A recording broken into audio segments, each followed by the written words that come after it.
necessarily too helpful in this situation, with one of those being the Kuzan. Egghead Luffy is the second that is elected to trash. And now just a big swing coming out here. This is going to be an 8k swing into life, which Andreas is going to take. And the turn will be passed over. So at the moment, Giovanni not having the most explosive turns and just being stuck onto life without too much to do about it. That Jack on the board, however, is going to prevent Andreas from KOing anything. Well, that Sabo on the board is going to prevent Andreas from KOing anything because with that Jack, because of that KO protection. So he's going to want to look for some of those trash abilities instead, as we're going to see Jack activated here purely just to get the filtration, crashing away another copy of Ice Age.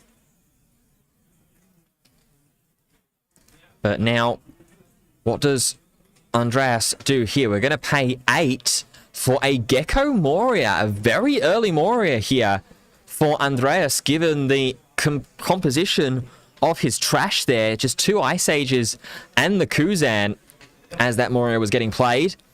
So we fetch Kuzan back. The remaining Don goes underneath the leader Luffy, making it 6k base power level on Giovanni's turn here.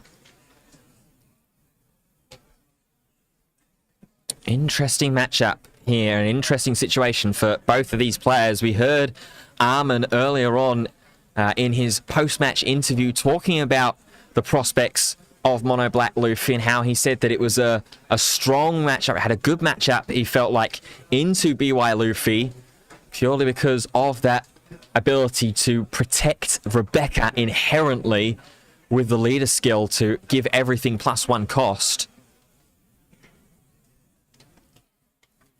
Is that going to materialize in this game here at the moment? All 10 Don available, still 2 life for Giovanni.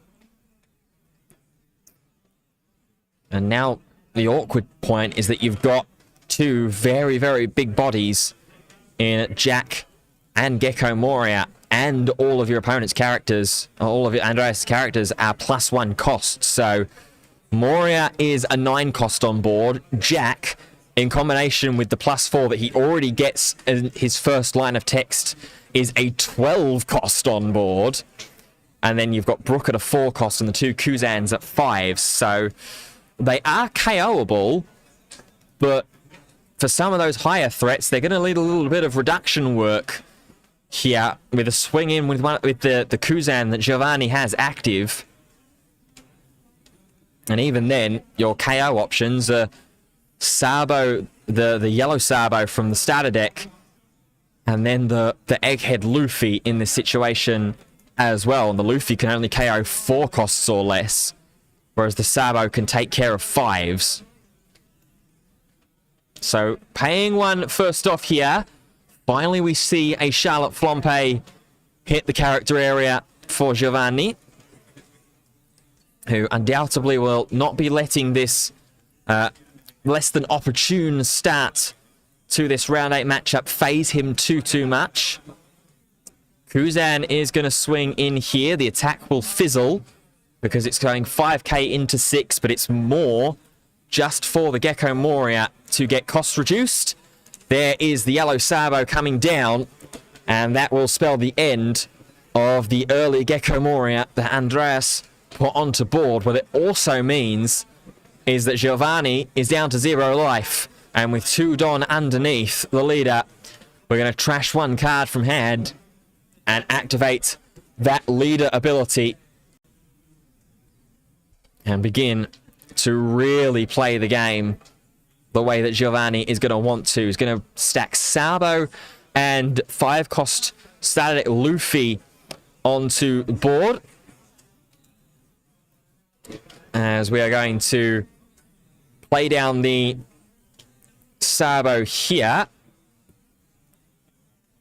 So it's just a question here about the ordering in which it's being done, because of being a full character area. So it was 2 cost Sabo to play over the Charlotte Flambe, and then the 2-drop Sabo, of course, has to trash itself in order to activate the... Hello, everybody. Welcome back after our extended break and a change and an update of stream as well. We are here ready for our top 16, and we are underway with our feature match as well. This match is coming to you from table 3. This is Nathan Whitmore on Rob Lucci against Jamil Hamoud on Purple Luffy. We will give you the full breakdown of the top 16 in just a moment as well. We'll let Jamil finish his turn here as he goes through with this Zoro Juro search after the leader ability taking a damage and ramping 1 extra Don.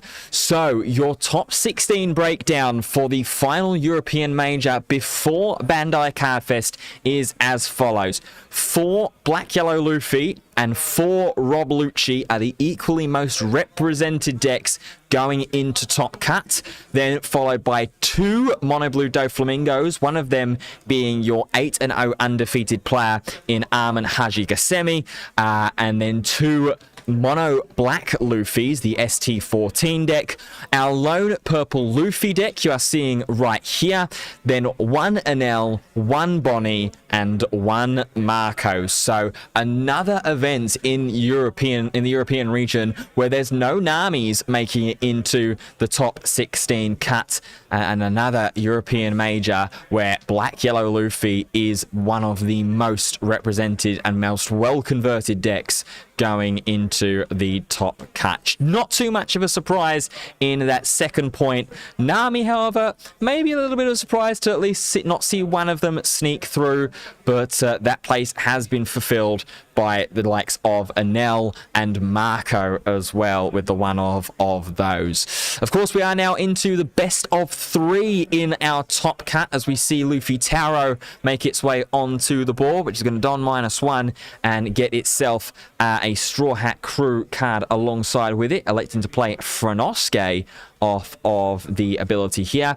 We are into our top 16, so we're into best of 3, 1 hour time limit with our overtime as 10 minutes or 5 turns, whichever finishes first. So change of system, a change of format, as many of you that will be familiar with the One Piece card game competitive scene will be used to, as we can get back into the action here. This is the first time that we've seen a Rob Lucci deck on the stream throughout today. No Luccis through the Swiss pairings, and 4 of them now making their way into top 16. And it is still, despite some of the other contenders in the format, one of the decks to look out for, and one of the decks that people will fear to go into, with its uncanny ability to be able to KO characters on the board and get so much value for them. As well, as we're talking about value right here, we are seeing a swing in with the Brook with 3 Dawn attached underneath it, marking a 7k swing, and then with a combination of leader abilities cost reduction and an Ice Age and Brook's -1 as well that it grants when it attacks.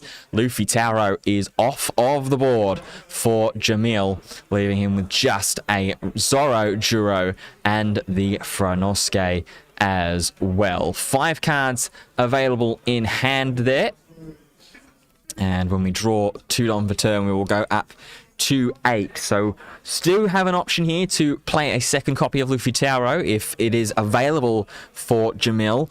1 Don off, however, of playing down a card like Charlotte Linlin. Let's see what Jamil can produce here. Not facing too much resistance at the moment in terms of characters that are on his opponent's side of the board. It is just that lowly 4,000 power Brook, which I'd hasten to guess to say that it will be attacked into, I feel, during this turn. We're going to kick us off, though, with when you're at sea, you fight against pirates. The top 3 Straw Hat Crew, Kid Pirates, or Heart Pirate Searcher. And we find ourselves a hit there as well with the Eustace Captain Kid Blocker. we're going to see now a 6k swing, 4k swing, I should say, from Nosuke into that 4k Brook. Teases out the 1,000 powers worth of counter in Spandine. And that card being in the trash will be a little bit scary potentially for Jamil later down the line when we go through with that big Moria combo line. Moria into Rebecca and Spandam, Rebecca ability into Spandine, and then Spandine into Rob Lucci. Let's see if that is what we will have and what Nathan will want to create later on in this game. We saw there the swing from Zorojuro did go into that Brook. As here comes a Mr. 2. Going to ramp up a Don and make it so that if Nathan wants to play any more threats down onto board that are a little bit bigger, that he will be able to copy those powers. And now here comes a blocker Trafalgar Law, which is going to get hit off of its ability as well. There are 7 cards in Nathan's hand, so we are going to grab ourselves just a Suru there off of the blocker ability, which I suppose if you want Nathan in this situation, there could certainly have been worse cards that you could have found getting ripped out of hand. As the turn now gets passed over. So while these players continue, we can give you updates throughout the rest of the top 16 matches and exactly what those matchups are as well. So on table 1, of course, we have our undefeated XO player, Arman, against Eduard Abramov, who is playing a Nell. Giovanni Salvatore Oliva, despite losing in round 8, did make it into top cut. He is facing up against Yunus Azak on Rob Lucci. We have obviously Nathan against Jamil here, which will be our table 3 matchup. Gabriele Costanzo and Henry Bancroft, that's Rob Lucci against Do Flamingo on table 4. Table 5 is Zach Rushton and Justin Tullman. That's a Black-Yellow Luffy mirror match, as we see Jack coming down here for Nathan and KOing that Mr. 2 with a combination of the cost reduction from leader Lucci ability. The rest of the matchups, we have Yerki Mo on Rob Lucci against Julius Schurhoff. That is Black-Yellow Luffy, the opposition deck there. Andreas Harscher on Mono Black Monkey D. Luffy is up against Stephen Davison on Jewelry Bonnie, our lone Bonnie representative. And then Eduardo Valenti on Black-Yellow Luffy is against Luca Landi on Marco on table 8. So those are your matchups through top 16. And we'll bring you up to date as quickly and as best as we can throughout the time of this round as to who has qualified into top 8 in our next round. But back to our feature match, and Jamil is going through a second search here with another copy of When You're at Sea, You Fight Against Pirates. Of course, so many more opportunities to hit off of this top 3 search now as well, with OPO7 bringing out the purple Sanji blocker, obviously the starter decks as well, bringing Zorojuro, Luffy Tauro, Usohashi, Onami, and the eventual pick there for Jamil off the search, the San Goro, which will be able to draw a card on attack if Jamil has 8 or more Don available on the field. We are at 9 Don here open for the remainder of this turn, as it looks like we might be seeing Zorojuro come with a swing in here. First, we are going to go with the leader Luffy, though, which is going to offer a 1k counter in the form of Rebecca. Now, Law Blocker is going to go on the offensive. Another 5k swing that Nathan this time will elect to take. Now, Jamil feathering out his Don, trying to figure out exactly what's going on in Nathan's hand here, whether he's trying to just lull Jamil into a little bit of a false sense of security, or whether there really isn't too much going on in terms of defense. There is a swing from Zorojuro, 2k countered away from the Khalifa. And it's going to be the Onami that is going to make its way onto the board. Blocker on play is going to be able to trash one card from hand and draw 2 cards because there are 8 or more Don on the field. So trashing away that Blocker Eustace Captain Kid. And then there goes the Sangoro that we searched out from the start of the turn with when you're at sea, you fight against pirates. So decent board that Jamil has been able to create for himself here. But, of course, Nathan has that Jack on board. So 3 out of the 4 characters that are on board right now are going to be immediately KOable with the tools that Nathan has on board. Both of the 4 costs, the 4 costs that are rested in Law Blocker and Zorojuro, as well as Blocker Onami. And in fact, Tempest Kick will put Sangoro into range as well with Jack KO effect. And that looks like it's exactly why this Tempest Kick is going into the Zorojuro of the Sangoro, making it a 2 cost now for this turn. And we're paying 8 Don. It looks like the first Gecko Moria of the top cut is going to make its way onto the board. It's going to be Rebecca and potentially a cost reducer here. It is going to be Helmeppo. So it looks like we're setting ourselves up for a really good and explosive turn here. Because Rebecca will likely grab back Spandine, which in turn is going to grab back a Rob Lucci into the top of the hand here. And we'll be able to take care of both the Sangoro and the Zorojuro or Blocker Law, whichever has been elected to have been cost reduced with that Helmeppo there. So now Spandine effect, grabbing that 4 cost Rob Lucci, will play over Spandine. Lucci ability, put back a Moria that we trashed earlier, an Ice Age or 2, and take care of Sangoro and Zorojuro here as well, it looks like. With the Helmeppo having that -3 cost reduction, bringing Zorojuro down to 1. That will be exactly enough, and that's even without using the Jack ability, which will be getting ready to KO this blocker Trafalgar Law. So a really, really strong turn here from Nathan on Rob Lucci, dealing with 3 characters on board for a commitment of all 10 Don, leaving just the Nami on the side of Jamil. And this is why Rob Lucci is still such a deck to worry about and to fear, because when it does get going and it has its consistency, it is so consistent.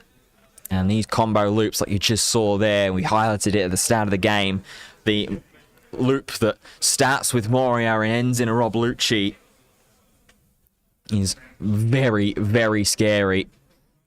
Said during the Swiss rounds as well that I think it's fair to call Jack one of the most, if not the most influential super rares that came out of OP08. Well, it's certainly earning that title here in this first round, this first match of the top 16 for Nathan Whitmore.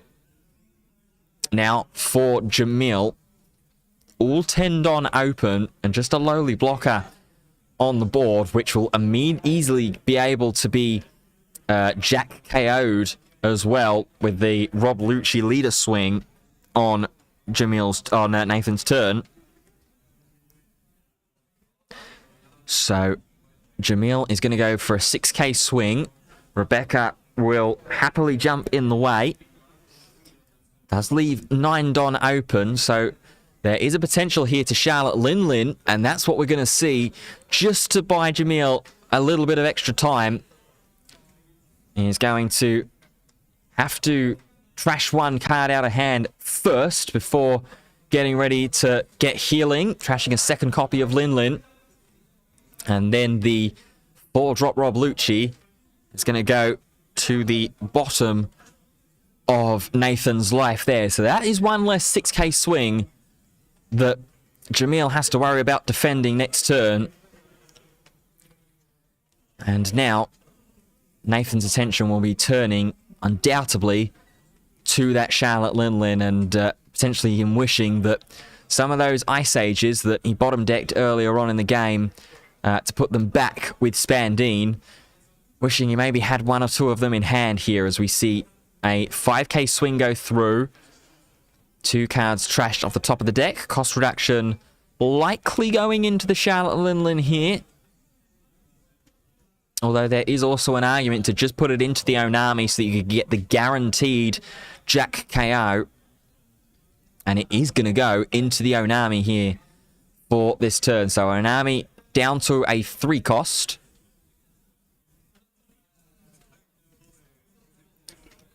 And still this 5k attack to resolve. It's going to be counted away for 2. Still all 10 Don available here as well. The fact that Jamil hasn't, Nathan hasn't immediately gone with the Jack KO effect means that maybe he's trying to plan something else here.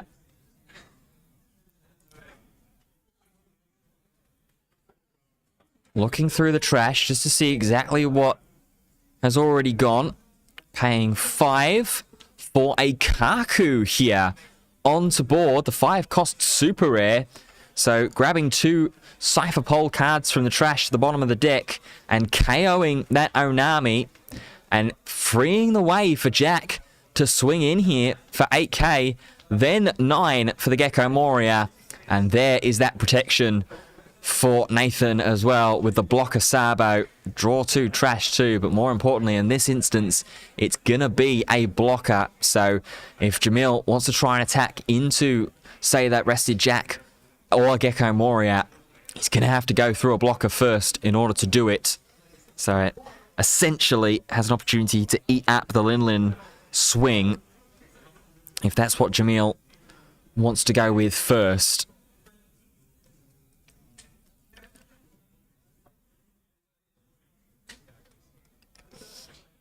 Five cards in hand, 1 life left for our Luffy player, who at this stage in the game feels like is just too far behind to be able to get any kind of real return or advantage here. We're going to swing 7 to start this turn off with the Luffy leader. That's going to be counted away for 3. One of them being the 2,000 power to counter of Kaku, the 4 cost. So that leaves 8 Don now remaining with the Linlin still to swing. There's only 1 card in Nathan's hand here at the moment, as here comes Uso Hachi to play down and rest that blocker Sabo out of the way. And now 10k going into Jack is going to fall. So a nice little interaction there for Jamil's side of the board, and does find himself a second blocker to be able to give him at least something to run in front of the Moria swing. But as we were saying earlier before, is Jamil just too far behind, as Helmeppo is going to swing in here for 7k. And usually when you start to see smaller characters like that getting a load of Don attached underneath them and attacking, that's when a player typically feels that they are confident and comfortable in getting ready to push to win this game. Here's another 7k swing from the blocker Sabo. Draws plenty of counter there. The Hitokiri Kamazo and Uso Hachis. That's 2 2Ks out of hand. And there's not going to be enough to counter the rest of the attacks. So Nathan is going to go up a game.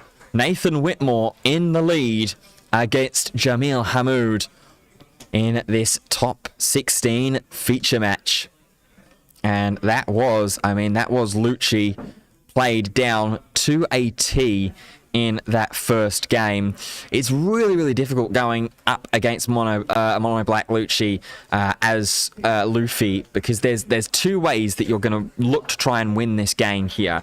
You've either got to be really, really aggressive and let those characters stick, or Lucci's just got to find one of those really awkward, clunky hands before it can swell to the position that it has there. The fact that the jack's stuck on board as well, anytime that a jack is able to get onto the board and immediately use its effect, you've got to try and get rid of it, because the value that it can generate, especially with Rob Lucci leader, having that cost reduction immediately on a stick as soon as it attacks. Then you've got cards like Kuzan, Helmeppo through the Rebecca and Gecko Moria loop, Hina's even as well to give -4 cost reduction. The Kaku, the 4-drop that we saw getting used as counter in game 1, it itself is a -3 cost reduction. So there's so many ways to be able to get benefits from that Jack KO. So we are getting ourselves set up for game number 2 here. There are no results at the moment to tell you about across the rest of the top 16 matches. So into game 2, we will immediately start, and it's a spandom on turn 1 for Nathan. Going to grab himself that super rare Kaku. Does have to trash away a Tempest Kick and a Sabo, however. But both of them are somewhat recurable at the very least, as a turn 1 pass for Jamil there. Now 5k swing, counted away for 1, and then 3 is going to be a Brook. So Nathan at the moment playing on curve across these first 2 turns, and Jamil not really having too much in the early stages. Here is the activation of the leader ability. 1k counter from that leader swing for 5. And here is a Miss All Sunday to make its way onto the board. Really interesting inclusion into the Monkey D. Luffy list. Did used to get played right in the early days, in the original days of Purple Luffy, back when OPO5 released. Miss All Sunday getting that extra Don ramp and drawing Jamil a card, importantly, in this situation here. But the problem that you've got, as we always do, and we've said so many times across various different major event streams for the One Piece card game, is the last thing that you want to do against Mono Black is engage in sort of a 1-for-1 exchange race with particularly Lucci, because it is so adept at getting rid of multiple threats, even better at just being able to deal with one, because you can dump all of your resources into focusing down that one character onto board while still maintaining some advantage. Here is the swing then from 6k into Brook. That's going to be allowed to go down as Luffy Tauro makes its way onto board, bringing Sangoro along with it. And this is exactly the situation where Jamil is going to want to try and keep this pressure on, having multiple threats on board, especially with one of them being that Sangoro, to net some extra card advantage. Here's Tempest Kick, though, which will draw a card. Spandam, going to look to search, finds a couple of hits there. Going to take Spandine off of the ability there. Now Lucci swings. Now here comes Kaku as well. A little bit of cost reduction already flying through. There is, looks like 5 Don available here now, which is going to be paid for just a block of Sabo. So little win for Jamil there in this turn. The 2 characters stay on board. And now with the 2 Don that are drawn for turn, we're going to go up to, looks like 9 here for Jamil on this turn. So when Sangoro attacks, there will be an extra card drawn. It's quite a healthy hand as well for Jamil here, as we see Luffy Tauro swinging into the rested Kaku. That's going to go down. Now Sangoro will draw a card. As Two Don go underneath the leader. 7k swing. Able to take a couple of life now here. Nathan, with there not having been too much pressure being put his way earlier on. But now, that pressure's starting to dial up a little bit more. Another Luffy, Tauro, and Sangoro combination play for 7 Don. And this board state, from Nathan's perspective, is getting a little bit more out of hand here.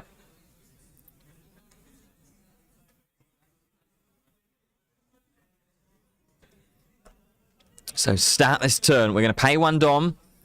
Tempest Kick, reduce the active Luffy Tauro down by 3. So that's now a 5 cost. Tempest Kick number 2. He's going to again target Luffy Tauro. So that is now a 1 cost on board. A Brook here will be able to KO it.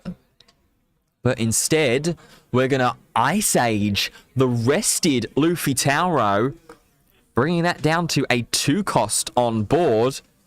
So now, potentially, I mean, 4-drop Lucci clears the way of both of these here.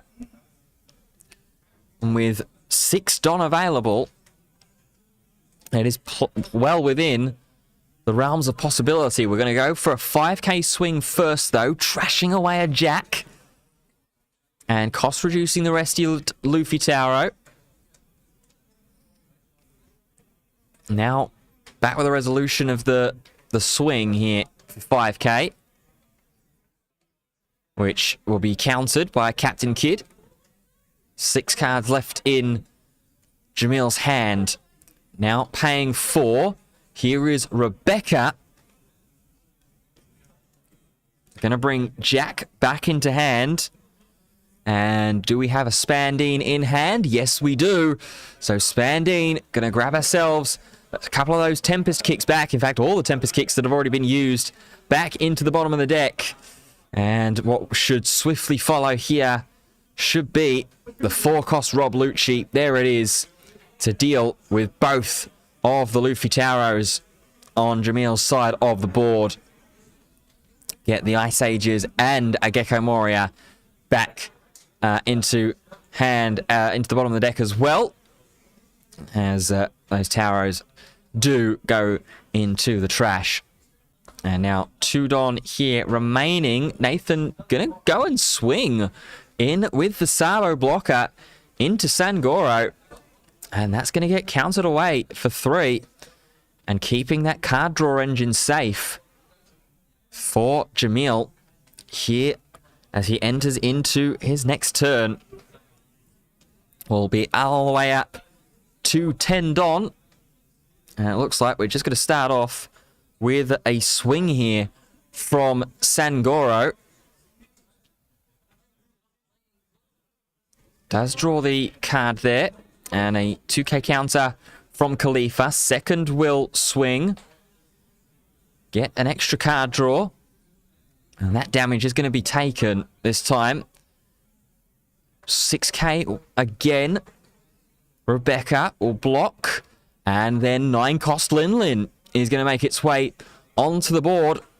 Trashing away Zoro Juro. Heal 1.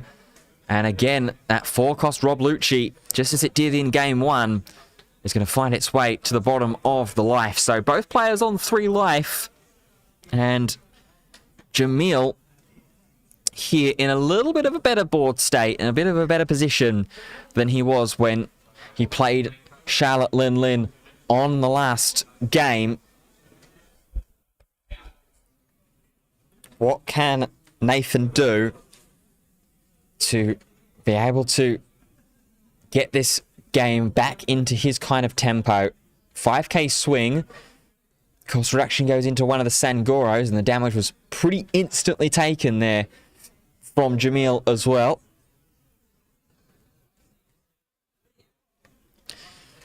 Gonna need quite a bit of cost reduction here before we start getting ready for some KO abilities. Yet to see an 8-drop Moria as well during this second game. But just as I say that, Nathan is going to play one down, bring blocker Rebecca back into board. And it looks like exactly the same line to start this combo at the very least. As the game one, Moria getting Helmappo along with it, bringing Brook back into hand.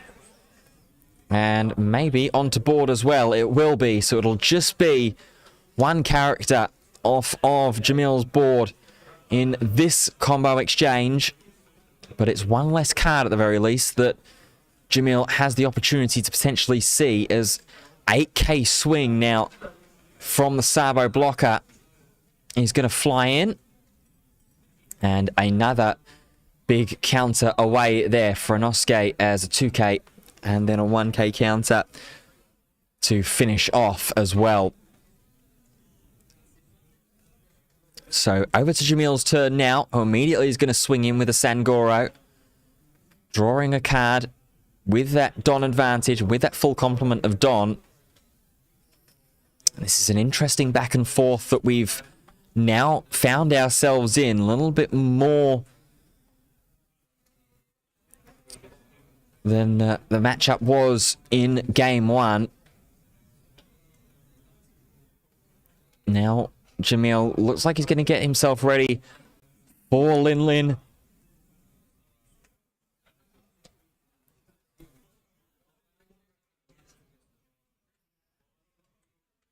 Still has that one blocker as well that he needs to get through. Although there is an argument here to just go for a little bit of board presence while that Sabo is rested. Just go ahead and attack into it. We're going to play a little bit slower and a little bit more defensive than that, though, to start. Onami makes its way onto the board, trashing away Mr. 2. No Don ramp is going to be required anymore.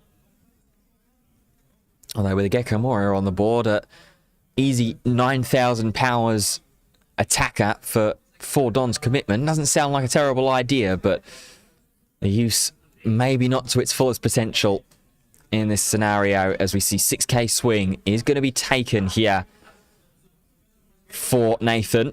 Now here comes the big 9k attack of the Lin Lin.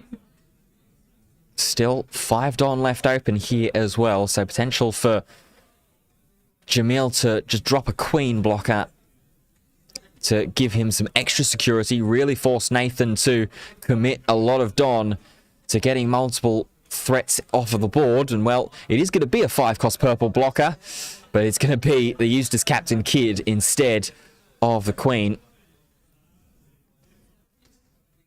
So now Nathan in an interesting situation here, because both of those blockers, they certainly aren't too far out of the realm of being 2-for-1 here, with just both being at 5 and 4 costs respectively.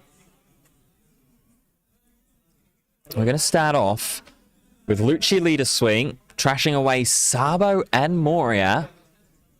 And the cost reduction is going to go into the Charlotte Lin Lin. 5k swing will be blocked and bounced by the 6k body of Eustace Captain Kid. Now here goes Helmeppo swinging in for 5k. This is interesting here. We saw Helmeppo swing in for 7 to start the final turn of game 1 for Nathan here, but this certainly doesn't seem like it's going to be the final turn during this game. 2k counter there from Kamazo. Now paying 1. Ice Age onto the Charlotte Lin Lin. Brings that down to a 3 cost on board now. So a Jack here would deal with it. And that's exactly what Nathan has. Jack onto the board, immediately activating that main ability, resting it down, draw 1, trash 1, and get rid of that big 9-cost Charlotte Lin Lin on the board. And now Moria is going to go ahead and swing into Sangoro. Onami will jump in the way and block. Now does Nathan want to continue the aggression with the blocker Sabo like he has done over the past couple of turns? He will turn Sabo sideways and swing in for 6 here. Just 4 cards left in Jamil's hand here. Still 2 life. So maybe not necessarily in a danger if the life gets taken, but instead does elect to counter away with that Fronoske. And the turn is going to be passed over. So not the most catastrophic of turns there for Jamil on the defensive. As we're going to, again, as we have done for the past couple of turns, immediately lead the swing with the Sangoro, drawing an extra card. Now, Blocker Kid is going to attack for another 6. Counter 2 once again with Suru.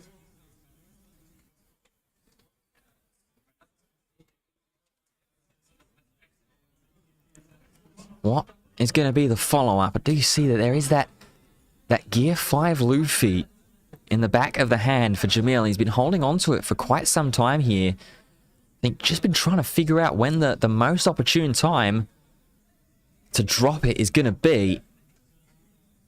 Still does have the 5k swing as well of the Luffy leader to go in here. So there is that freebie that's being offered into the Helmeppo.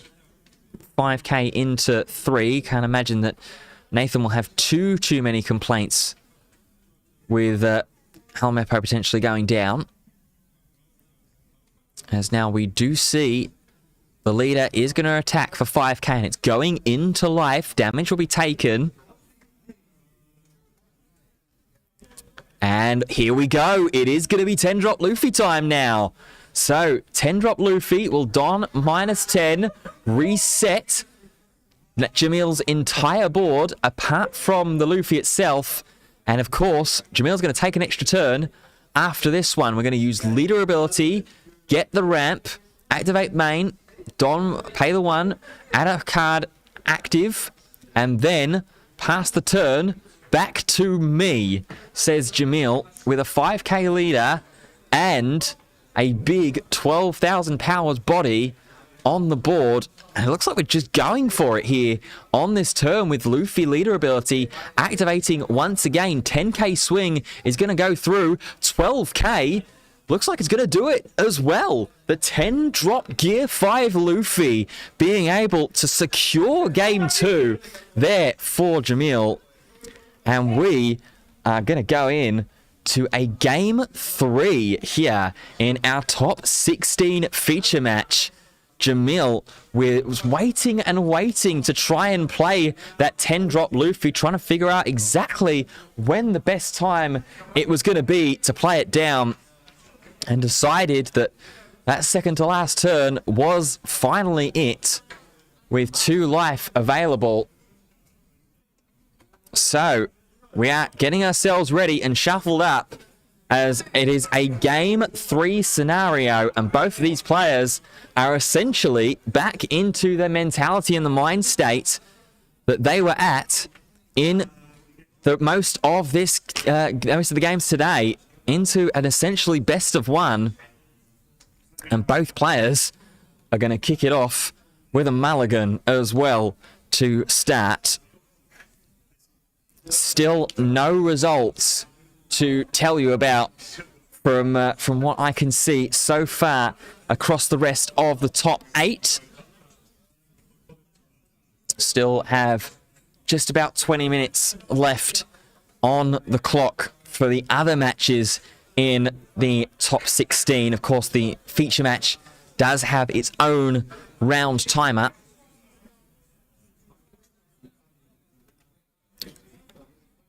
So here we go then, and the key was indeed for Jamil to have success was getting a couple of those characters and those bodies to stick throughout game 2, particularly those Sangoros as well. Did so much work for Jamil, getting himself a few extra cards, a few extra counters into hand,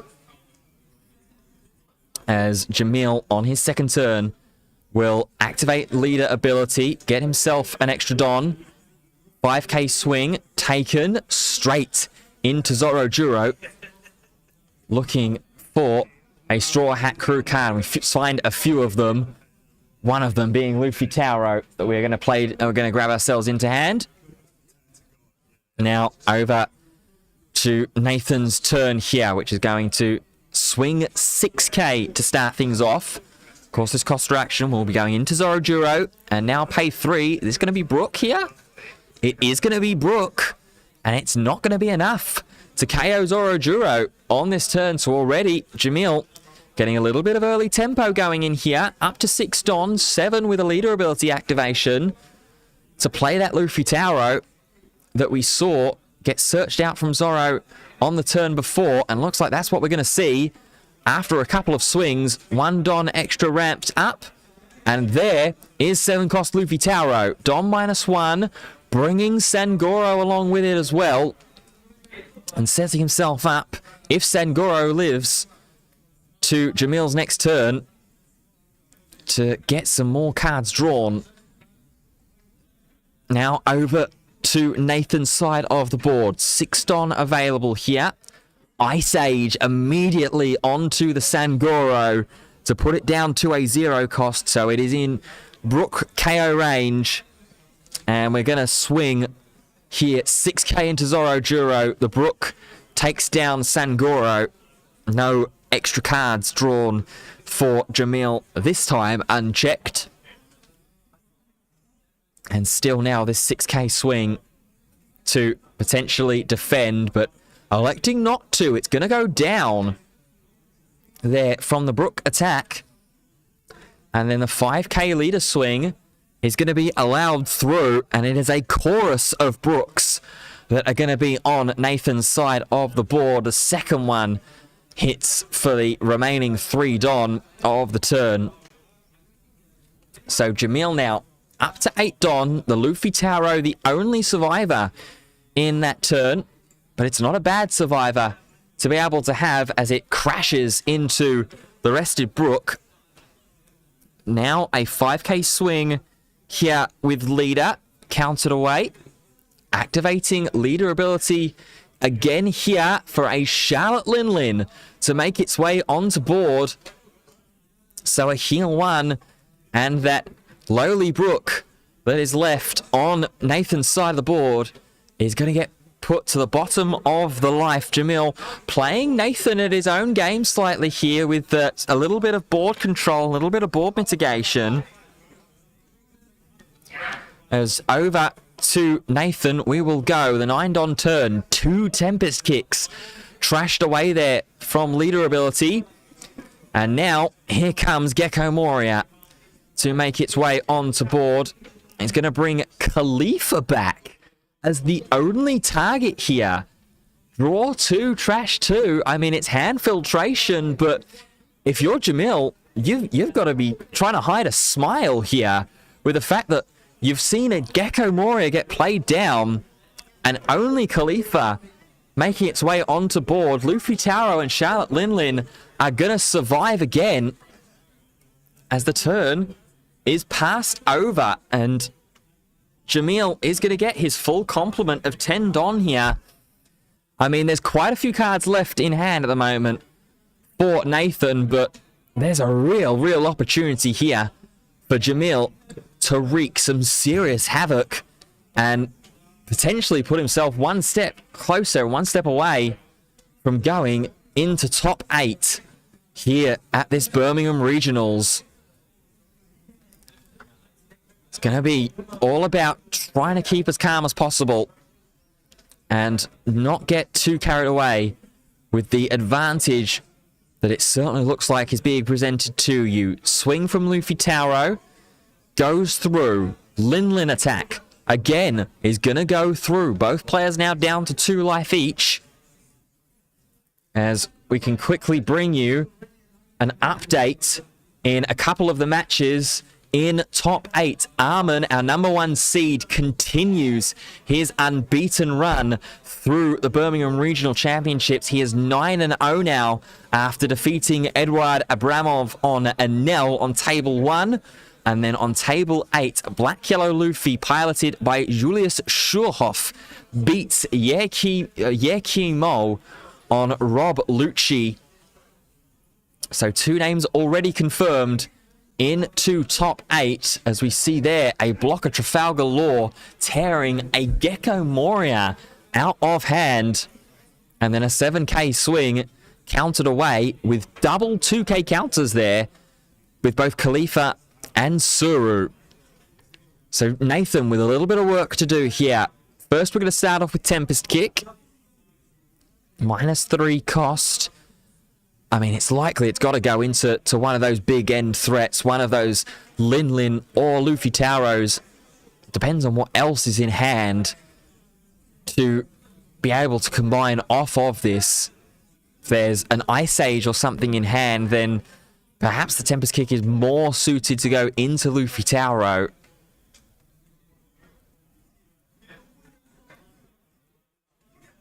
It's gone into the Lin here. So Lin now a 6 cost. 1 Don is being paid. We're going to Ice Age it as well, just to bring it down to a 1 drop. And now here comes Jack to KO the Charlotte Lin. That makes sense. And then a 5k swing from a leader will cost reduce onto the Eustace Captain Kid, which is just going to jump in the way of the swing. Still have 1 Don left up available here. So Khalifa can swing for 5 and Moria can swing for 9 as well. But instead, Moria is going to swing for 10 into the 6k body of Eustace Captain Kid, which Law Blocker is going to jump in the way of. And the turn will be sent right back over to Jamil, who has managed to keep that Eustace Captain Kid on board. So any Don minus effect here, besides the big 10 cost Luffy that we saw at the end of game 2, is going to be able to be recurred back and active as well. So really captivating matchup here to start off our top cut coverage live from Birmingham. So what damage could we potentially create here? Depends on how many cards are left in hand. We're going to start off with a 7k swing from the Eustace Captain Kid blocker. Obviously, with the Charlotte Lin earlier on in this game, we know that remaining life, both players know that remaining life is going to be the Brook, which represents an extra 1,000 powers worth of counter when it gets taken to hand. Luffy Tauro now is going to go ahead and swing 9, which is going to see a 5,000 powers counter out of Nathan's hand. But that will quite rapidly deplete his resources there. Still 8 Don remaining, so we're out of the realms of possibility of a 9 cost Kaido to come in and rush the game to try and surprise and close it out. Nathan, Jamil here, just looking at 3 Don, and that's what's going to get attached for an 8k swing. Didn't see anything there with Rush in the hand, so looks like this is just going to be try and set up to look for a game-winning combination of swings on the next turn. In fact, it's going to be a 9k swing in here that's going to go into the Gecko Moria, and the Moria is going to be allowed to go down. So now 4 remaining Don will pay for a Zoro Juro here. It searches out that blocker Sanji, which of course has so much versatility, with it not only being a blocker that can occasionally be played out for 3 if your Don is at least 2 less than your opponent's count of Don on their field, but also is a 2,000 power counter on board. So now the pain and the fear is going to be over to Nathan here, because I think essentially he's in a position where he's got sort of 2 real options here, or 3 options potentially. It's either win the game this turn, clear Jamil's board, or lose the game next turn. That feels like that might be the situation that we're staring down, as here we see a 9k swing coming in with the Lucci leader. The 8k was allowed through from Khalifa. Now here comes the 10k, And all the 2K counters, that looks like it is going to do it as well there. 3 2K counters will boost Jamil up to an 11K leader, which should mean that a purple Luffy deck has made it into top 8 against Black Rob Lucci. A really, really close game 3 there. And we said, didn't we, just as those swings started to come through, it feels like Jamil has 3 options here. It's either win the game this turn, get rid of Jamil's board in its entirety, or Nathan is just going to lose in that final exchange. So, confirmed your winner, and into top 8, the lone purple Luffy player makes his way through against Nathan Whitmore on Rob Lucci. He will join Arman Hajikasemi on Don Quixote do Flamingo and Julius Schurhoff as the confirmed players through to top 8. The rest of the matches are still currently being determined as well. And I can just see, I think, over the top of our broadcast position here, that Jamil is going to be making his way over to us for a little bit of a chat as well. So a fantastic opening to our Top Cut coverage here. Jamil winning on purple Luffy and making it up into top 8. The other matchups that are still currently ongoing, we'll quickly give you an update on those. Giovanni Salvatore Oliva and Yunus Azak, that's Black Yellow Luffy against Rob Lucci. Gabriele Costanzo and Henry Bancroft, that's Lucci against Do Flamingo. Zach Rushton on Black Yellow Luffy against Justin Tullman, also on Black Yellow Luffy. Andreas Harsher on Mono Black Luffy is against Stephen Davison, the lone Jewelry Bonnie representative. And then Eduardo Valenti on Black Yellow Luffy against our lone Marco player in Luca Landi.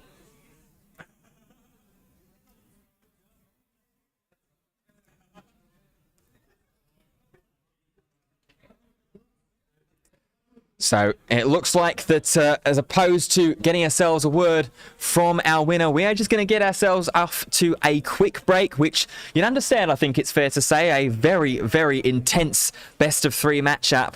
And for Jamil to take the Birmingham Regional Championships crown, he's got 3 more of those potentially to get through. So while the rest of the top 16 sorts itself out, we are going to take ourselves a break, but don't go too far because we will be back very, very shortly with our top 8 feature match. At least 2 copies of 10 Drop Day Flamingo in that search as well. We're going to grab one of them and bring that into hand. So, of course, just posing that threat, offering that out as an opportunity later down in the game. And we're going to just see the remaining 2 Don slid underneath the Bonnie leader, going 7k into life. Such an interesting and unique leader is Don Quixote Rosinante. Look for the points when we start to get through towards the sort of mid to late game stages when there are characters on board. Guy is going to want to try and protect some of those life cards, maybe going down to sort of about the 2 life kind of range, and then using that blocker ability to protect some of those rested big game threats, especially against the Jewelry Bonnie deck that thrives off of characters being rested. Try and redirect some of those attacks into life. As that attack from leader Bonnie was taken, we see the 5k swing from Rosinante leader go into the baby 5 searcher. And now here comes Jinbei to bring along Edward Weevil as well for the 4 Don turn. The Jinbei Weevil combo that we're so used to seeing in Do Flamingo being used in versatility with another member of the Don Quixote pirate family. And all of a sudden, it's a good little board state that Guy has created for himself, representing with that combo for 4 Don, 11,000 power worth of base power, and of course that Edward Weevil replacing itself in hand with that on-play ability to draw a card. So now, over to Daniel's turn, 5 Don available.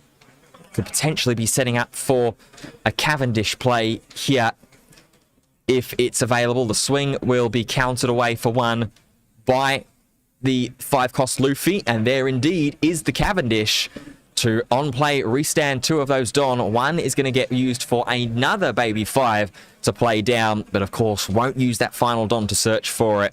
Wants it available for that leader ability going into Guy's turn right here. So now Guy up onto, should be 6 Don here for him. And a couple of options here, and this is where, when you're playing against Jewelry Bonnie and you're playing against leaders that have interesting activated abilities, you want to kind of try and be able to play that leader ability for you, if that makes sense. You want to be able to try and force that activation out in a situation that's going to benefit you the most. As we see here, the Weevil's going to swing in first for 6k. We're going to use that leader ability for Daniel to rest down Jinbei. And then the swing will be countered away by the 2k counter baby 5. And that does leave Guy with 6 Don open now. Here is Sugar to come down onto the board, a card that has been the bane of a lot of players' existences, I'm sure. As soon as they see that Sugar card get played down, I'm one of them, they think, oh no, here we go. The control is really starting to grip hold. Of course, on the opponent's turn, on Daniel's turn here, when an opponent plays a character, because it's played in Don Quixote Rosinante, that Don Quixote Pirates typing, one of the characters is going to be rested, and then Sugar itself has to be rested as well. So this could be really, really interesting here for Guy to be able to get control of this board state himself. 7 Don available for Daniel. As you see, Daniel just making sure he's got the exact wording of Sugar correct. And it is, of course, when your opponent plays a character, so at any point, as soon as that character gets played, once per turn, you can rest one of those characters. So, of course, the only target at the moment is that Cavendish on Daniel's side of the board. So it's essentially kind of forcing Daniel into an awkward situation here, because what you tend to like to do when you've got Cavendish on board is play a character first, or use an activated ability first, so that you're getting the most mileage out of that Don. Because of course, when Cavendish attacks, you get the exact same activation of the on-play ability. You restand up to 2 Don here. But if Daniel is forced here to swing with the Cavendish first to make sure that Sugar isn't getting the most value out of its activated ability on Daniel's turn here, you're not going to be able to get the versatility of that Don being able to be restood. You're not going to be able to play another character down onto board while also being able to attack with that Cavendish and get some of that Don that you've used to pay restood for either another blocker or for that Bonnie leader ability to be threatening on Guy's turn here. So Sugar represents a really interesting point in this early game at the moment that Daniel is going to have to navigate. Having a little look here, I don't see any easy immediate removal for that Sugar as well here. Green, not necessarily known for its KO abilities. That's more reserved for the likes of black decks. Of course, Rob Lucci being one of the most prevalent in doing so. We are going to see the 7k swing here first from the Bonnie leader. And it looks like this is going into the rested Jinbei here. So Daniel just trying to do what Bonnie does best, get some control of the board state. Reminder, we are using the timers from the clocks around the venue. Please ignore the time on limitless. Thank you very much. So Guy here just deciding about whether we want to use some counter out of hand or use that blocker ability of the leader, divert this 7k swing into life, and potentially take the damage.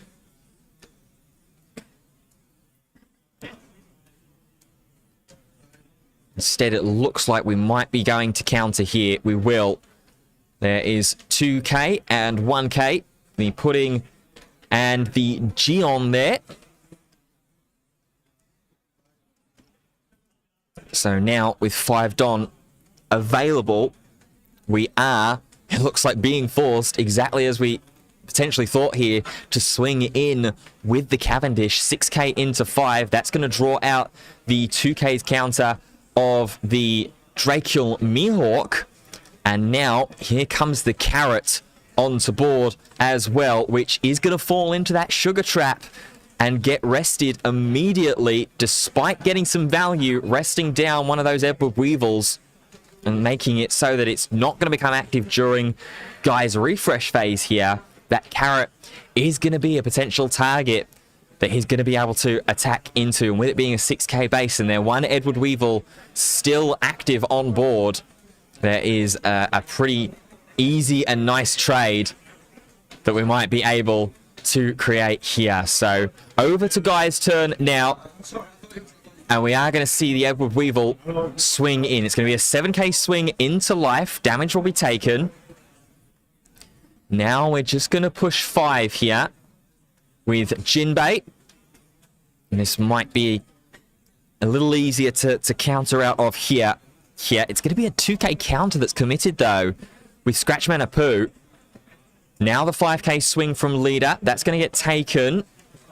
Debating on trigger activation here, it looks like here, and this could be big if this is maybe because the side of justice. It is as well. That's going to rest down the sugar and make it so that sugar ability isn't going to be activated next turn, but Gravity Blade, Raging Tiger, is going to come through. Bottom deck both of the threats on Daniel's side of the board. Carrot and Cavendish sent away, and that puts Guy into the ability range on that end of turn to activate for Rosinante leader. 6 or less cards in hand, so the leader is going to come active, and this is a really nice position, it feels like, here for Guy to be able to find himself in, facing down Daniel, who's got no threats on board right now. Daniel does, it looks like, have 9 Don available to him this turn, so potentially we could just try and stall things down a little bit, try and play down a Eustace Captain Kidd. We'll have the extra Don to slide underneath it as well for its ability and make it so that that will be the only target of attacks next turn.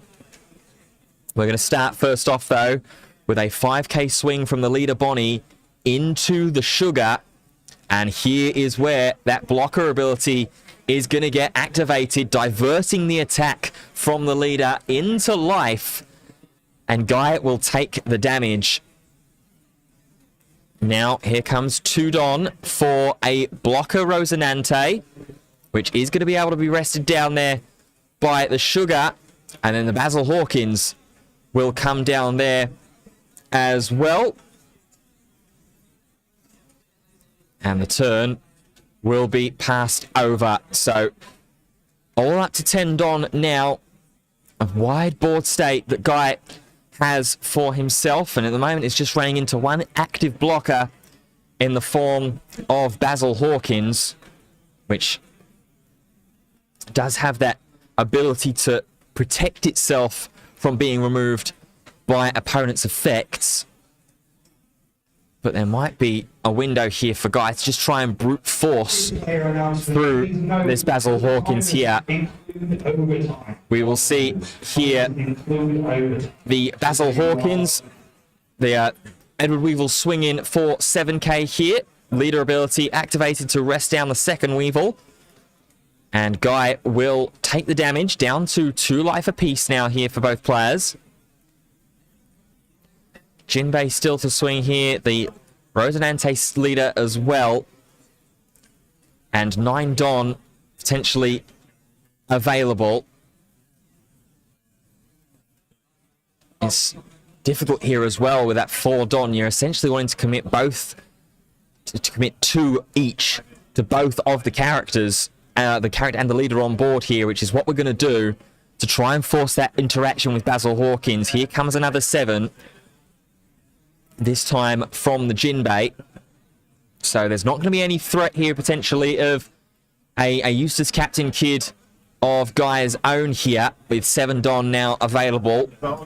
It looks like it's potentially going to be another 7k swing, and then a 5 drop to potentially come down, as that 7k swing got countered away with a copy of Because the Side of Justice will be whichever side wins. So that's 2 now gone. One from the trigger activation from Life, and then that one there trashing away a 9-cost Shanks as well. So now what will Guy decide to do here? It looks like we might be going along the route of 2 Don attach to leader, swing 7 again, with Daniel having 2 cards in hand now, 2 life remaining, and still that 1 blocker up in the form of Basil Hawkins.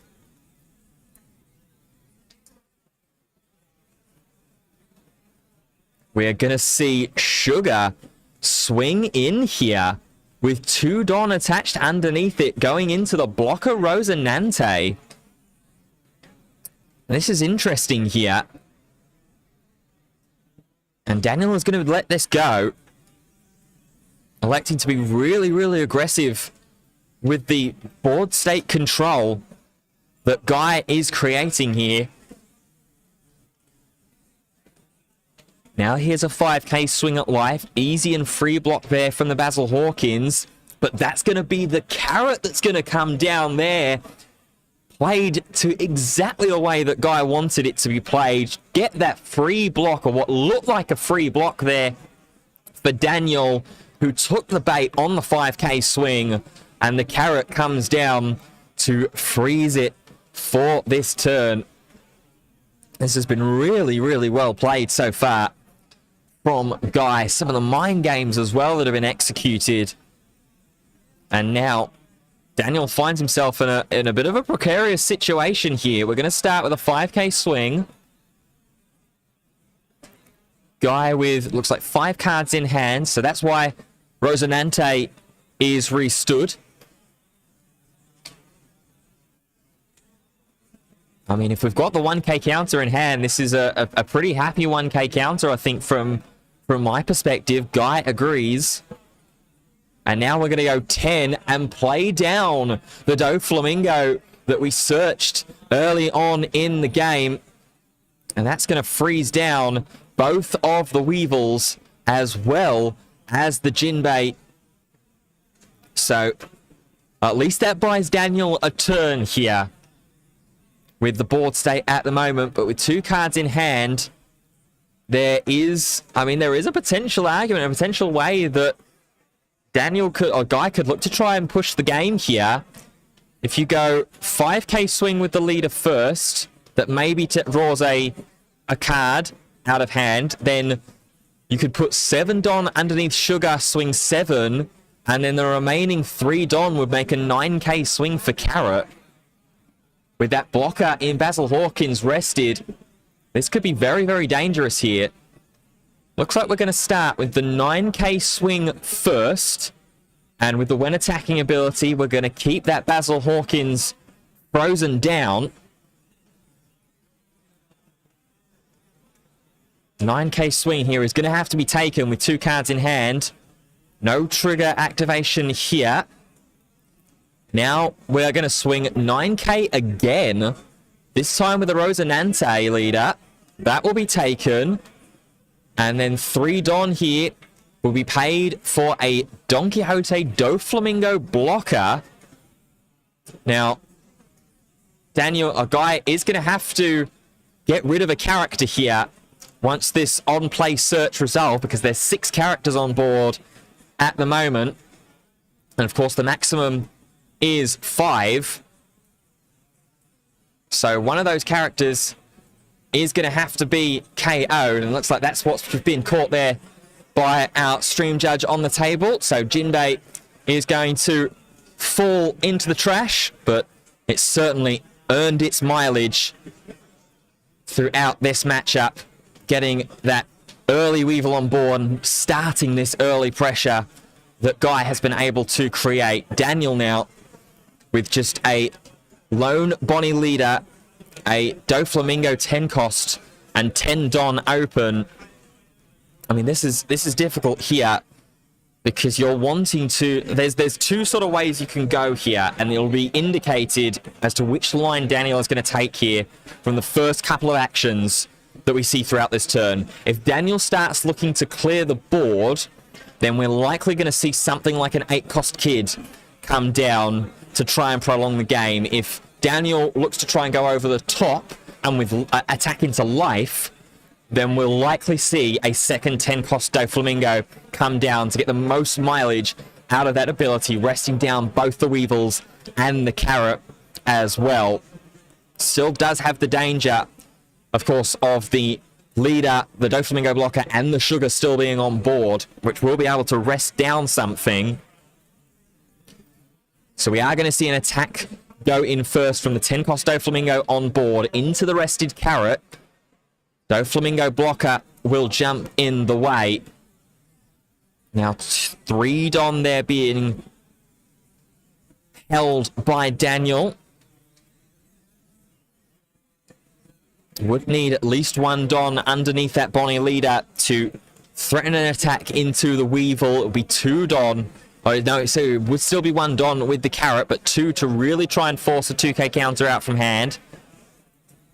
We are instead just going to swing 5 here for Daniel into life, countered by 1 away for Sengoku, which leaves 2 cards in hand now. Paying 5, here is the Cavendish, which is going to get rested down by Sugar. Another 5 or 6 there for Basil Hawkins. And that's what we were talking about earlier on in the game, that versatility that the Cavendish on playability provides you, alongside it being when attacking as well. And when you lose that when attacking portion, it's so difficult to keep the tempo that you are trying to provide on board, especially when you're facing up against the board state like this, when you're facing up against a Sugar that is continuously, whenever you're trying to play your opponent's characters,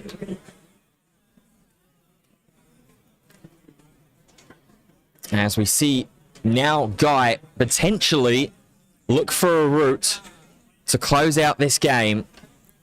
1 Don in hand, gonna swing 7 with the Carrot and keep a 7 cost or less rested. It's going to be the Basil Hawkins once again.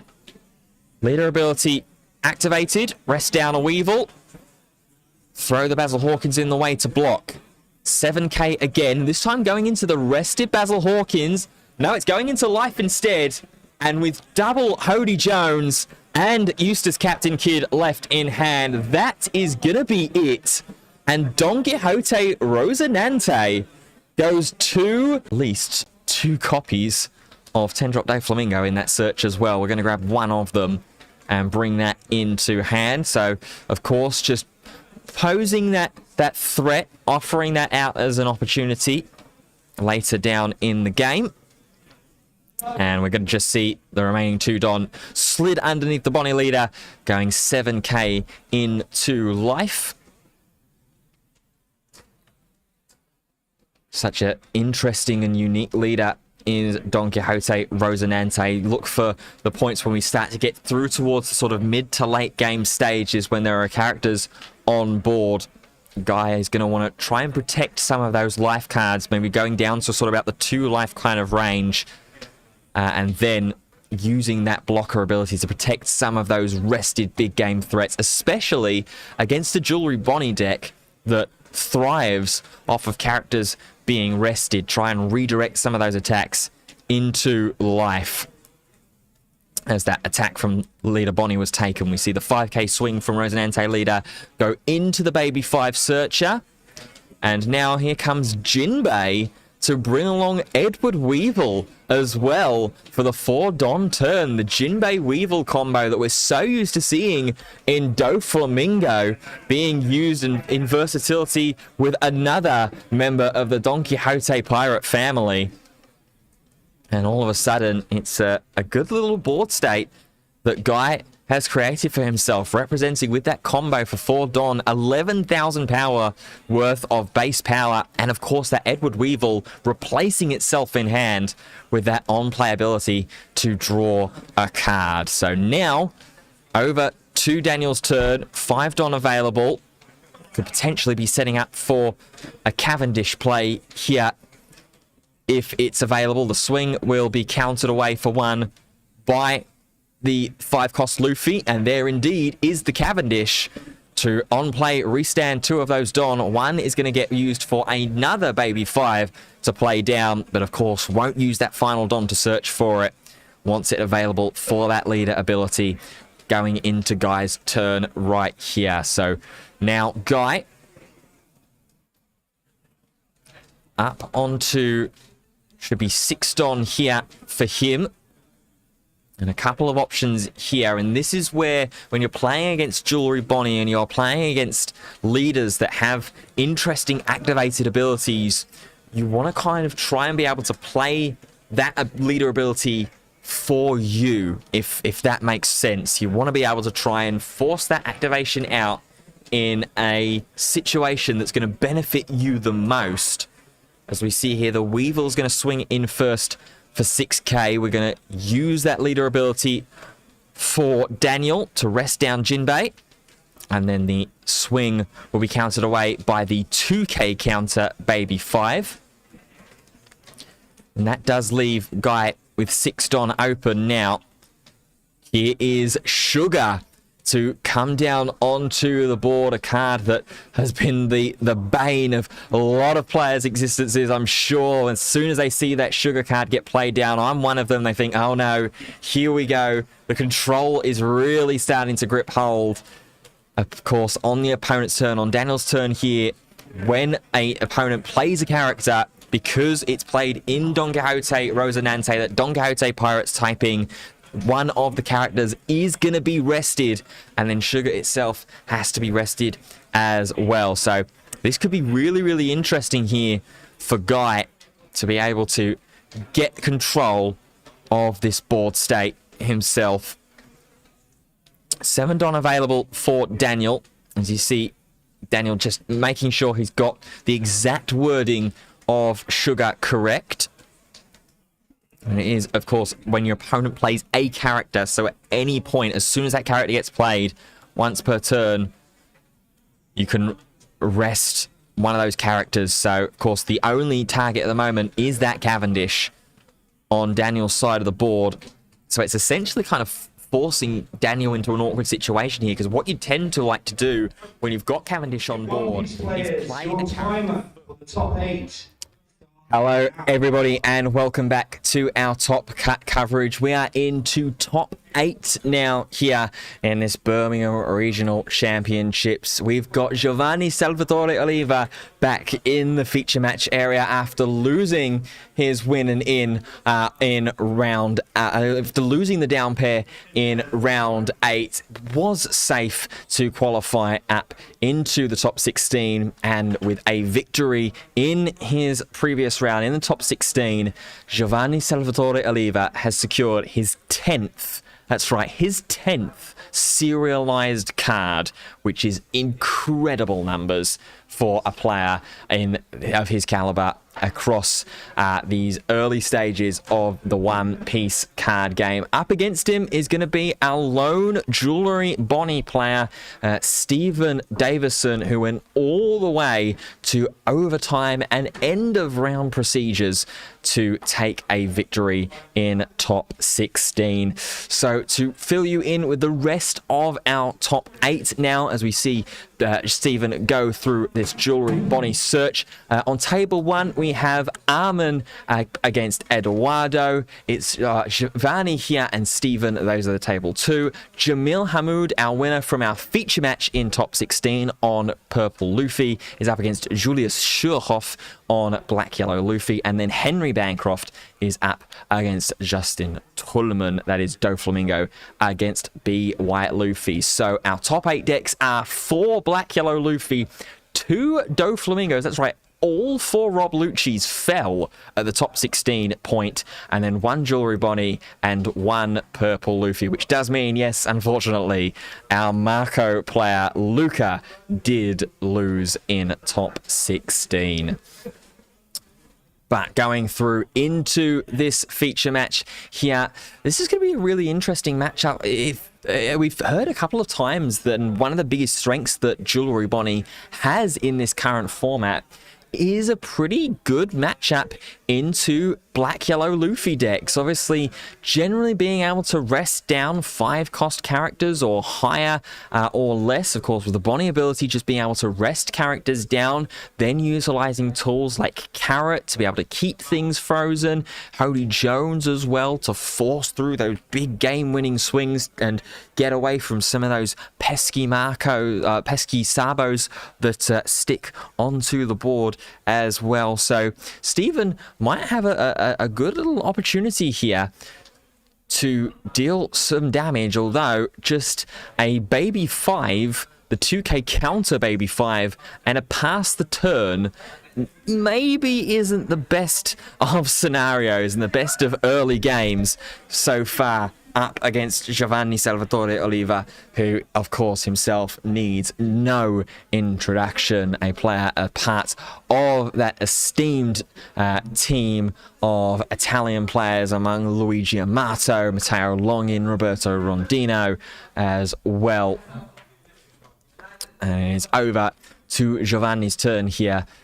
With, looks like 6 Don active, and we're going to go ahead and pay 5 of it for, looks like, one of the brothers. It is going to be the Luffy that's going to make its way down. Draw 1 card, trash 1 life. It's a Flumpe, which in this early game, Giovanni will be a little bit hurt to see go into the trash, but later on, if he can get down to that 0 life range, won't be the worst scenario to have been in to see that go early. Here now, for the remaining Don, comes a Gap Search, and he's going to find himself the Egghead Luffy here to take up into hand.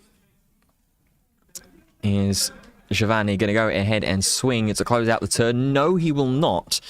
And the turn is going to be passed straight on over to Steven, who at the moment is a little light on engine pieces, a little light on options, but this Jewelry Bonnie will look to try and rectify that, as that's there's an interesting Jewelry Bonnie search there. 3 Scratchman a Poo in the hand here, as well as, I believe, the Cavendish, which would ordinarily be target number 1, but seeing triple 2k counters go to the bottom of the deck, that's going to hurt a little bit. We are going to grab Cavendish, however, into hand, and with 5 Don still remaining open, that is perfect maths to be able to play it right back down onto board, get those 2 Don restood, and present a potential option to swing 6k or just go ahead and pass. And Steven, gonna play it a little bit wiser, gonna play it a little bit slower, is gonna go ahead and pass the turn there with 2 Don left open, not wanting to try and give Giovanni any more freedom and any closer ability to get down to 0 life, especially with that 5-cost Luffy still on the board at the moment. No immediate response to it from Steven's side of the board. Giovanni there immediately and understandably going to go ahead and use that 5-cost static Luffy's ability to grab that top card off of life, get an extra 2,000 powers boost as well. And now is going to start to go on the offensive swing. 5k is going to go into life, and the cost reduction is going to go into the Cavendish. Bonnie effect will rest down that powered up starter deck Luffy, and Steven will take his first damage there as well. Now it looks like paying another 5 Don here And it's going to be for the Egghead Luffy, which immediately is going to be able to trash itself and deal with that Cavendish.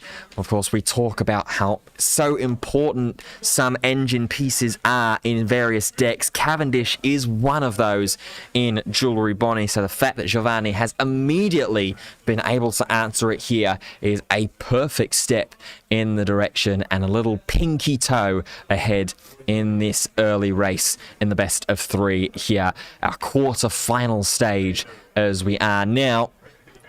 And Steven with a swing taken there, a 7k at life from leader Luffy. So on to Steven's turn now, who at the moment is just sitting there with the lone Jewelry Bonnie leader and the baby 5, the one cost 2k counter. And we're going to see a 5k swing in here from Bonnie leader, which is just going to get countered away for one by the Nami blocker, one of the innovations and the newer tools that we have seen included into BY Luffy lists. And it'll be followed up with a Rosinante along with X-Drake. Now, this is really, really interesting to see this card back into meta contention on play. KO one of your opponent's rested characters with a cost of 4 or less. Deals with that Kuzan perfectly in that scenario. But really interesting that this has made its way into the list to combine itself off of Don Quixote Rosinante. And that'll probably be one of the biggest reasons why a card like Ryuma hasn't been included over X-Drake, because it is a 5-cost base, so it's protected from the Rosinante. Here comes 10-drop Kuzan onto board now as well. I mean, the card that it has to take out is only going to be that 1-cost baby 5, but for 10 Dom, and in a situation where Giovanni is still sitting happily at 2 life on board, will be able to commit down that 10-drop, 10,000 power. And of course, during Giovanni's turn, all of Steven's characters are going to get a -5 cost as well. So Steven going to ask for the trash here for Giovanni. Sees Yellow Sabo and Egghead Luffy in terms of 3 brothers cards that he has to worry about, as well as, of course, that Kuzan that was taken care of from X-Drake during his turn. We're going to start off here with the 5k swing from the leader. See how Giovanni is going to want to respond to that, especially considering the 10-drop Kuzan having been played last turn. Depends what's in that hand for Giovanni. He's seen a couple of cards throughout these early game stages, thanks to that Luffy.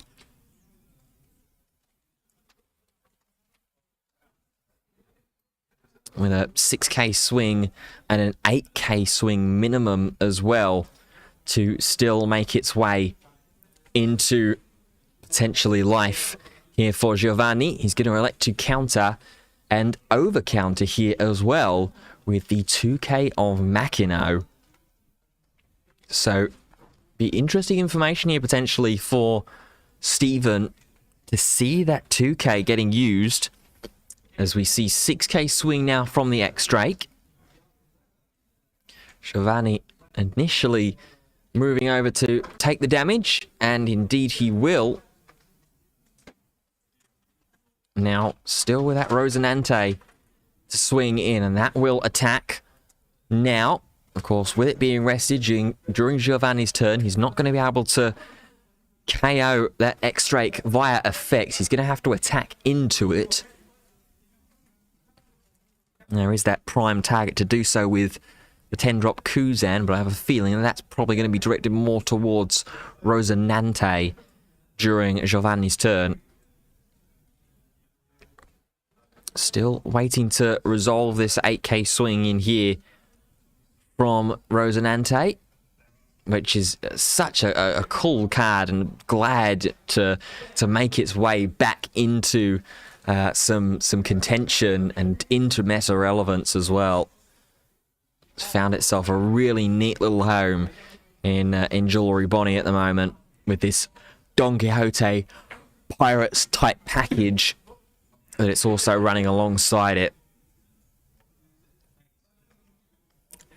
Giovanni really having to consider here exactly what he's going to do with this 8k swing. Asking for how many cards are left in hand now. Stephen with 8. Giovanni with, looks like 9 himself. So, does have the freedom here to counter this one away if he so desires. Would need 4,000 powers worth to send the attack safe. And Giovanni will take the damage. Down to 0 life now. As we go a 5 Don for 5 cost Bonnie, 2 cost Rosinante blocker, and a pass of the turn. So X-Drake is viable to be KO'd. Bonnie not, with X-Drake having been rested with the attack this turn. We are going to go ahead and put 2 Don underneath that Luffy leader and get ready to activate that leader ability with him now at 0 life. You can see 1 Don has been put to the side here as well for Giovanni.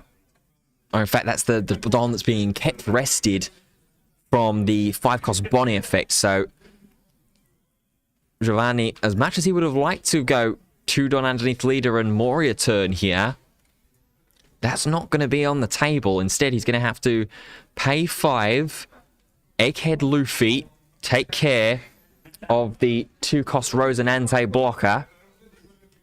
Now activating leader ability. Going to go ahead and trash a card out of hand. It's going to be a Kuzan. Seeing no more use for it. It seems at this point in the game, going to grab double Egghead Luffy back into life. And then for 2 Don, playing down that 2 cost baby. Getting ourselves the other Luffy onto board and getting rid of Rosinante. Because remember, with that 10 cost Kuzan on board, everything on Steven's side has a -5 cost reduction. So that is in perfect range for the Egghead to be able to come onto board and take care of what was at that time being Steven's biggest threat on board. And now, with Giovanni's leader being up to 9k during this turn, there will be an opportunity to attack in either to life or to that X-Drake. But instead, Giovanni decides, you know what? I'm just going to pass the turn. I don't need to rush things too much at this stage. So what can Steven do now here in order to reply? That 5 cost Luffy, the Tenzan, as well as the leader as dangerous threats. Leader boosted up to 7,000 power here during Steven's turn as well.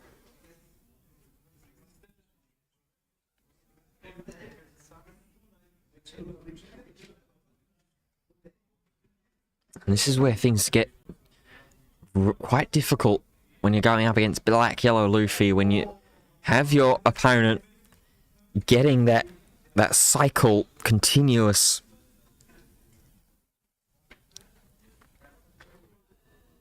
Looks like we're going to start on the offensive first. A 9k swing here from character Bonnie. He's going to get counted away first for 2 with Kazuki Hiyori. And then 1 more for the 5 cost Luffy. And then for 6, it's just going to be drop the Basil Hawkins blocker and pass the turn straight back over, leaving that 1 Don to mitigate one of Giovanni's attacks here as well. So 3 life here for Giovanni to try and get through. 1 blocker now as well. And 1 attack that's going to get leader affected. So not closing game out this turn by any stretch of the imagination. This will be another turn to just try and set things up. Would potentially have access to Moria on this turn, but it'll be a bit of an awkward Moria. You'll have to Moria, get back the 2-cost Luffy that's in the trash, and then potentially a Kuzan just to draw a card. Then you've still got the 2 Don for leader ability, but those 2 life would be staying there if there's no other 2-cost babies in the trash for Giovanni. So would only be a 7k base during Steven's next turn.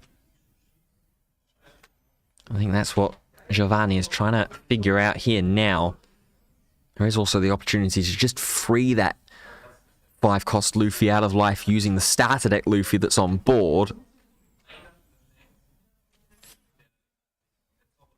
We're going to start off with the 10-cost Kuzan that's going to go ahead and swing into life. Damage will be taken, and the leader ability freezing down the leader for Giovanni.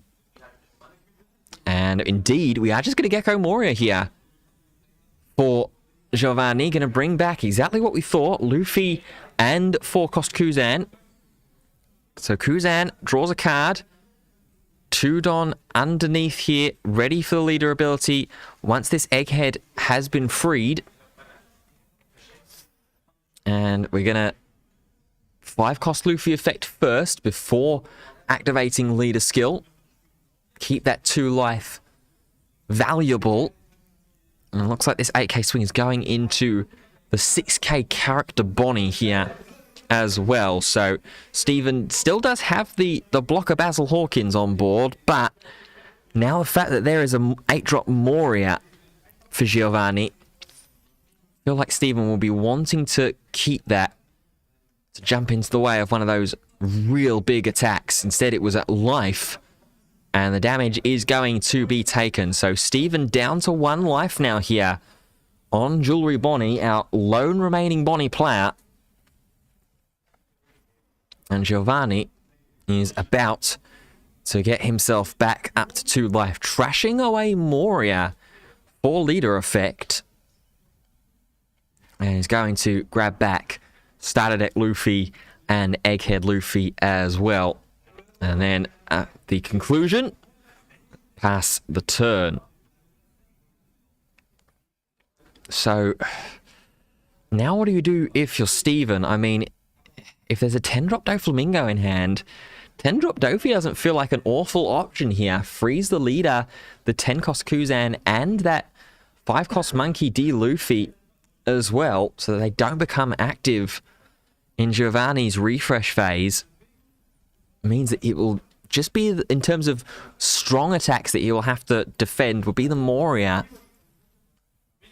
And then you do have Kuzan and the Egghead Luffy as well to defend, but with Basil Hawkins' blocker not being used defensively there during Giovanni's turn, the Hawkins would be able to just run straight in front of the Gecko Moria swing. So in this situation, I mean, it's not even, if you're playing 10-drop Doflamingo, you can't even swing out here because your characters are just too weak. Both of them at 6k bases would not lay any kind of threat onto Giovanni's leader, with it being boosted up to a 7k base here during this turn. So if we're going to play 10-drop Doflamingo, if it is an option, then it will just have to be the only action for turn, and Bonnie won't get its leader ability. We are going to 10-drop Doflamingo, freezing 10-drop Kuzan, leader Luffy, and the starter deck Luffy as well.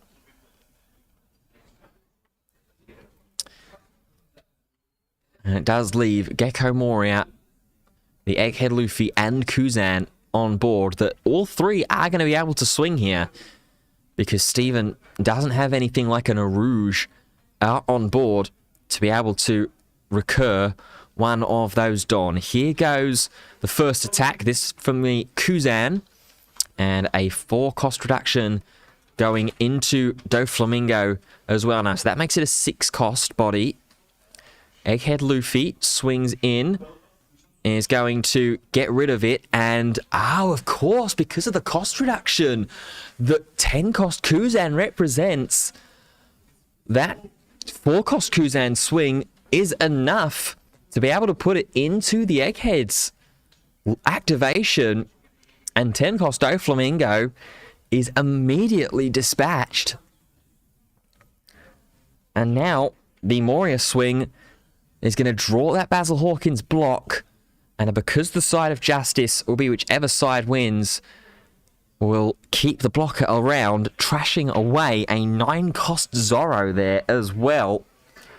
A card that for so many matchups would immediately strike fear into opponents, but right now isn't necessarily doing too much at all. Looks like another 8 Don here getting prepared by Giovanni, so it's going to be a second Gecko Moria that's going to make its way onto the board. We're going to bring back Luffy and the blocker Nami here as well, getting rid of the starter deck Luffy and the 4 cost Kuzan. And the Nami here, importantly, if Giovanni does have 6 or less cards in hand, he's going to be able to draw him a card, but that isn't going to be the case. So it's just going to represent a blocker on board.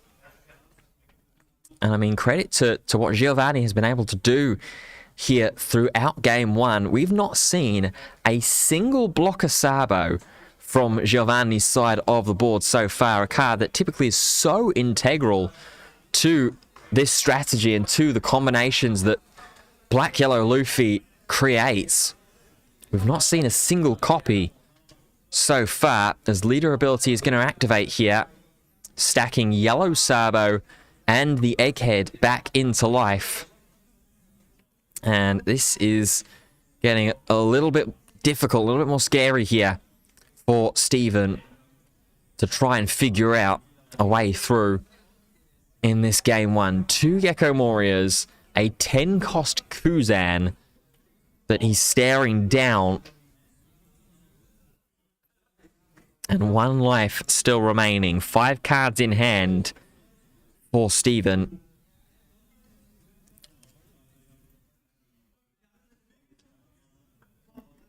As we are on his current turn, and again, we've faced a similar situation as we were last turn for Steven, that if there's another 10 cost Doflamingo that's going to make its way down, we don't have ourselves an extra way to get through and hold some of those blockers as we go a 7k swing in here, counted away for 1 by a blocker Sabo. For the first time in this game 1, we see the 5-drop blocker out of Giovanni's side of the board. Steven just tries to go on the aggressive there with the Hody Jones making its way onto the board, and then the big 20,000 power swing from the 10 cost Kuzan is going to be enough to close it out. So Giovanni, despite not seeing a single blocker Sabo until later on in the game when he trashed it away for counter, goes up a game 2-0 in top 8.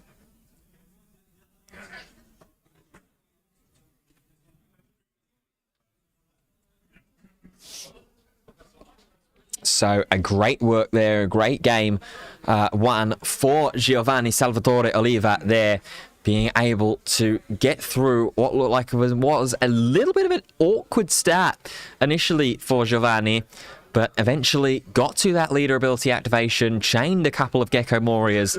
That 10-drop Kuzan came down and did so much work as well throughout that game, was able to get rid of both the Don Quixote Rosinante and the 10-cost Don Quixote Do Flamingo character card. And you can understand, you can see the reason why there are still players that are keeping it in the list at the moment as well, predominantly for this very matchup, as our players are going to get themselves ready for game number 2 in our quarter-final feature match. At the moment, still no other results to tell you about across the other quarterfinals. So for those that are maybe just rejoining in here, seeing Giovanni Salvatore Oliva, who has secured his 10th serialized card in One Piece competitive play, Arman Hajikasemi on Don Quixote do Flamingo Mono Blue is playing up against Eduardo Valenti on Black Yellow Luffy. Jamil Hamoud, who won the feature top 16 matchup on Purple Luffy, is up against Julius Schurhoff on Black Yellow Luffy. And then Henry Bancroft on Mono Blue do Flamingo against Justin Tullman on Black Yellow Luffy, as we are underway in game 2, and immediately a faster start for Giovanni there, starting off with turn 1 Charlotte Flompe to get himself early down from 4 to 3 life on turn 1. For Steven, what will he be able to produce? It's going to be a turn 1 Jewelry Bonnie and no search with it to start off with as well, keeping that one Don active just in case that leader wants to swing in. It means the Flampe could be rested to attack into on the next turn. Here we're going to see 3 Brothers Bond. He's going to go ahead and search top 5. I think I saw a blocker Sabo as well as a 2-cost Sabo there in this search. Do see another blocker Sabo though in Giovanni's hand already, so we might be seeing the 2-cost being taken here, especially with there being 2 in that 3 Brothers Bond search. So we are going to grab 2-cost Baby Sabo, bring that into hand, ready for later. And then with the remaining 2 Don, it is just going to be a pass of the turn from Giovanni here. So now Steven will immediately go ahead and supernova search with this Jewelry Bonnie. Does find himself a Cavendish off the top 5 search, but he's going to have to wait a turn to be able to play it down onto board, which unfortunately for him will give Giovanni a great window of opportunity to be able to find an immediate answer to it in the form of the yellow Sabo. Now here for 2, just going to play down another blocker. Don Quixote Rosinante now, keeping that one Don active. As we see Luffy leader swing 5 into 1. The Bonnie search goes down. And the 1-cost Flompe does get rested by leader ability. And Giovanni immediately, after a immediate start in terms of whittling himself down towards that 2, 1 and 0 life mark, goes a little bit slower here now, playing the blocker Sabo out from hand for full 5 Don, trashing away the 2-cost Sabo, as well as a second copy of the 3 Brothers Bond. Now over to Steven, who is going to immediately take the swing into the Charlotte Flompe. And now looks like that Cavendish is going to make its way onto board. It will indeed. With 3 Don available for 2, there is a second Don Quixote Rosinante. So Steven just saying to Giovanni here, you know what? If you want to take things at a tempo, you want to play the slower game, I can do that too. That's exactly what I would excel at typically. Oh, but there is that perfect answer. There is exactly the point that I was making during the Jewelry Bonnie search when Cavendish was brought to hand. It just gives Giovanni that window of opportunity to find that immediate answer in the form of the yellow Sabo. And goes on to board to take care of the Cavendish. So now over to Steven's side of the board, up to 8 Don for the turn. Is staring down double Sabo as well as the leader. Still Giovanni on 2 life here at the moment, so would need a couple of options and a couple more tools to get that leader ability going and online. Steven just going to count up his Don. It's going to be a 6 for Basil Hawkins. Blocks are the aim of the game here in this early stage. And now Steven considering paying 1 Don to set up a potential other searcher, another baby 5, another Jewelry Bonnie or a baby 5. But instead, it's just going to elect to pass the turn there. So now Giovanni over to 9 Don is going to find a Kuzan, paying 4, draw 1 card. And then remainder of the Don for 5 is going to be the Egghead Luffy. So just threatening the opportunity to KO any potential high-end threats that Steven might play down here with his full 10 Don complement. One slight issue that you do find with the Luffy, though, is that only KOs 4 costs or less. So with the Kuzan on board, would be able to take care of, say, a Don Quixote Rosinante. But if a Ronin or a Zoro were to come down, Giovanni would need to find one more piece of cost reduction to be able to immediately answer it with the 4-drop Kuzan on the board. Instead, we're going to continue to play this at a little bit of a slower pace, a little slower tempo. Baby 5 search is going to grab out the 10 cost Doflamingo for Steven. At the moment, hasn't taken a damage in this second game. It's been a lot more reserved from Giovanni so far in game 2. So Steven's going to take advantage of that. Searching again, this time looking for supernovas with Jewelry Bonnie. And he's going to grab the 5-cost Bonnie here.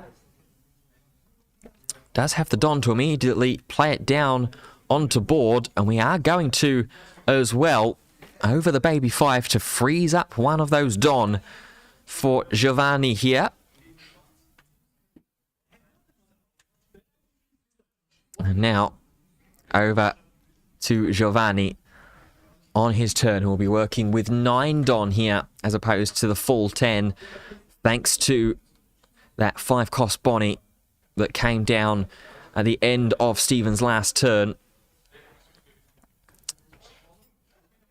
Here's options to remove pretty much everything on board except for the Basil Hawkins. You need a couple of different options there to get rid of it because of its once per turn effect, protecting it from removal of effects on characters. And Giovanni here, you can just see really having to take his time, really having to think about what is the best strategy here, what's the best course of action. Does have that immediate cost reduction on hand with the 4-cost Kuzan, which, I mean, on this board state, it could just be put it into the 5-cost Bonnie at this point in time, gets rid of a 6k base body on your opponent's side of the board.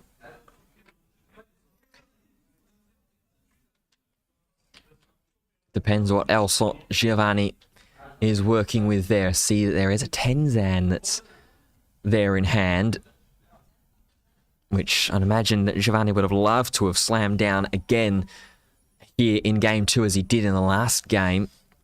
We are going to go ahead and Kuzan swing in. The cost reduction has gone into Basil Hawkins here, so that's going to make it a 2-cost. And Blocker Sabo is going to go ahead and get rested with Bonnie Leader effect. Draws out the free block with 5k into 7k base.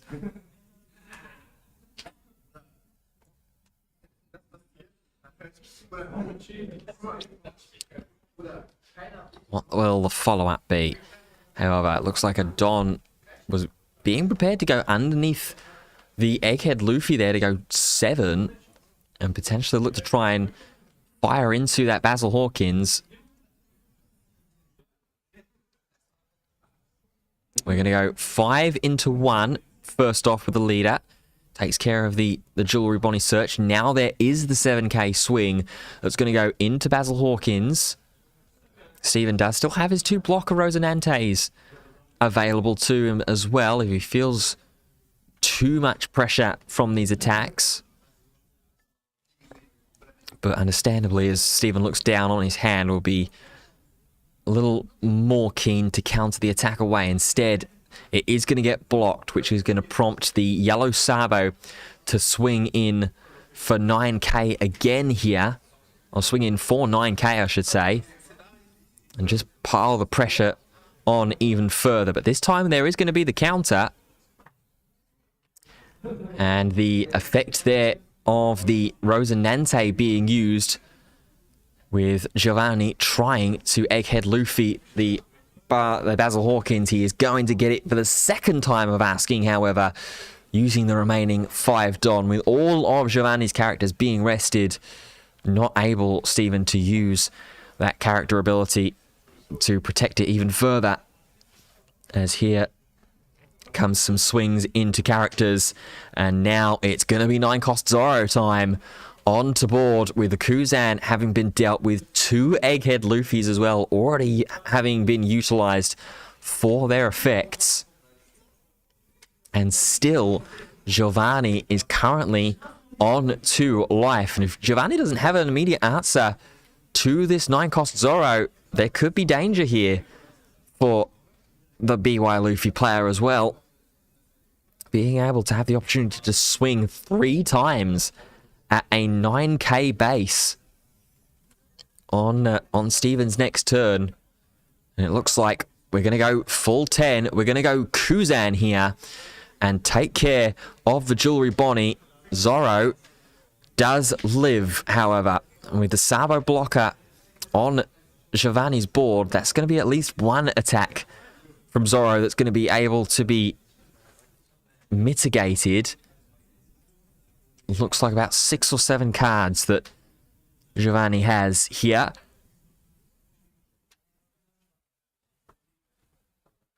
And this is one of the biggest keys to getting a successful matchup against Black Yellow Luffy, is being able to get through those remaining life all on 1 turn. You don't want to provide a BY Luffy player the opportunity to hold on to 1 life or even hold on to 0 life and counter away. You want to swing through everything on 1 big final swell. As we see here, 9k swing going in from the Bonnie leader. Feels like that's going to signify a general theme and pattern throughout Steven's attacks during this turn. Just trying to soften Giovanni's hand up here. Get rid of 3 cards out of hand. It have to be 2 2Ks and a 1K if Giovanni is going to counter these. Or we are going to sacrifice that blocker Sabo.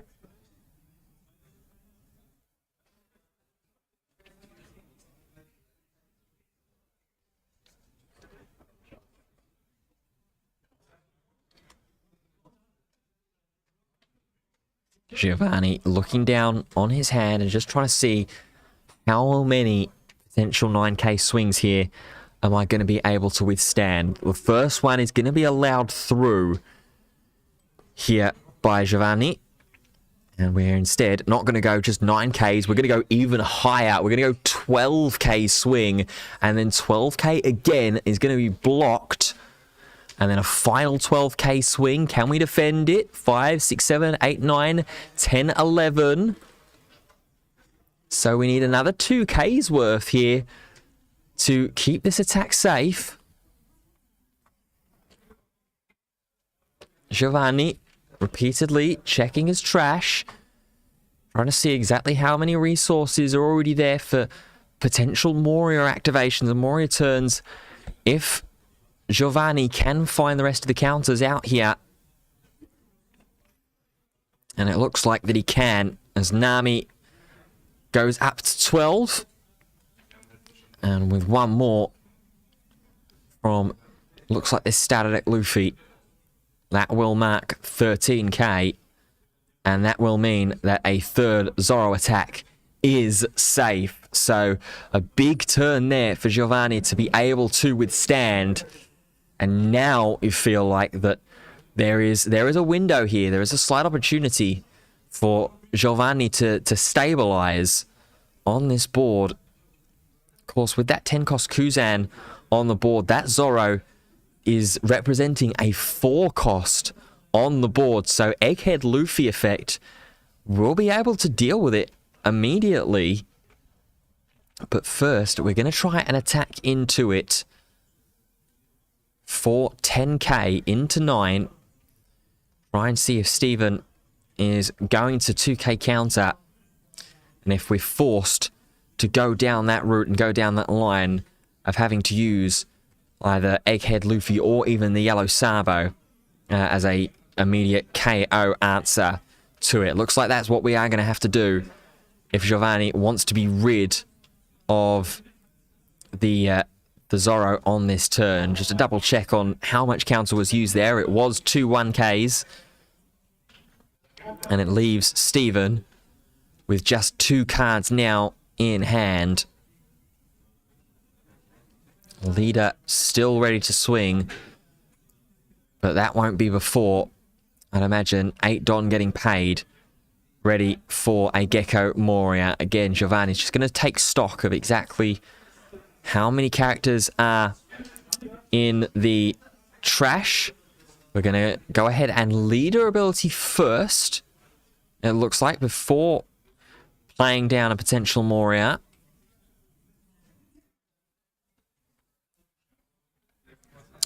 Bringing 2 cost Sabo into the trash. And it is going to be double Sabo that's going to go into life. So here comes Gecko Moria. Do we have 2 baby Sabos in the trash? We indeed do. The first one immediately is going to provide an answer for the Roronoa Zoro. In fact, we aren't actually going to be able to get rid of that Zoro on board now, because we've played that first and we've not activated it. So we're just going to go with the attack into Roronoa Zoro. No ability activations. And that's going to be countered away with, because the side of justice will be whichever side wins. So interesting line there that Giovanni elected to take. And it looks like he's just gone ahead and scooped it up here, I think. Giovanni there. So I believe we are going to a game 3 there after the line decided from Giovanni to go ahead and play the Yellow Sabo first, meaning that there was still a card in life, the Blocker Sabo, that he didn't want to trash away to get rid of that Zoro. So really, really difficult there. But in the end, it is going to go to a game 3 for the second Top Cut feature match in a row. And the importance of getting that Roronoa Zoro down onto board, making sure that it sticks as well. Steven defending it for all that he had and all that it was worth.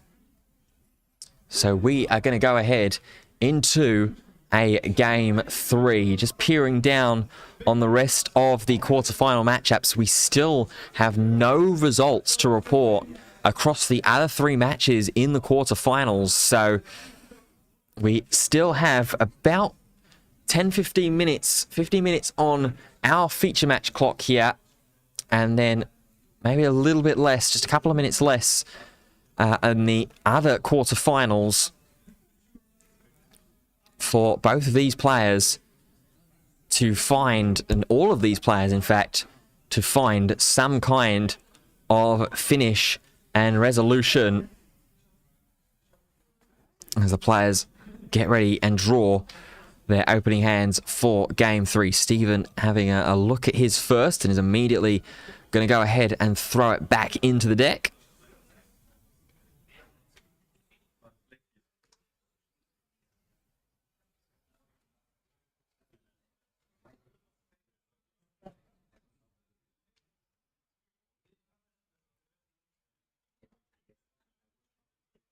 There's a little conversation between the two players and the judges on the table as well. Giovanni is going to set his life, as will Stephen, after having drawn on his mulligan. And we are underway now in game 3. Bonnie will play a Bonnie and pass the turn from there.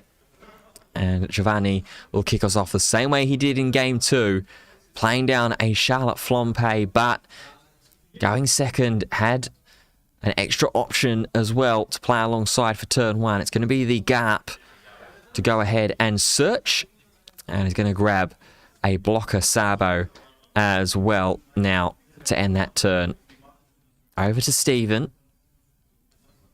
with 3 Don available. One of them going to be used for this Jewelry Bonnie search to try and find a Supernova type card.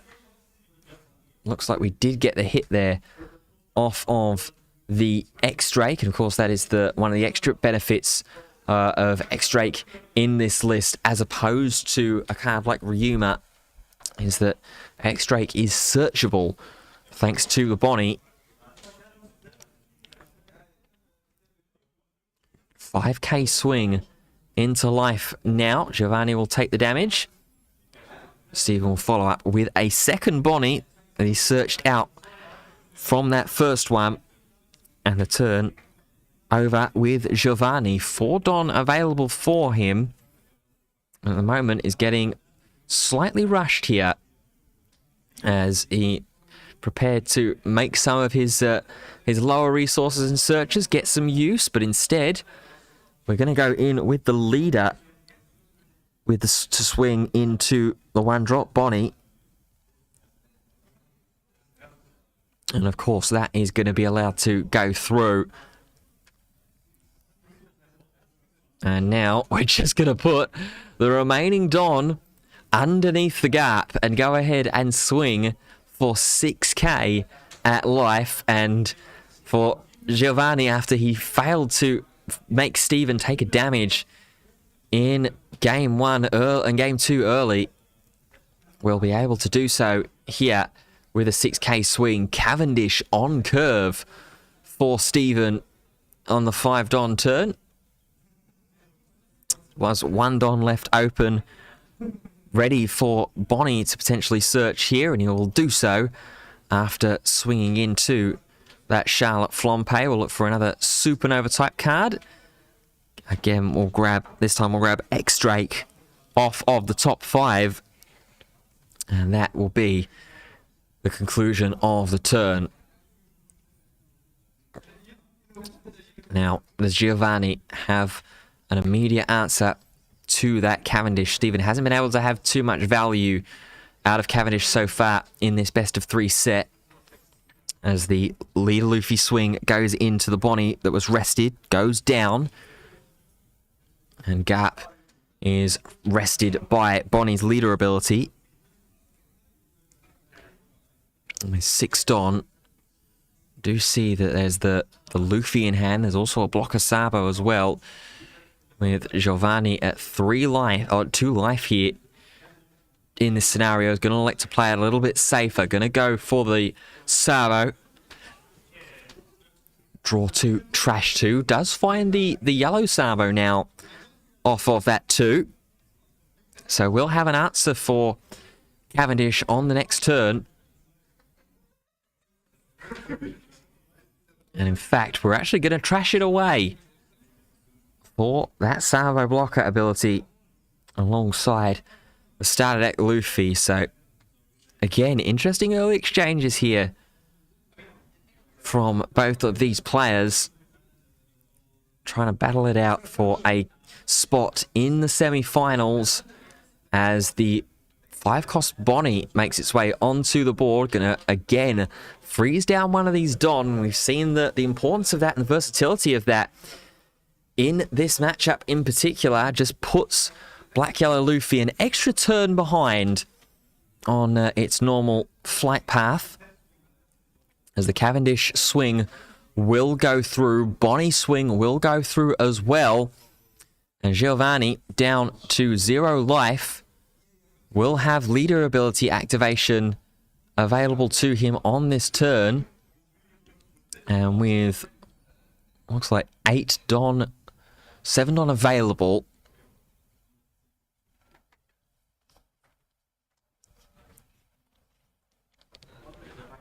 And that Cavendish rested.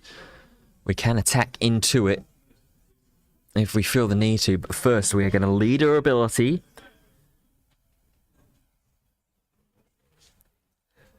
Not too much in the trash at the moment for Giovanni to work with either, though. We're going to grab Egghead Luffy into the trash. And it's going to be, it looks like a Luffy double stack going into life. The ordering here is going to be important for Giovanni. Elects to go Egghead Luffy first after a little bit of deliberation. And then the 5-cost Luffy, the starter deck, at the bottom. So, are we going to see just double 2-drop Luffys here to get both of them onto board? We're going to see one of them at the very least. There is the Egghead onto board, plus 2,000 power. Not going to be an immediate answer for both Bonnie or Cavendish on board. So instead, with the remaining 3 Don, we're just going to go ahead and attack into Cavendish. Leader ability activating here as well. Resting down. Potentially block a Sabo, just to make sure that... or just give us an opportunity to put forward some dangerous attacks on Steven's next turn. And it will indeed be Sabo that's rested. And Steven will allow the Cavendish to go down. So back over to Bonnie's turn. Up to 9 Don now. Is in the realms of Roronoa Zoro to make its way onto board. But that would mean that there would not be 1 extra Don left over for the Bonnie leader ability. I do see, I think there's a copy of the 8-cost Rosinante that's in hand there for Steven. Are we going to play that first, or I'm going to try and do a little bit of sculpting or a little bit of scouting? We are going to play the Rosinante out first and bring the Bonnie along with it as well. No attacks go in to the Sabo. Instead, we are just going to, again, for the 2nd consecutive turn, freeze up a Don and make it so that Giovanni isn't going to be able to have an explosive 10 Don turn right here. He's going to have to work with a little more limited capacity here.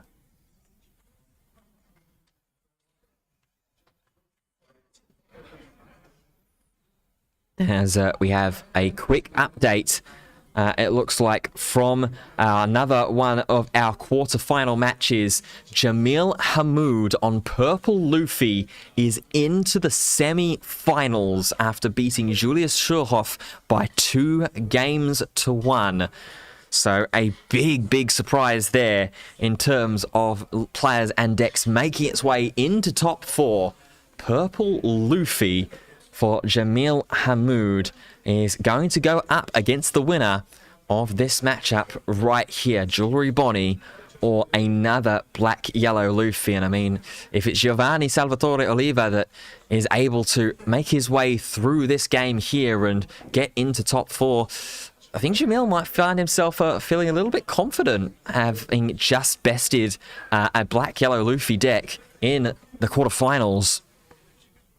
The other side of the bracket still currently being determined. Arman, Haji Kasemi, and Eduardo Valenti, as well as Henry Bancroft and Justin Tullman on the other side of the bracket.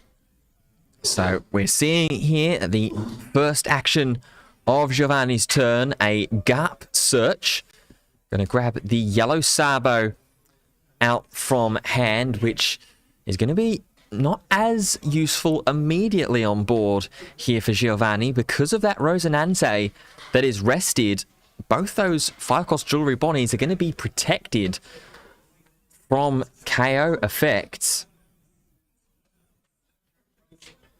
because they are both active and with a base cost of 5. So just bringing the Sabo into hand for the time being, potentially indicating that Rosinante is going to look to receive a little bit of punishment here from some attacks. We're going to go with the Egghead Luffy first, though. 7k swing going into life. Under 5 minutes left in this feature match for top 8. Bonnie is once again going to rest down the blocker Sabo. And the attack is going to be allowed through. We are going to activate the Luffy, trashing the card purely just to get an extra tool into hand here for Giovanni. And now paying 5 Don for the starter deck Luffy. Does free up that final life and give the leader ability an option to be live here, which with the 2 Don slid underneath, we see the 10-drop Kuzan trashed away. And a double stack of Luffy once again onto the top of the life. This is just going to be a 7k swing here now for leader. Counted away for 3 with Scratchman Apu and X-Drake. And importantly, now for Steven on this turn, Giovanni's still a 5k leader base, and the blocker is rested. But there are a lot of cards in Giovanni's hand that Steven is going to have to try and work through. First, we're going to start off with the 8k swing from Rosinante. Yeah!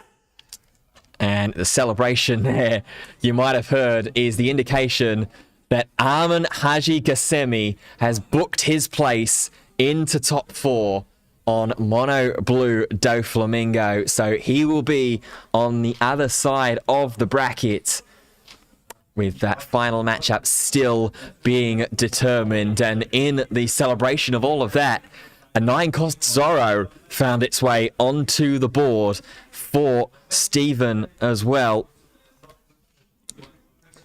And now with Giovanni finally having an opportunity to have all 10 Don available to him on this turn after back-to-back Bonnies freezing down one of those rested Don on each turn.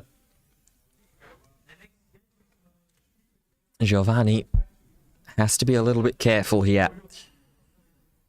Won't be as simple here as just slamming down that Gecko Moria. I'd imagine, especially with double Luffy in life, I don't think I see a second baby Luffy that is in hand that we could trash away in order to get those 2 Luffys out of life. We do have the 5-cost starter deck Luffy that can free 1 card at the very least. As we are coming up to just over 60 seconds left in the feature match area. The starter deck Luffy is going to go and activate its ability first, trashing away that 5-cost Rocket Luffy that was stuck into life, and now it is going to be a payment of 8. It is going to be a Gecko Moria that is going to come down onto board, fetching ourselves that lone 2-cost Luffy, and that is going to be the only thing that Moria is going to be able to bring. You might have heard the call from around the venue that time has been called for the remaining matchup over in top 4, and it's Justin Tullman that has been victorious against Henry Bancroft. So Arman Haji Gassemi on Mono Blue Doflamingo is going to be up against Black Yellow Luffy on the other side of the bracket. And then for this side, with this matchup still being determined, as time has now been called. So into the overtime rules we go. 10 minutes of extra time or 5 turns, whichever finishes first. And if we can't find a decider from there, with both games with the set tied at 1 apiece, we will go to our end of game and the end of round procedures, which at the moment Steven will be the victor of.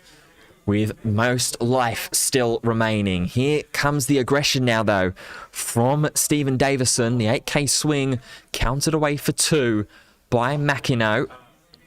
It's still a blocker up and on board here for Stephen on this turn as well.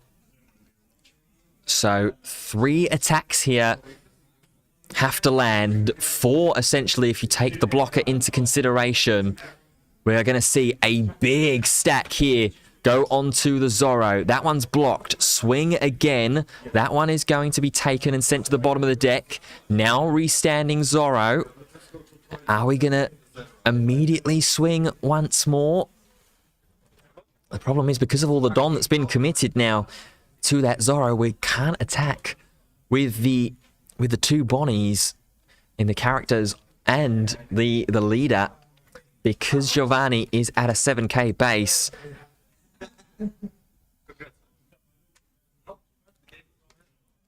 We are going to swing, and the life will go to the bottom of the deck. And from there, it's going to be a pass of the turn. So we are into turn 1 now, with Stephen having been turn 0 in the time rules, as it was called. And now attention turns over to Giovanni, and whether he can force 4 attacks to land. Luffy from the starter deck is going to boost itself up first. So an 8k base for the turn now. Of course, Giovanni does have the advantage of being able to activate that leader ability to get himself immediately up to 2 life. And that will be key as we go through these overtime turns. We're going to see the Egghead Luffy swing in for 6 first. 1 Don being paid for Bonnie leader ability. It's going to be the leader that we're going to rest down, as opposed to the Moria or the other 5-cost Luffy. And the damage is going to be taken, it looks like, here for the 6k swing. It is. So with leader ability activation, this game would be tied, and it would come down to cards in deck if we can't find an immediate winner in the remaining turns. Now we're going to see a 9k swing from the starter deck Luffy. And if this is at life, it's going to force 3 cards out of hand, but it is not to be. Moria swings now. Again, that 9k magic number. This time Stephen does offer up the counter. Gonna go ahead and pay 2 for a 2-cost Sabo. And I'll tell you what, this is a board state in a situation where you'd love to still be playing the Rush Ace in this list as well. Double baby Sabo played down. The Don has already been attached onto the leader, ready for the leader ability activation.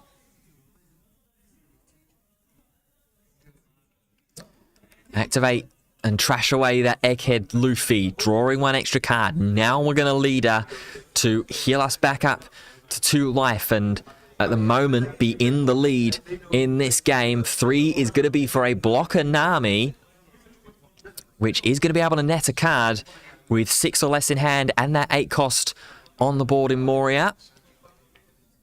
1 blocker Sabo does still have to trash 2. And Giovanni is playing with a reignited and reinvigorated pace here, as the second Sabo comes down as well, trashing away 10-drop Kuzan and the 3 brothers Bond. And Giovanni says pass the turn with 3 blockers and a 9k base leader on his side of the board. We are into turn number 2. Giovanni with plenty of cards left in hand and plenty of defenses here, ready to try and halt Stephen's advance, because you feel like this has got to really be the turn for Stephen to be able to try and get things close.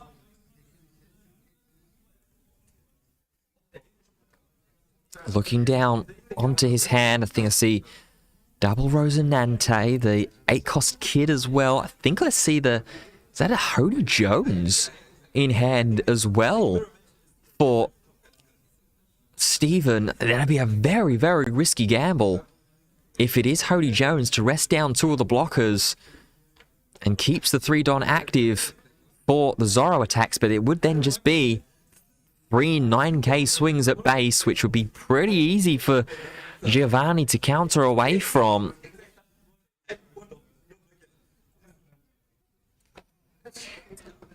Counting out, he does have 7 Don split aside here, Stephen. We are going to go with just 9k swing first.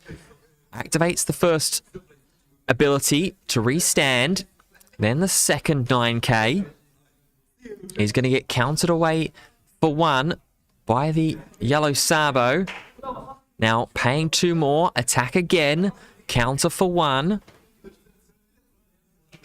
9k again from Rosinante. Counter for 1. 2 6k bodies and a 5k base with 6 Don left remaining. He's just going to pass the turn. He's just going to pass the turn here. Giovanni's leader just too tall.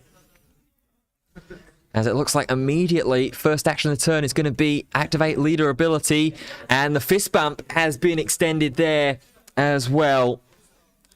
So believe that with that in mind, that it should be Giovanni Salvatore Oliva that after securing a 10th serialized card, does make his way into top 4 into 9-0. A real back and forth best of 3 yet again there for both of these players. Stephen's Jewelry Bonnie deck doing so much, particularly in the early stages, to try and halt the advance and halt the Gecko Warriors to make their way onto the board to stop that curve.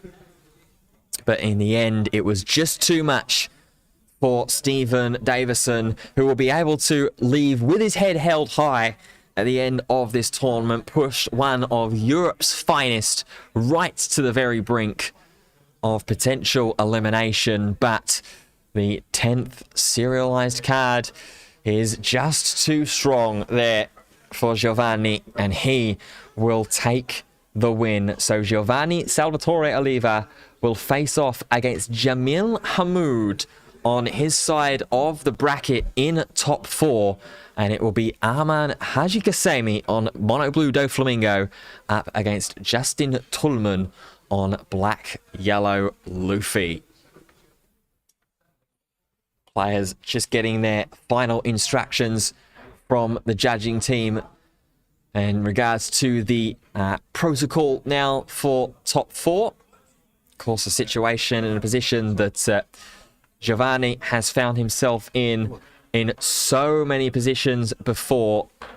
This is the first time, in fairness though, since the 23rd of March that Giovanni Salvatore Oliva has found himself in the top 4 of a tournament, that dating all the way back to the Krefeld Regionals, and a victory on Blue-Black Sakazuki.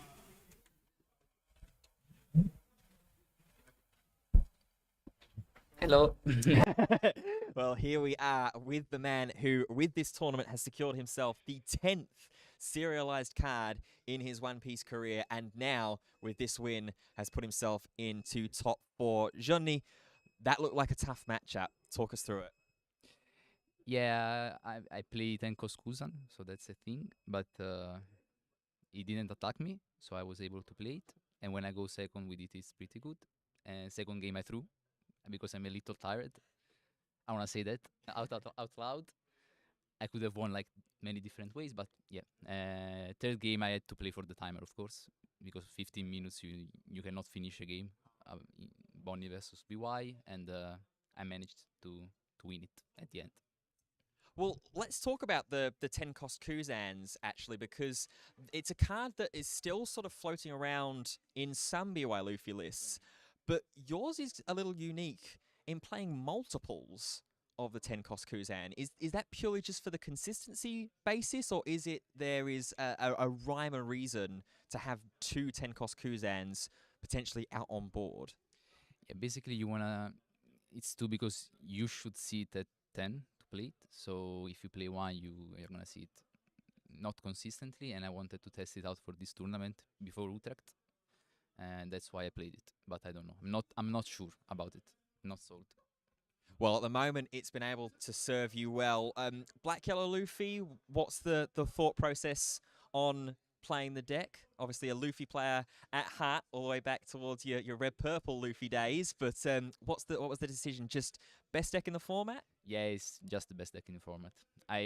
Until I could play ST14, I just delayed practicing it, I guess. But now you have to play it 8.5. There is no other deck to play, in my opinion. Maybe Duffy, but I don't know. That's why. Is this the deck that you're looking, you said about Utrecht, is this the deck that you're eyeing up to take with you to Bandai Cardfest next weekend? Yeah, for sure, for sure. I need a little more testing, but yeah. Well, you're going to get a little bit more match preparation testing in your semi-final. A massive congratulations to you, Giovanni Salvatore Oliva, making his way into the semi-finals. What a best-of-3 set that was with one of Europe's finest. We are going to take ourselves a quick break, but don't go too far because your feature match semi-final is coming up just after this break. At least 2 copies of 10-Drop Day Flamingo in that search as well. We're going to grab one of them and bring that into hand. So, of course, just posing that threat, offering that out as an opportunity later down in the game. And we're going to just see the remaining 2 Don slid underneath the Bonnie leader, going 7k into life. Such an interesting and unique leader is Don Quixote Rosinante. Look for the points when we start to get through towards the sort of mid to late game stages when there are characters on board. Guy is going to want to try and protect some of those life cards, maybe going down to sort of about the 2 life kind of range, and then using that blocker ability to protect some of those rested big game threats, especially against a Jewelry Bonnie deck that thrives off of characters being rested. Try and redirect some of those attacks into life. As that attack from leader Bonnie was taken, we see the 5k swing from Rosinante leader go into the baby 5 searcher. And now here comes Jinbei to bring along Edward Weevil as well for the 4 Don turn. The Jinbei Weevil combo that we're so used to seeing in Doflamingo being used in versatility with another member of the Don Quixote pirate family. And all of a sudden, it's a good little board state that Guy has created for himself, representing with that combo for 4 Don, 11,000 power worth of base power, and of course that Edward Weevil replacing itself in hand with that on-play ability to draw a card. So now, over to Daniel's turn, 5 Don available, could potentially be setting up for a Cavendish play here. If it's available, the swing will be countered away for 1 by the 5-cost Luffy, and there indeed is the Cavendish to on-play restand 2 of those Don. 1 is going to get used for another baby 5 to play down, but of course won't use that final Don to search for it. Wants it available for that leader ability going into Guy's turn right here. So now Guy up onto, should be 6 Don here for him. And a couple of options here, and this is where, when you're playing against Jewelry Bonnie and you're playing against leaders that have interesting activated abilities, you want to kind of try and be able to play that leader ability for you, if that makes sense. You want to be able to try and force that activation out in a situation that's going to benefit you the most. As we see here, the Weevil's going to swing in first for 6k. We're going to use that leader ability for Daniel to rest down Jinbei. And then the swing will be countered away by the 2k counter baby 5. And that does leave Guy with 6 Don open now. Here is Sugar to come down onto the board, a card that has been the bane of a lot of players' existences, I'm sure. As soon as they see that Sugar card get played down, I'm one of them, they think, oh no, here we go. The control is really starting to grip hold. Of course, on the opponent's turn, on Daniel's turn here, when an opponent plays a character because it's played in Don Quixote Rosinante, that Don Quixote Pirates typing, one of the characters is going to be rested, and then Sugar itself has to be rested as well. So this could be really, really interesting here for Guy to be able to get control of this board state himself. 7 Don available for Daniel. As you see, Daniel just making sure he's got the exact wording of Sugar correct. And it is, of course, when your opponent plays a character. So at any point, as soon as that character gets played, once per turn, you can rest one of those characters. So, of course, the only target at the moment is that Cavendish on Daniel's side of the board. So it's essentially kind of forcing Daniel into an awkward situation here, because what you tend to like to do when you've got Cavendish on board is play a character first, or use an activated ability first, so that you're getting the most mileage out of that Don, because of course when Cavendish attacks, you get the exact... Well, we promised you it was going to be a quick break. We are getting ourselves straight into our semi-final action here. Arman Haji Kasemi currently still undefeated, 10-0 at the moment, including the top cut matches that he has been able to take down. He's going to come up against one of his teammates in Justin Tullman on Black Yellow Luffy. Of course, both of these players former regional champions. You can see there Justin Tullman back from 2023. More recently is Arman. This is going to be proving to be a really, really exciting game here. On the other side of the bracket, of course, if you're just joining in, they're making up our top 4 decks. We have Giovanni Salvatore Oliva, who managed to scrape through a fantastic best of 3 set against our lone Jewelry Bonnie player, as our featured quarterfinal matchup is going to be going up against Jamil on Purple Luffy. He is still continuing to go as the matches continue to wind down. So both players are pretty much ready and set up here.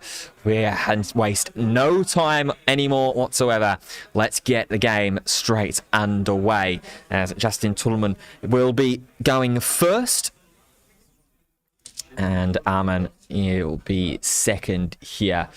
So Arman, I mean, his accomplishments, we mentioned them earlier on in the day. Multiple time top finisher in regionals, in the championship finals, in top 16 in Paris. Most recently, besides this regional championship here, his last in-person event, a second place finish with Mono Black Lucci.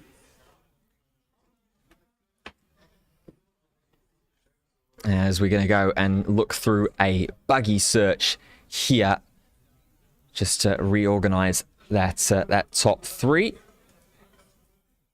As for Justin Tullman, at the moment, his last regional win all the way back in 2023, as we said, back on 13th of May, Mulheim Regional with Smoker, all the way back when that was the dominant mono black deck in the format. Recently, a top 32 finish in the Paris Championship Finals, as well as a couple of top 16s and a second place finish in the Bielefeld Regional back on the 9th of September in 2023. So 7k swing going in there from Justin Tullman. Going to take the damage there early on. Now up to 4 Don. Going to see the Boa Hancock make its way onto the board. More searching going to go through here. More reordering of the top of the deck. And of course, we'll be able to grant the leader a rested Don in case that Arman does want to decide to push with a 6k swing in here for the remainder of this turn.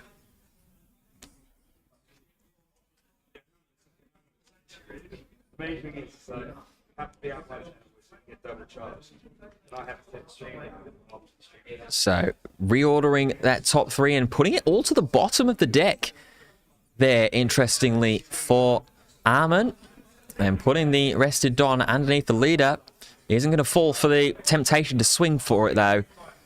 Well, keep Justin on that 4 life for as long as possible. Try and maintain the position for Justin to have to take the damage on his own accord as he goes up to the 5 Don mark, revealing one of the World Championships exclusive Don cards there as well. That's a really cool sight to behold. And we're going to use it to put underneath the leader and just go with a 6k swing at life here. It looks like Arman is going to be tempted to counter away and will. 2k with the crocodile, and then the former regional prizing, one of the top finishing prizes there in the 4-cost Kuzan, will make its way down and net Justin an extra card. So far, no life having been taken from Justin, no Flompeys, no 5-cost static Luffys to speak of at the moment. Doflamingo, got to be a bit of an interesting matchup, especially into the black-yellow Luffy list as we see Jozu come down, bouncing that Kuzan back into Justin's hand and allowing Arman to get some added versatility and usage out of that 1-cost buggy searcher.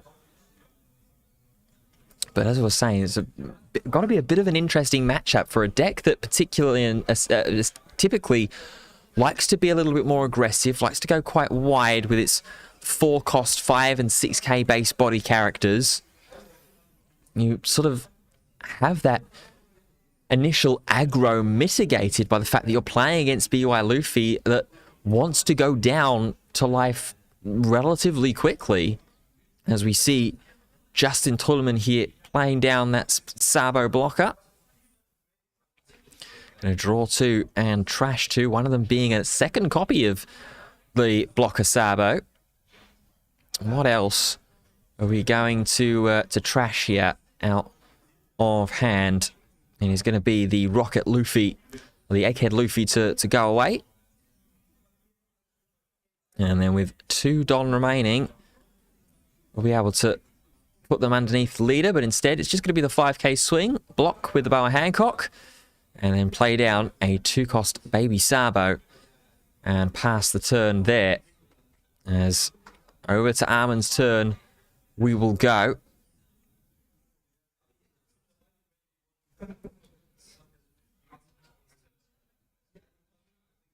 Looks like what, 8 Don to work with here for Arman, so potentially a couple of options here. It depends on how aggressive Arman wants to try and pivot towards.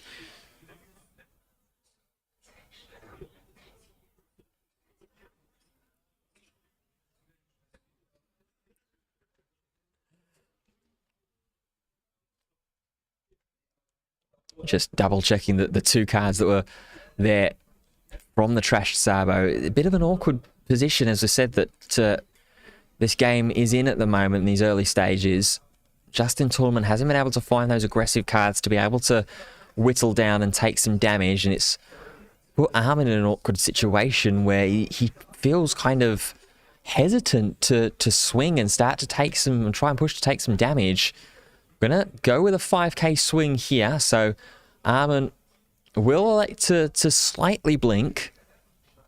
Justin does have the opportunity to just block freely 6k here, but instead he's going to counter for 1 with the starter deck Luffy. And here's a Gravity Blade Raging Tiger to deal with the 2 bodies on board, the blocker Sabo and the baby sent to the bottom of the deck. And I suppose when you've not got too much better to do in this scenario, might as well just put Justin even further on the back foot in these early stages. And now we see Perona make its way onto the board. Gonna organize that top 5. Maybe indicate that Arman is gonna want to start getting a little bit more aggressive and attacking on the next turns using that leader ability as well. Cards are going to go to the top of the deck, and from there it's going to be a pass of the turn over to Justin, who's up to 9 Don now and still currently sitting on 4 life at the moment is not too much board to be able to carve into.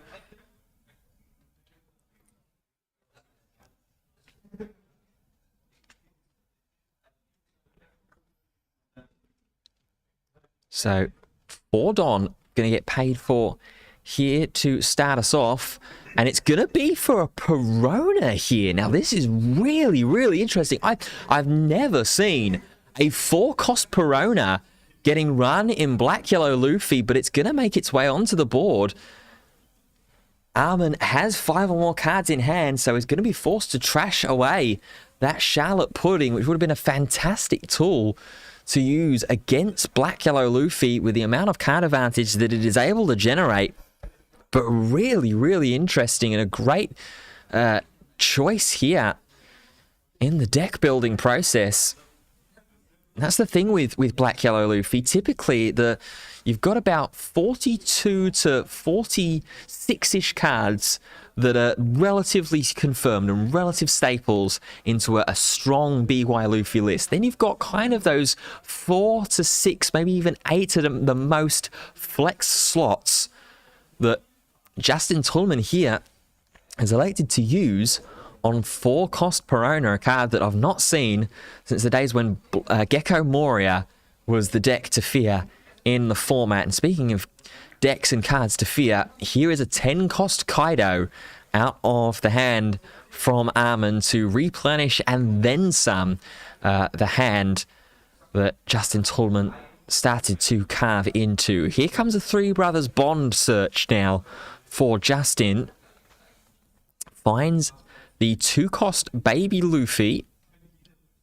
Feel like that maybe this is going to be the Kickstarter. Just being able to have a little closer look through the deck and see and find some options on the against the board that Arman is starting to create, because it is starting to get a little bit more scary now for Justin defensively, predominantly because of that big 12,000 power body threat that doesn't care how big that Justin is able to power his leader up to from those 2-cost babies. 12k will play and do some damage.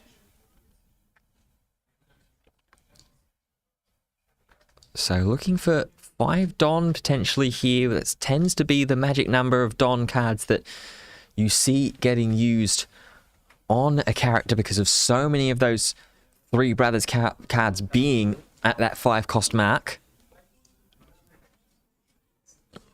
We are going to first, though, swing 6k and direct the cost reduction into the 10-cost Kaido. So make that a 6-cost on board now. The attack will be 2k'd away by a crocodile. Now paying 2 Don. And it's going to be the Kazuki Hiyori that's going to make its way onto board, rearranging some of that life. We did see the 2-cost Baby Luffy get searched out from that Three Brothers Bond.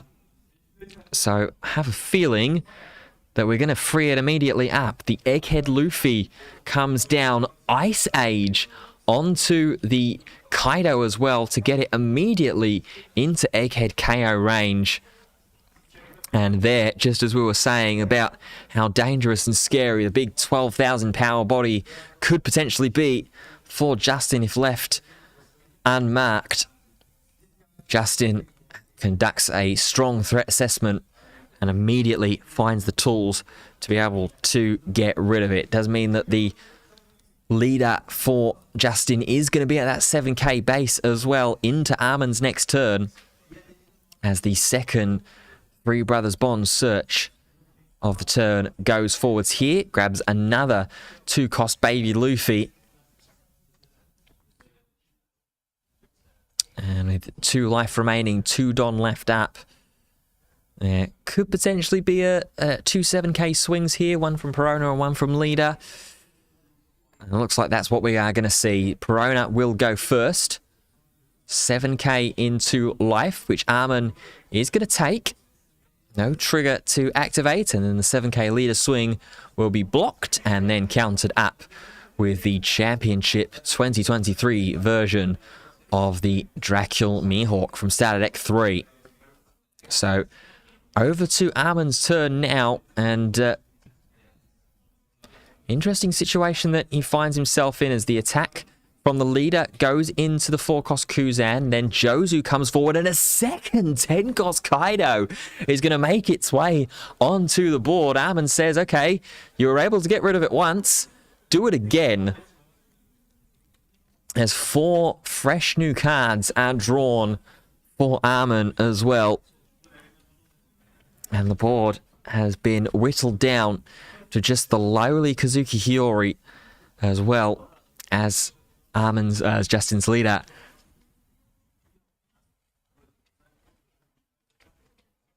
So this will generally be the situation now for Justin Tullman, and as a BY Luffy player, where you want to get yourself through those remaining 2 life cards and get that leader ability starting to activate.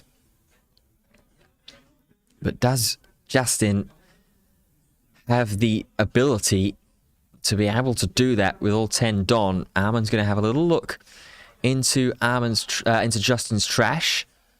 Sees 2 Egghead Luffys, 1 Starter Deck Luffy, and 1 Sabo that are gone at the moment. As 1 Don is going to be a Charlotte Flompe. There's 1 life taken care of, as well as an extra card being drawn.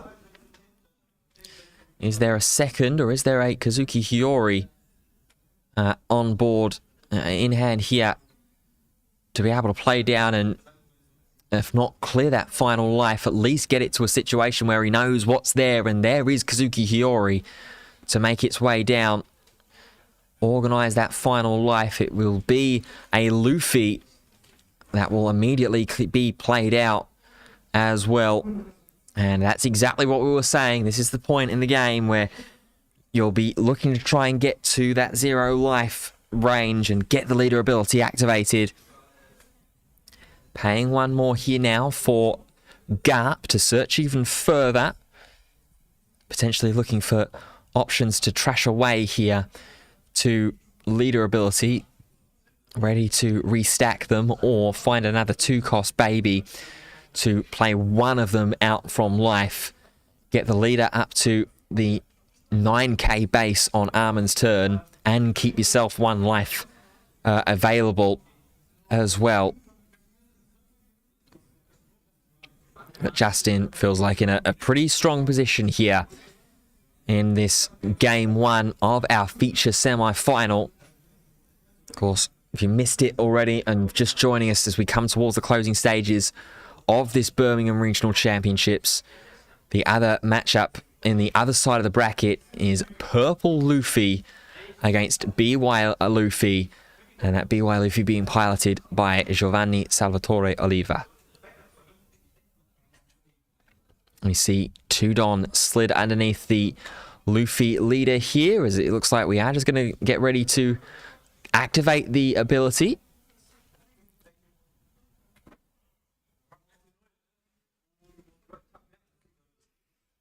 And trashing away Ice Age for the ability cost, so not willing to commit extensive resources in order to get that 10-cost Kaido off of the board. We're going to stack Sabo and the Luffy here, and it is going to be Sabo that's going to make its way onto the board first, of course, giving everything KO protection. And importantly, getting that draw to trash 2. We see the zombie Luffy hitting the trash there, as well as a Charlotte Flompe. Not too much use for it now, besides defense. And then a 9k base leader, Justin will be feeling somewhat comfortable as we see the big swing in here. This is going to be 11 with the 2 Don attached underneath. And Arman will take the damage. So all 10 Don. That Kaido still on the board here for Arman. We're going to see 7. We're going to see a second Gravity Blade. We will. Second Gravity Blade of the game. We'll deal with the 2 brothers there, the Sabo and the Luffy, sent away The only issue that Arman now has with that is how is he going to be able to move forward and capitalize off of that? We're going to see a 10k swing going into life here. Is met with a 2,000 power counter of Hiyori, and then the 12k swing, that one is going to go to the bottom of the deck without too much argument. And the turn is passed straight back over to Justin, who does still have options and characters left in the trash to facilitate some more of the traditional BY Luffy combo plays. But already having seen a couple of those resources getting gravity bladed throughout the course of this game one, it's going to be a 4 Don payment first, so we're not seeing a Moria on this turn. Kuzan to start, draw us a card.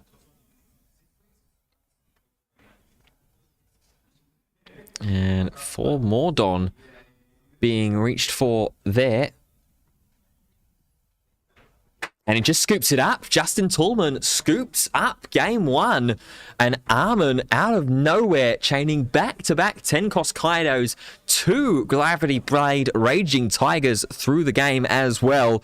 Goes up by a game 2-0. You might have heard just out of earshot the reaction as well there. 3 thunderous claps of applause from Arman as Justin reached for the cards to scoop things up.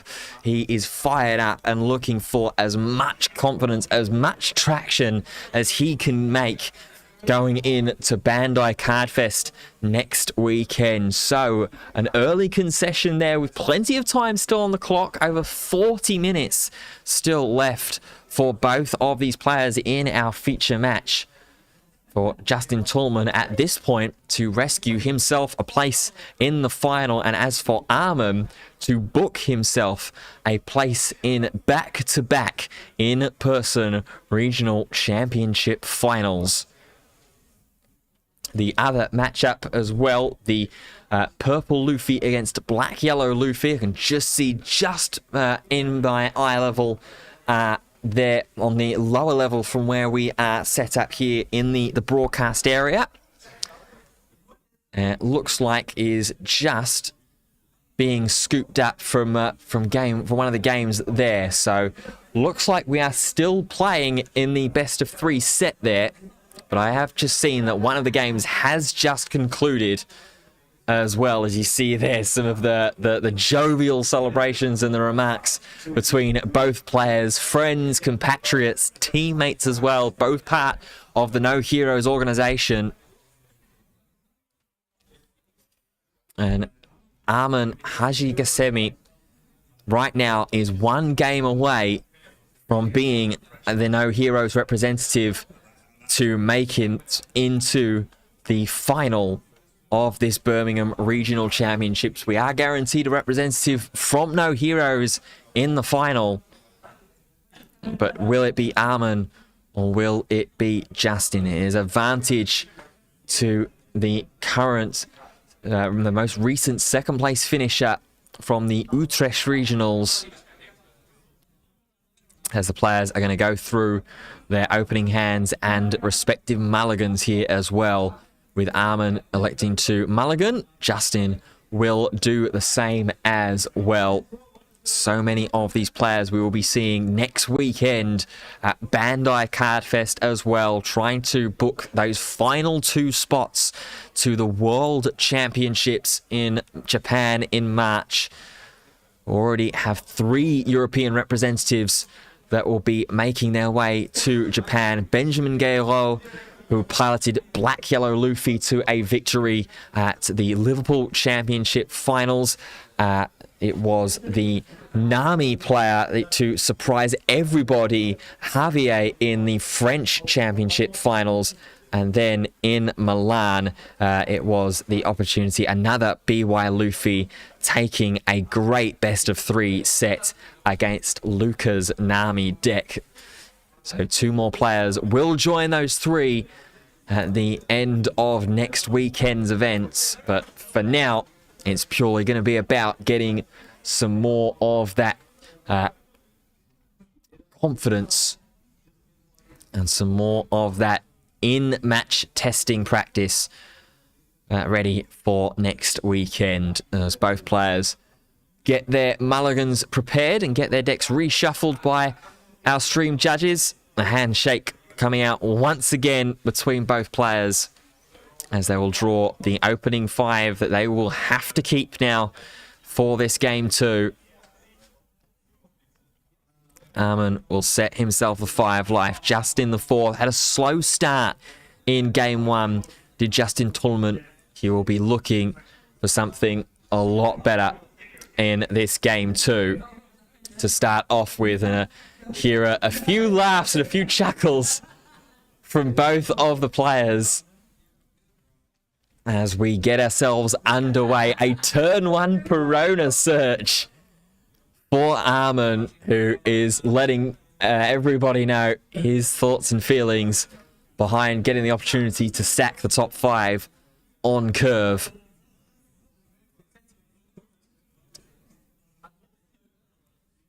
What will he look to try and have there as well? I think a spot.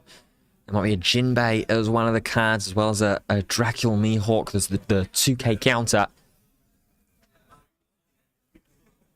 As well as looks like Buggy Perona as 2 of the other cards. The last one just slightly evading the camera for the time being. I'm sure very, very soon we will find out exactly what was there. And taking his time here to just figure out exactly what the order and what the stack he wants to be. Made a little bit more awkward by seeing 2 restack options there in Perona and Buggy as part of the top 5 search. Typically in that top 5 you want to put another card, like another copy of Perona or a Buggy towards the bottom of the stack. So at least that way when you're drawing it for turn you have the opportunity to look into the next top 5 cards or top 3 depending on whichever searcher it is going to be. Speaking of searchers, we have the Gap making its way onto the board, which is going to fetch the Egghead Luffy. And it's just going to be a pass from Justin there in turn 1. Again, no copy of Charlotte Flompe to make its way onto board as the 7k swing comes forward. Jinbei off the top of the deck there, searched and stacked from the Perona. And the top 3, the remaining 3 from that turn 1 Perona search are going to be sent to the bottom of the deck. Justin will, of course, look to take the damage, and the turn will be passed straight back over. Going up to 4 Don range, will Justin look to play down a Perona again, just as he did in game 1.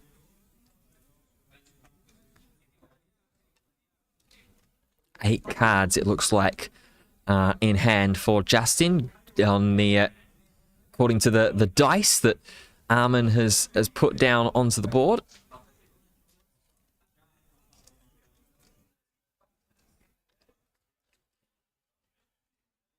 What will Justin Tullman be able to do here? I mean, that there aren't too many options in hand here. At the very least, you'd be able to try and 5k swing into the Jinbei with a Gap and then 6k into life, at least deal a damage.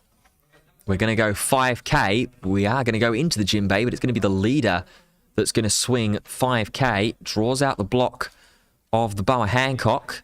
And then it's going to be pay 4 for double Baby Luffy. And then a pass of the turn. So setting up a bit of board presence, but for the time being, still not doing too much in terms of the liberation of his own cards in life. As we see Buggy make its way onto board, Arman going to look at the top 3 cards and reorder them however he pleases. With 4 Don left available, does give the opportunity of either the swing with leader ability for Doflamingo, or if Arman wants to keep that Buggy and get the return of that Buggy, a 4-cost blocker Trafalgar, or 4-cost Trafalgar Law would be able to do just that. Arman continuing to consider on these top 3. Just over half an hour left in this matchup. And he's going to just be onto the top of the deck. 2 Don attached underneath Doflamingo leader. So we are potentially going to see 7k with leader activation here as well. And there is the 7k, and there is leader activation. It is going to be the 4-cost law that we were just mentioning to potentially bring the buggy back into hand, but it will be the election of the Perona that will be returned.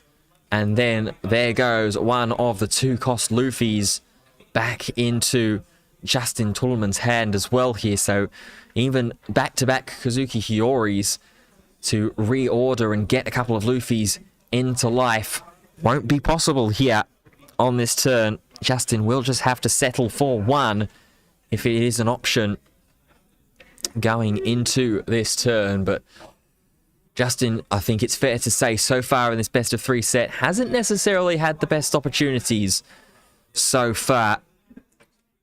Particularly in game 1, getting double gravity bladed, then double 10-cost Kaido'd as well, being able to deal with one of them, but the second sticking onto board. And at that point, Justin Tulleman scooped it up and believed that that was just too much. As we see the counter here from the attack, and the Perona that was just bounced back from hand is going to be played straight back down again. Top 5 is going to be looked at and reordered for Arman. So a completely full board here as well for Arman. A little bit more typical of the Doflamingo strategy, the Route 1 strategy for Doflamingo, it should be said.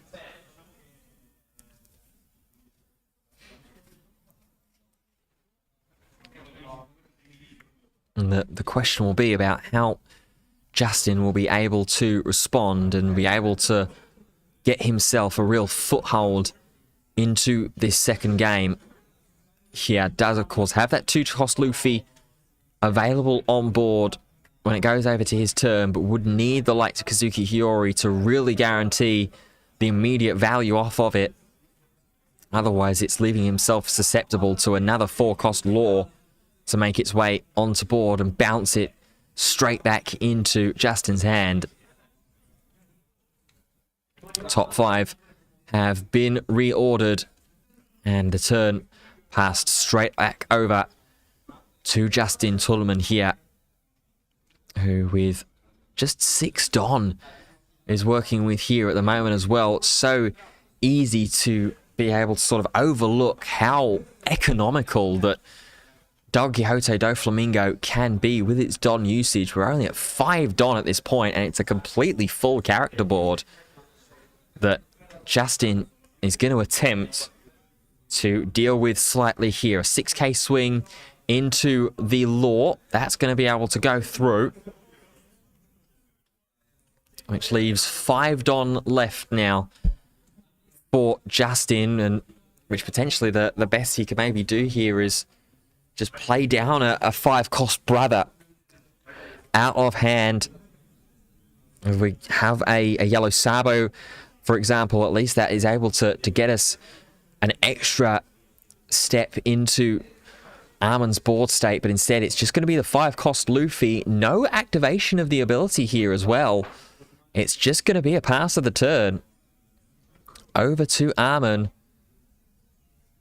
And he's going to pay a big 6 Don, it looks like here. It's going to be Jozu that's going to make its way onto board. And the joke there, jokingly motioning there for the 1-cost gap. But the only logical target there, and the only target to bounce back, was going to be that 5-cost Luffy. And Justin slightly punished there for not immediately activating that 5-drop Luffy's ability, at least getting you to that 2-life mark.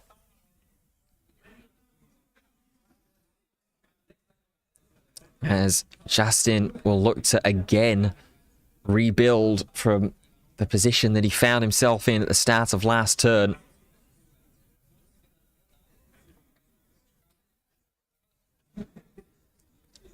See Looks like 5 Don again being considered here.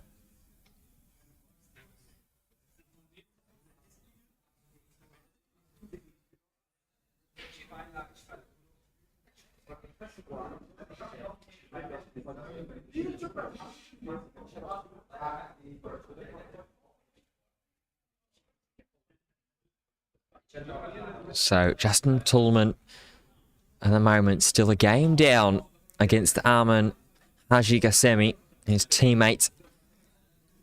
It'll be the Sabo that we play down here 4-5, draw 2, trash 2, and give everything KO protection. Not that that'll matter too much against Doflamingo, but at least it's a little bit more filtration that Justin will be able to do, trashing away the Egghead Luffy and a starter deck Luffy, the one that was bounced back into Justin's hand from the Jozu.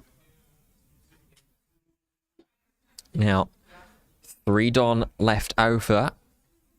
Thinking about utilizing 2 of it.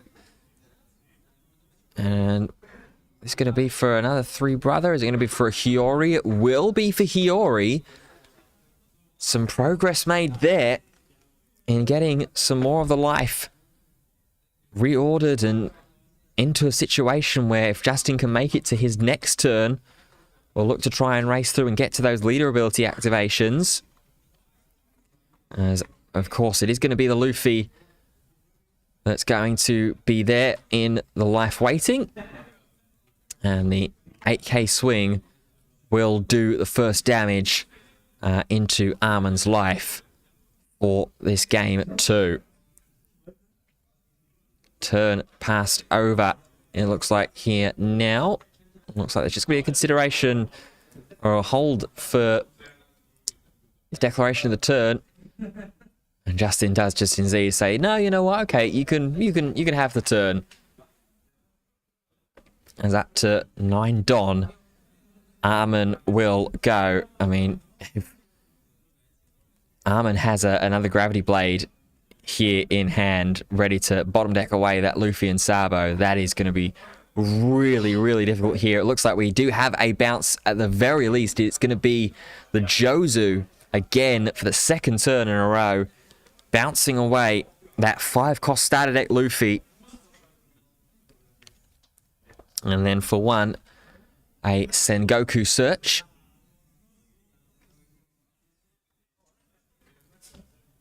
And a little bit of frustration there shown from Arman, looking like he didn't hit what he was looking to try and find. In the end, takes the 4-cost Trafalgar Law. And again, the turn will be passed straight over. Just a little bit of cat and mouse. Both players are playing with each other at the moment. Neither player wanting to get too aggressive, particularly for Arman with such a wide board state that he has at the moment.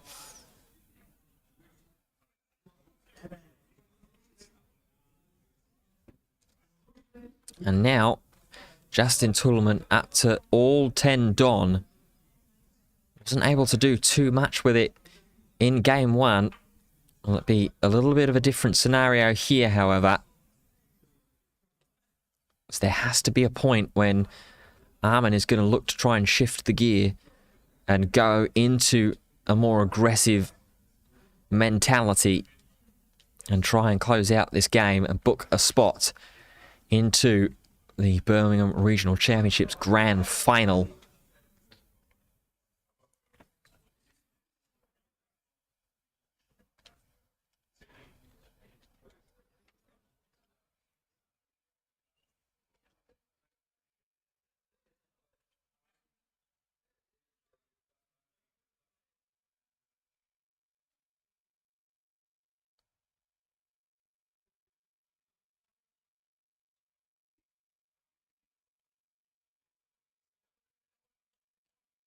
So to start this turn off for Justin, it's going to be 2 Don underneath leader and a 7k swing, which is going to be blocked and counted up for 2 with Boa Hancock. Now 3 Don getting rested here. Gonna make that up to 5 now for Justin for a manga blocker Sabo. Draw 2 and trash 2. Going to trash away Ice Age as well as potentially another one of the brothers, potentially a card that's not necessarily going to help in this matchup. It is going to be the 5-cost Luffy, and then just another blocker onto board for Justin here. The Nami making its way down. Of course, no 8-cost on Justin's side of the board, so isn't going to get the extra card draw.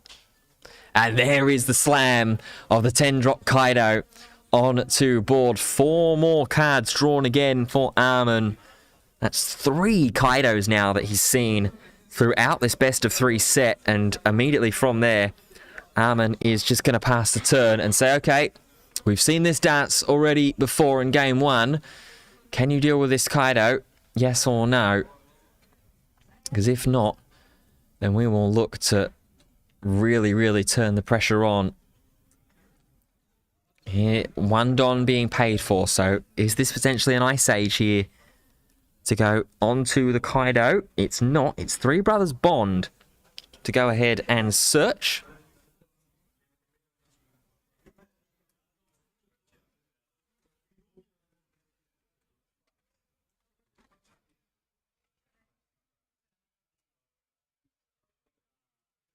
What exactly is Justin Tournament going to be looking for here? Finds another copy of the starter deck Luffy.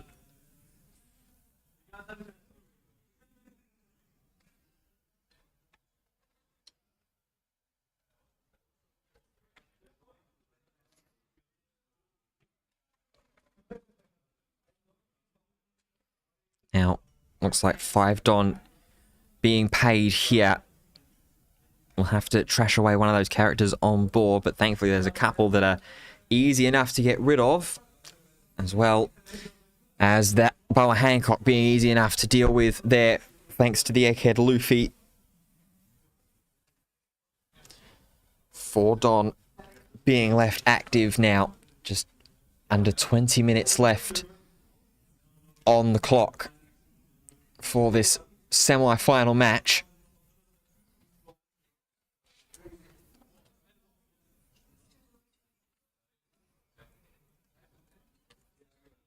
And we're just going to go ahead, it looks like, and swing 9k into lead. Arman is going to take the damage. No trigger activation there. And the turn passed on over to Arman, who has that 10-cost Kaido on board, has double Jozu as well to start to swing. But with 3 blockers to get through and plenty of cards, it looks like, in hand for Justin to defend as well. It's 6 left in hand at the moment. Arman still has quite a little bit of work to do. And that work will be accelerated with the potential of a gravity blade on both of the blockers, or on 2 of the blockers here as well. As it looks like Arman is going to start to go ahead and attack. 5k here from the Jinbei.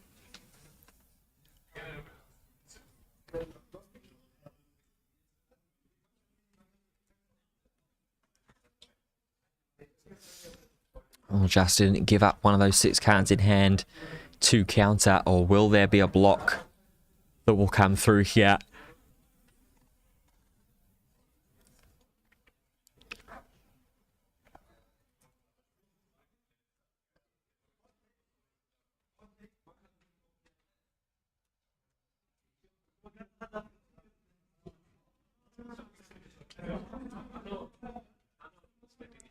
Looks like Justin is going to take the damage there from the 5k swing. So Justin now down to just 1 life remaining. But of course, still 3 blockers, still plenty of cards in hand. 7 now with the life taken there. Oh, there's the gravity blade to come down and bottom deck both of the Sabos away. And that will make things feel a little bit kinder now for Arman, through the rest of this turn. A teach to come down as well to grant 2 rested Don onto the leader here. And Arman is really going to accelerate the pressure. 7k swing into life is going to find the Trafalgar Law, which will bounce the final blocker back into hand now as well. Wow, out of nowhere, Arman has completely turned up the heat on this turn and on this best of 3 set. And he's just swinging with 7s now. We'll have 2 more 7k swings and then the big 12k body of the 10-drop Kaido potentially to go ahead with.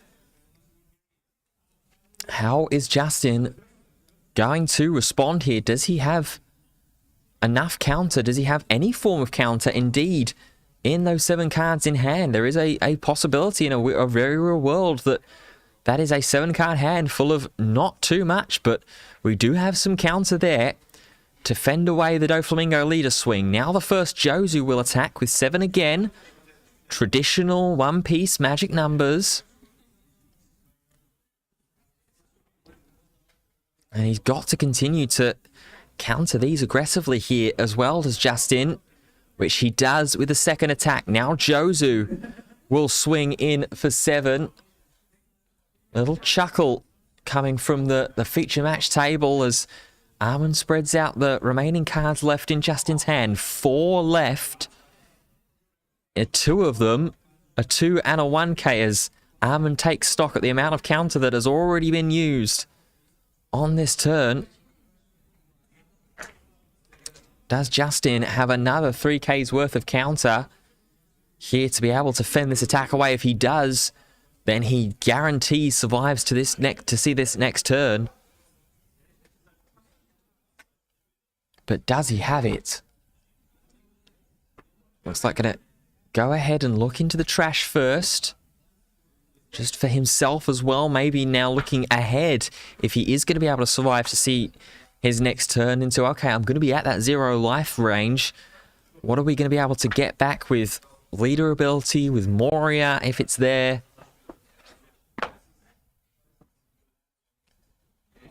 Justin really trying to think long and hard about whether this is going to be able to be counted out of, or indeed if he wants to counter out of this hand and of this attack.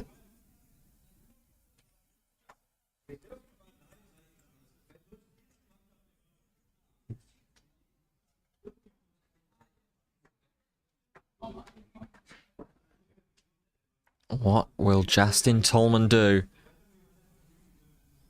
Here, still contemplating the potential counter of a 7k swing. He has the counter. So wisely, Arman is not going to overextend and not swing in with the 10 cost Kaido. And just say, okay, Justin, you've got to get that one final life out yourself. And you've already used the Kazuki Hiyori and Charlotte Flompe's to counter out through that turn. Do you have one more? Do you have a way to be able to get that final life? Arman in bright spirits as he goes through in what looks like could potentially be the final stages of this semi-final. It is going to be Gecko Moria onto board here to start things off for Justin.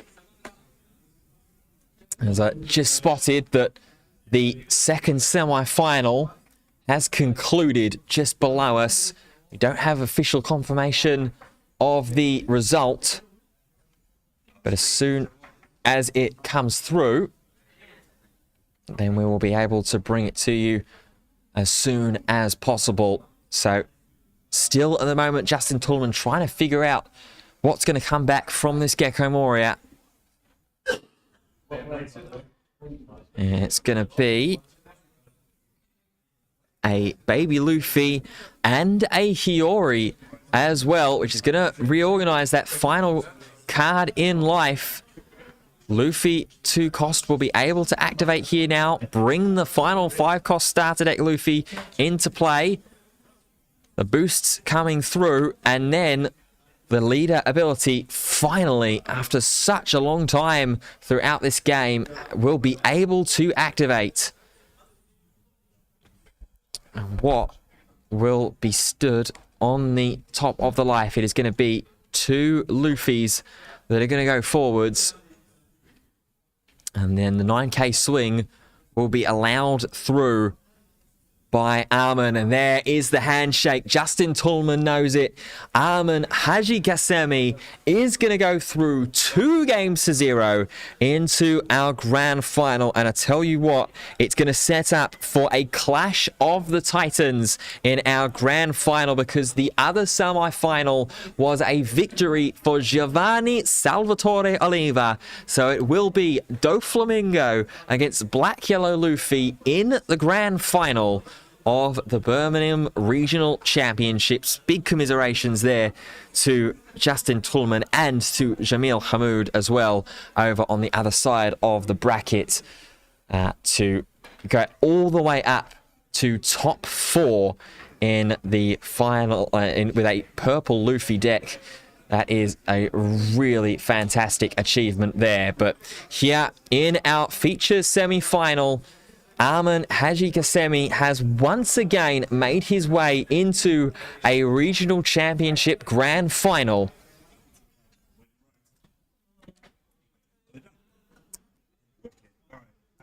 So I think now we are going to use this opportunity here. Depends if Arman is going to make his way over to have a very, very quick chat with us, because we will want to get this grand final away very, very quickly here.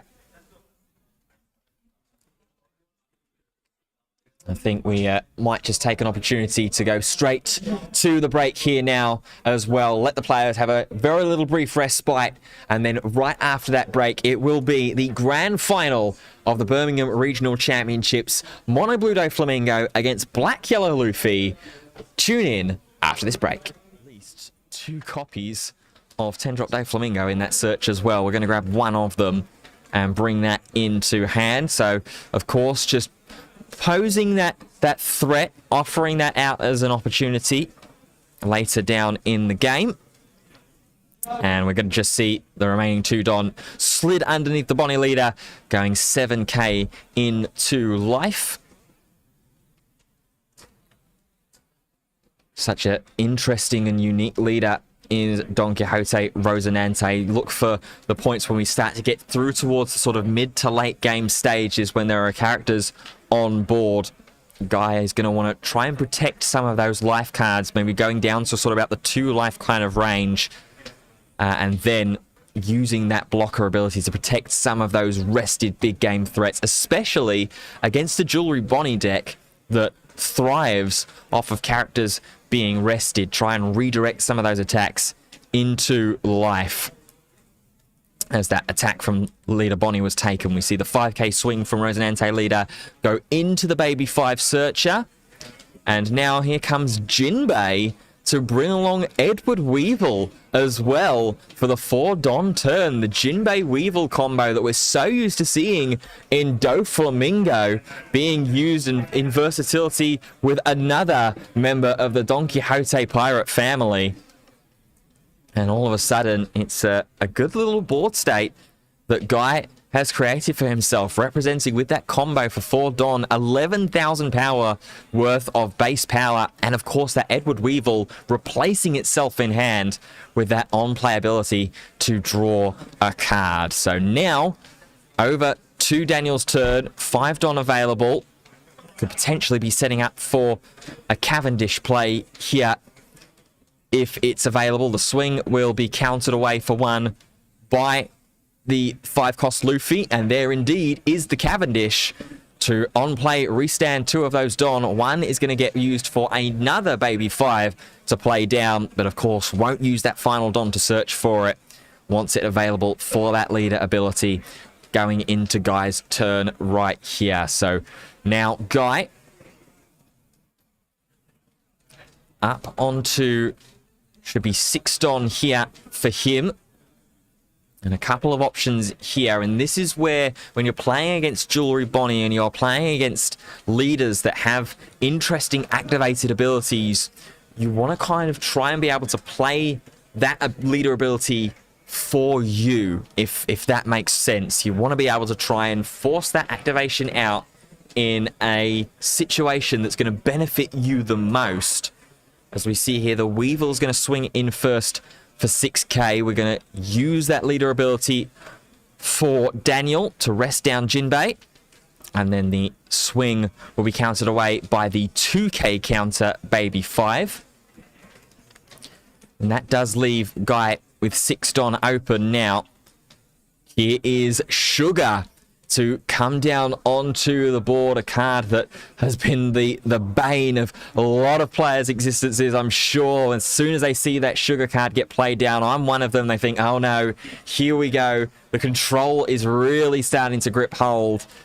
Of course, on the opponent's turn, on Daniel's turn here, when an opponent plays a character, because it's played in Don Quixote Rosinante, that Don Quixote Pirates typing, one of the characters is going to be rested, and then Sugar itself has to be rested as well. So this could be really, really interesting here for Guy to be able to get control of this board state himself. 7 Don available for Daniel. As you see, Daniel just making sure he's got the exact wording of Sugar correct. And it is, of course, when your opponent plays a character. So at any point, as soon as that character gets played, once per turn, you can rest one of those characters. So, of course, the only target at the moment is that Cavendish on Daniel's side of the board. So it's essentially kind of forcing Daniel into an awkward situation here, because what you tend to like to do when you've got Cavendish on board is play a character first, or use an activated ability first, so that you're getting the most mileage out of that Don. Because of course, when Cavendish attacks, you get the exact same activation of the on-play ability. You restand up to 2 Don here. But if Daniel is forced here to swing with the Cavendish first to make sure that Sugar isn't getting the most value out of its activated ability on Daniel's turn here, you're not going to be able to get the versatility of that Don being able to be restood. You're not going to be able to play another character down onto board while also being able to attack with that Cavendish and get some of that Don that you've used to pay restood for either another blocker or for that Bonnie leader ability to be threatening on Guy's turn here. So Sugar represents a really interesting point in this early game at the moment that Daniel is going to have to navigate. Having a little look here, I don't see any easy immediate removal for that Sugar as well here. Green, not necessarily known for its KO abilities. That's more reserved for the likes of black decks. Of course, Rob Lucci being one of the most prevalent in doing so. We are going to see the 7k swing here first from the Bonnie leader. And it looks like this is going into the rested Jinbei here. So Daniel just trying to do what Bonnie does best, get some control of the board state. Reminder, we are using the timers from the clocks around the venue. Please ignore the timer on Limitless. Thank you very much. So Guy here just deciding about whether we want to use some counter out of hand or use that blocker ability of the leader, divert this 7k swing into life, and potentially take the damage.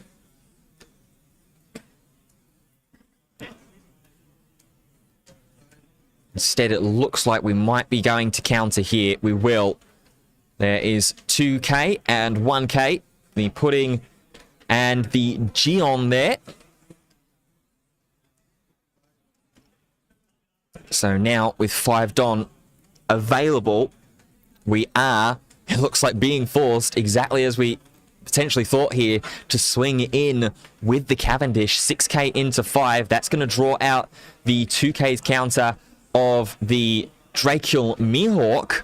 And now here comes the carrot onto board as well, which is going to fall into that Sugar trap and get rested immediately, despite getting some value, resting down one of those Edward Weevils and making it so that it's not going to become active during Well, welcome back, everybody. Our grand final is here, and it is against two of the titans of the European circuit as well. Giovanni Salvatore Oliva against Arman Haji Gassemi. It is best of the rest here to determine who is going to be the champion of our final in-person regionals as well of this season, of this format, and the lead up ready to Bandai Card Fest. Both players have drawn their opening hands, both mulliganed, so we are ready without further ado in this untimed final to get things underway. Giovanni is going to start us straight off with a Three Brothers Bond search, looking for maybe a little bit of a sharper start than Justin Tullman had across his two games in his feature semi-final.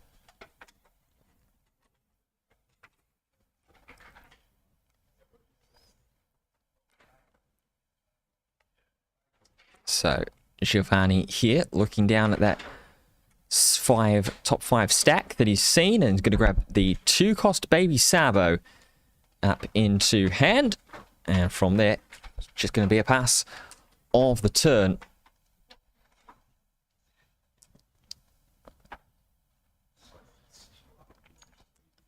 As Arman will kick us off with the Sengoku search, so a little bit of a search of his own to start things off. No reorganization of the top 5 ready for leader ability, but we've seen just in that previous matchup how patient that Arman can look to play against this very deck, which will certainly give Arman a little bit of confidence going into this matchup, given that he has just bested this very deck, not necessarily its exact same 50 cards, but has taken down this leader already on the road to this grand final here. As looks like we're going to look to initially go 6k swing there at life from Giovanni, but instead it's just going to put all Don underneath leader. 8k into life damage will go through, and the turn immediately passed straight on over to Arman on 4 Don, who is just immediately going to play down the Jinbei and Weevil combination as well. First time that we've seen that combo on 4 Don, I think, out of Arman in this top 16. So a good start so far for Arman, getting a couple of characters and bodies on board as we see the 5k swing come forward here. 1k counter there from the Jinbei. 5 Don available. Giovanni is just going to play down the Sabo, just play this one a little bit more slow. Draw 2, trash 2, filter out that trash ready for later on in the game. Going to be 5-cost static Luffy that's going to go away first. What will the second card look to be, though, that Giovanni will be looking to get rid of? I'll be happy to concede away.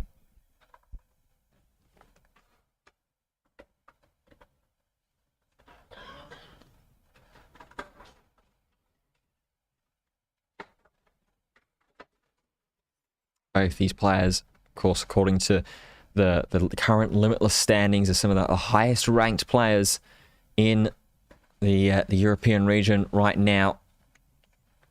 Of course, for Giovanni, with this finish here, whether it's as a champion or as second place, securing that 10th serialized card, and for Arman, back-to-back regional appearances and the grand final, as we see the Jozu make its way onto board, bouncing the blocker Sabo straight back into Giovanni's hand. 8 cards that Giovanni is going to be working with here as he goes into his 7 Don turn.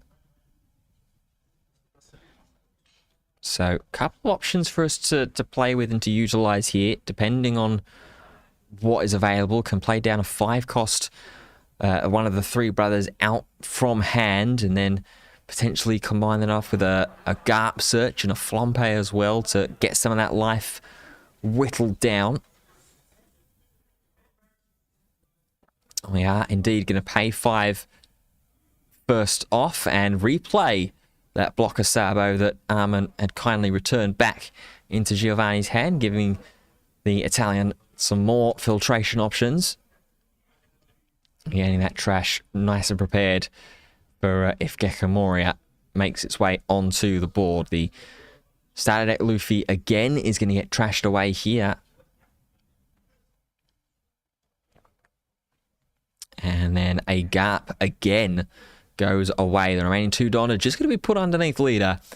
And a 7k swing, which Arman will take the damage of.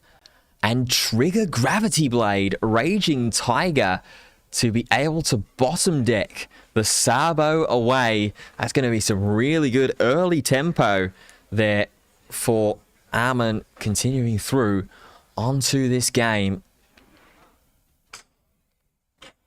As he goes up to his 8 Don turn now, after having played Jozu on the last turn to bounce the blocker Sabo back into hand initially. At what point, as he did in the semi-final, does he start to go on the offensive? We're going to start with a 5k swing in here just to try and poke and tease what is in Giovanni's hand at the moment. That's going to be 1k counted away from the 2-cost baby Sabo. Now, 4 Don being paid for an Edward Weevil. 1 more card that Arman will be able to see here. And 4 more Don for Boa Hancock. This time representing the blocker and getting that top 3 reorganized. Looked immediately like he was going to puts the bottom there with this this top 3 stack. Teach, Mihawk, and Perona as the 3 that are there.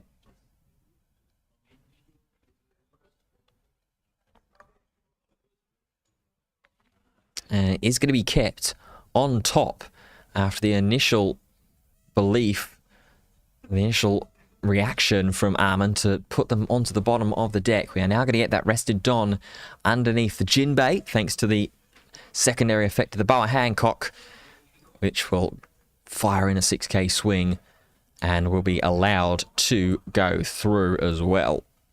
So up to, looks like 9 Don now for Giovanni, 1 away from being able to get to that full 10 Don complement and start thinking about getting ready for Moria's and leader abilities, but still with handful of life to work through, either via attacks that Arman is going to want to try and push in, or from Giovanni's own devices as well. Still quite a way from getting the most out of this BY Luffy leader at this point.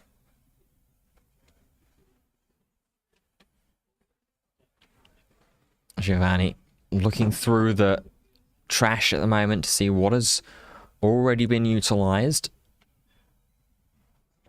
And is now going to get ready to pay 5 Don for another blocker Sabo to make its way onto board, continuing to draw 2 and trash 2 at the moment. Whatever Giovanni may be searching for here at this point, he's not been able to find, as it's going to be blocker Nami that's going to find its way into trash. We'll need 1 more card to get rid of as well here, which is going to be another blocker Sabo, and then Giovanni will try and push the offense himself. 9k swing goes into Jinbei, and Arman will be happy to let Jinbei go down.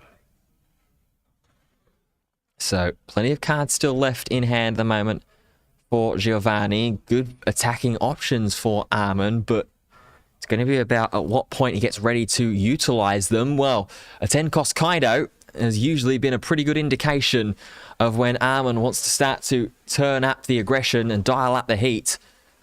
Drawing 4 cards as well some counter options later on. And the turn looks like immediately is going to get passed straight on over after that 10 drop makes its way onto board.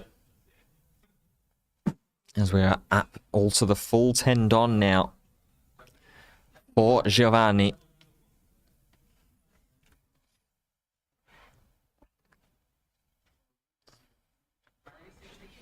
Still with, looks like at least 2 life remaining to make its way through. Plenty of cards in hand, but at the moment just not been able to do too much with them so far.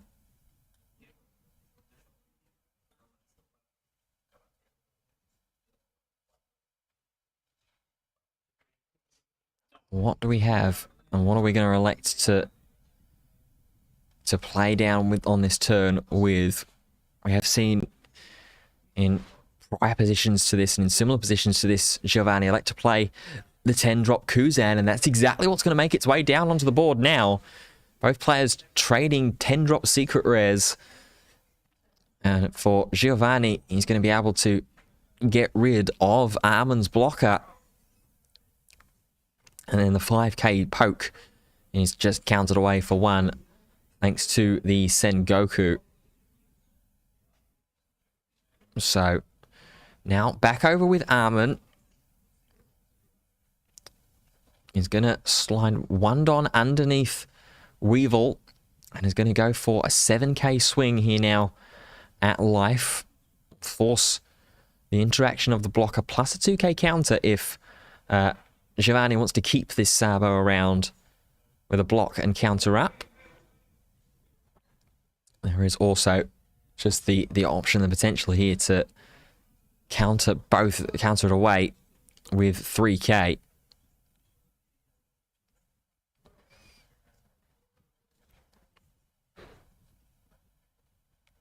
What will Giovanni elect to do here?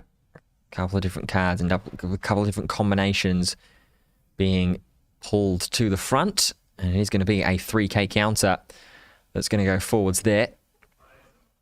And on that counter, Arman is going to want to have a look into Giovanni's trash.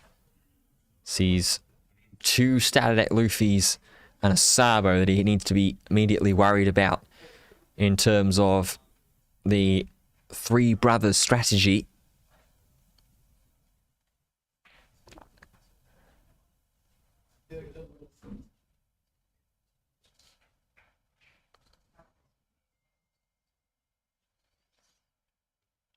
Here comes another 7k swing from the second Edward Weevil.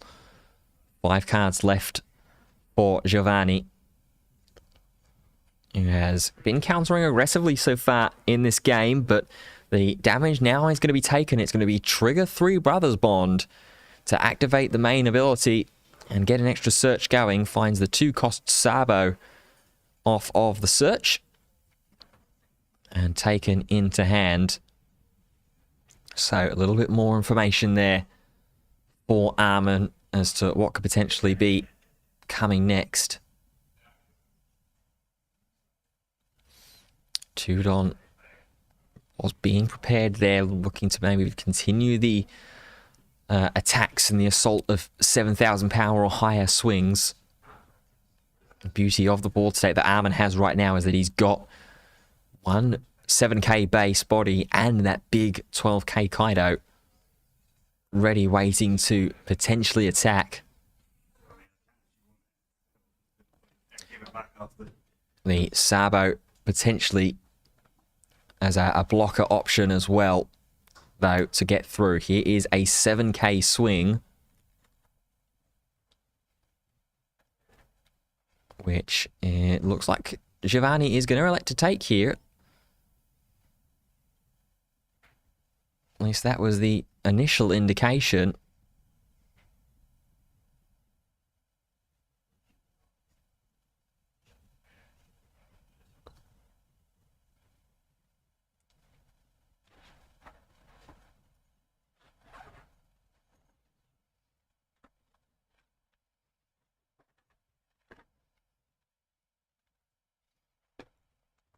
Still consideration over this 7k swing. It's the second time that Giovanni has indicated he's going to take the damage. And he will finally take life down to 1 remaining. Still, there is that blocker Sabo on board as well at the moment. So one of the attacks will be crashed through. Although Jozu is going to stop that from the blocker from being a potential option here. Bouncing the blocker Sabo back into hand. A 7k swing again now here. This time from the leader.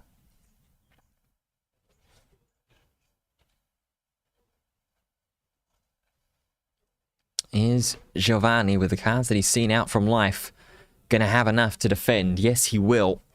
And similarly to what Arman did to Justin Tullman, he is doing to Giovanni here, not looking to overextend, keeping that 10 cost Kaido back and forcing Giovanni to liberate that final life on his own terms.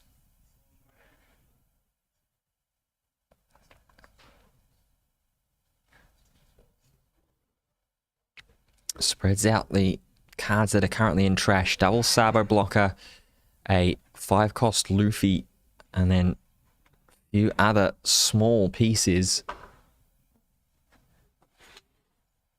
I'm going to go in with the Kuzan attack directed into the Jozu. This is 10 into 7, which with the amount of cards that Arman has drawn and seen will be able to counter out of and protect.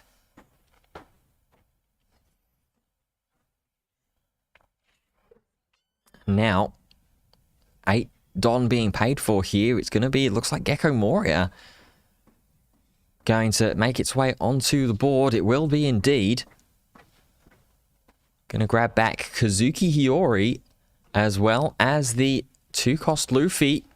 And that's going to be one way to be able to get yourself to that 0 life range. We do have there the 5 cost Egghead Luffy as well, which can ping the Jozu because of the cost reduction that Kuzan grants the 10 cost to all of Arman's characters on Giovanni's turn here. And now, looks like with 2 Don underneath and remaining underneath the leader, we're going to see the first activation for Giovanni here.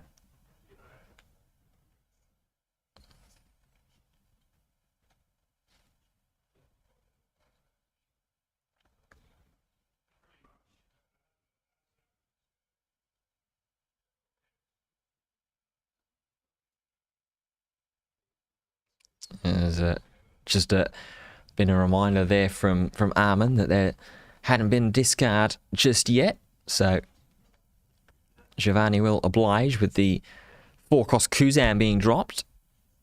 And we'll reorder Luffy and Sabo into the top of life. But of course, with no more Don remaining, those life are going to stay there for now.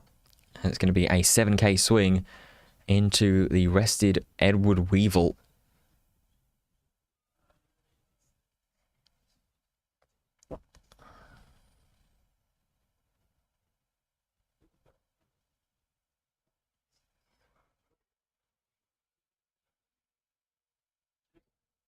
So this attack is going to be less a question of will Arman counter out, I feel, and more a question of how Arman is going to want to counter out using some of the cards that are in hand. And he dumps a whole heap there as well out onto the board to keep this Edward Weevil safe going into this next turn.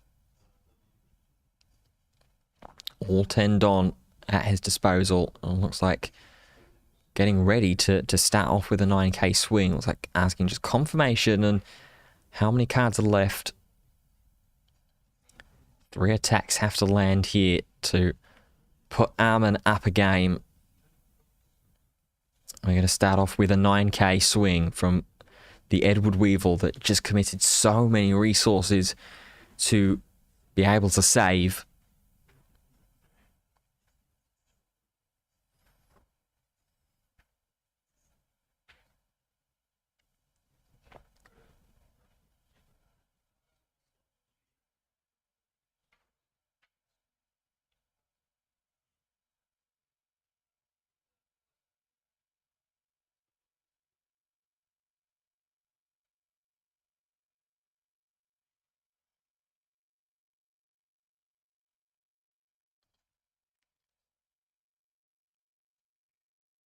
As there is going to be the counter out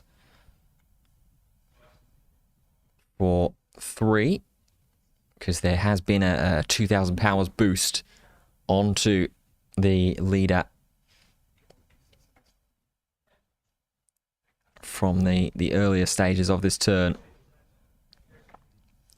Now, here comes another 9k swing. This one initially was going to be prepared to be taken from Giovanni.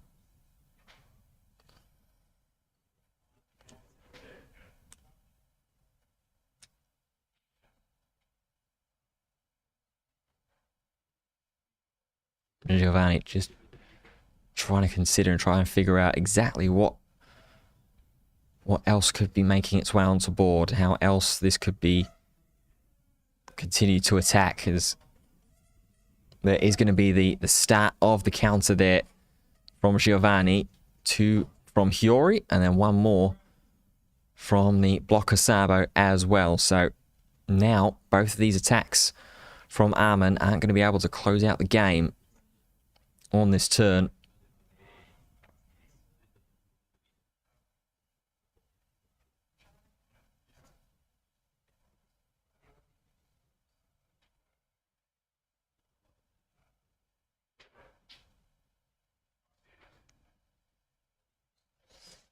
So Arman with 5 Don remaining here, again, might be putting himself into a situation where he's not going to want to overextend here in this turn. Try and force Giovanni to be able to get those 3 brothers out of life himself, but at this stage you're running into a situation where some of those 2-cost brothers are going to be a little bit more easy and a little bit more readily accessible, as we're going to see a 13k swing go into the 10-drop Kuzan. That will be allowed through, and then Weevil to end off the turn and draw an extra card for Arman. So Giovanni, with some aggressive countering, is able to escape what looked like was going to be a pretty scary turn there.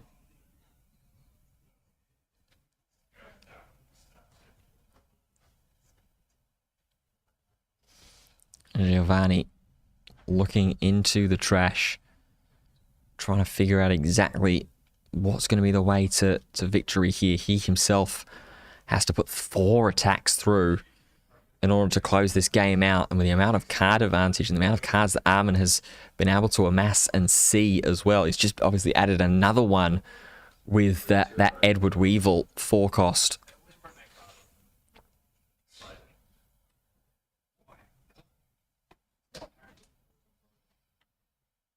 That's cool pepper. Good card.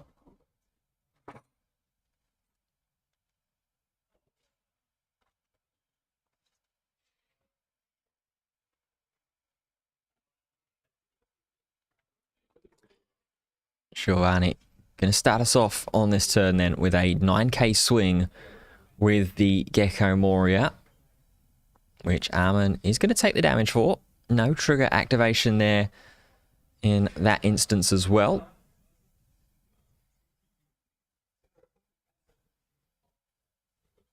Again, Giovanni returns back into the trash, and well, it looks like that's going to be white, because there's going to be a second Gecko Moria that's coming now for Arman. There's quite a few of the 2-cost babies that have already found their way into trash as well. In fact, it's the perfect 2-cost babies that are in the trash. Both Sabo and Luffy are there.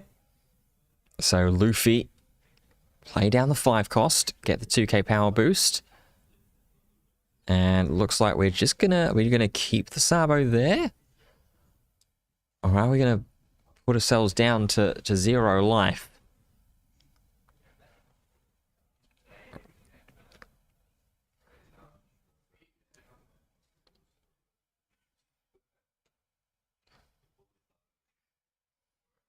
I feel like in this situation you want to keep the Sabo there, because the last thing that you want to do is get overwhelmed by a perfume femur that will be able to go onto either Lena or onto the Weevil, make it unblockable, and be a a big final swooping game-winning swing. We are going to go ahead and Luffy effect. Get that Sabo out of life. Trashing the card away. And still with leader ability to activate. I'm going to go ahead and use it now. And this makes more sense. Going to stack Sabo at the top. Understandably with that 2-cost baby still around. There it is. Now played down immediately off of life. Draw 2, trash 2. And a 9k base power leader for Arman to go ahead and attack into on the next turn.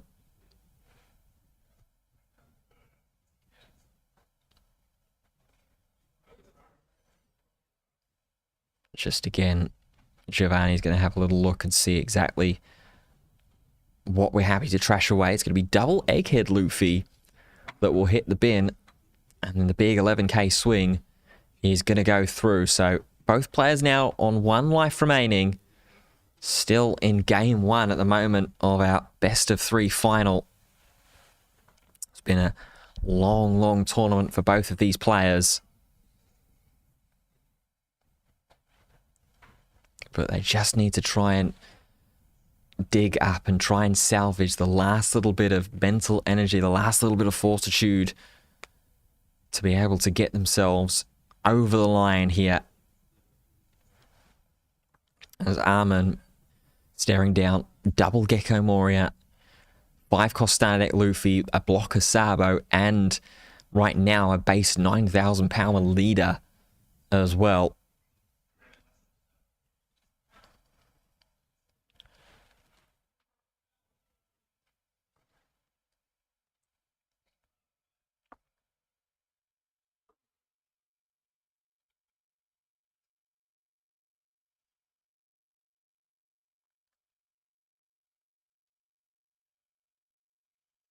Arman here is going to go ahead and pay 7 and is going to find a Gravity Blade Raging Tiger to bottom deck away the blocker Sabo and the 7-cost Luffy as well. And now just going to swing for 9 here with the Jozu. It'll be just an easy 1k counter for Giovanni. And then the 12k goes into the rested Moria. And then the final Don used for Sengoku. Going to grab Buggy out from the search. An extra 2k counter into hand. And a pass the turn. Straight back over. Just 2 cards now in hand at the moment for Giovanni.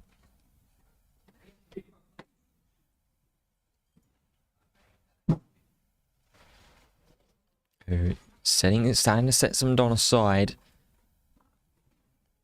The hard part about this is going to be able to try if Giovanni is wanting to look to close the game out here on this turn. The hard part is going to be trying to accurately math that out because of the amount of cards that Giovanni has in his hand, or that Arman has in his hand, I should say.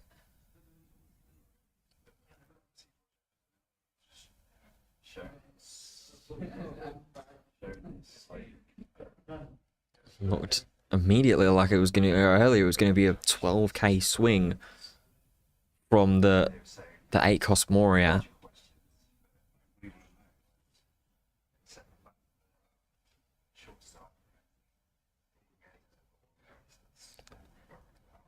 So 3 Don here being separated, potentially looking for a 12k swing, and that's what it's going to be. It's going to go into life here.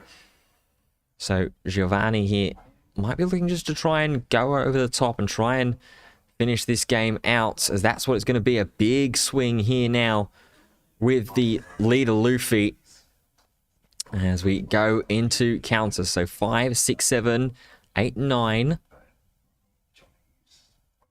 10, 11. We need another 2,000 to keep the attack safe. In fact, we're just dumping the entire hand to keep everything safe, as that game has concluded.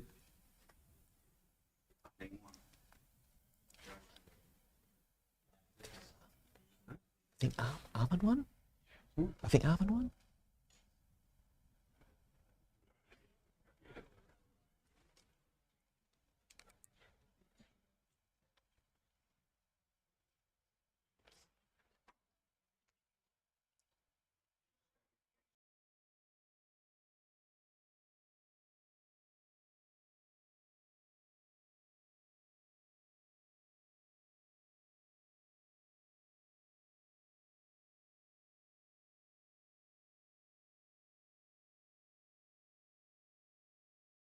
Arman, yeah. I thought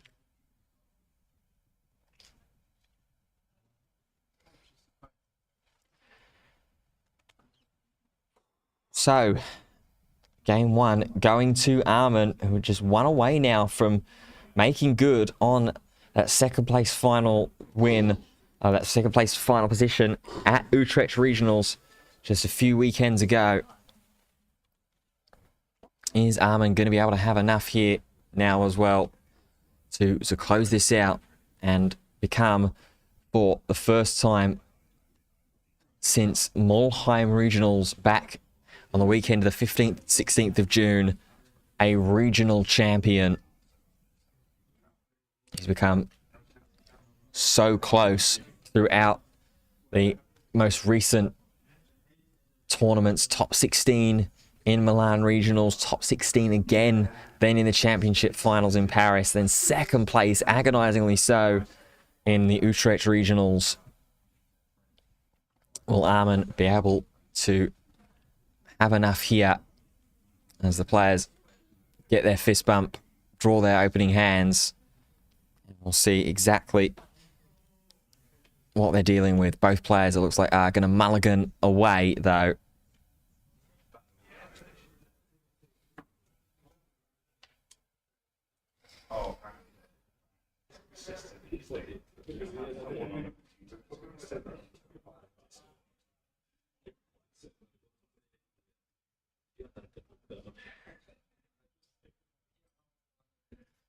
Oh no, right, it's deck checked.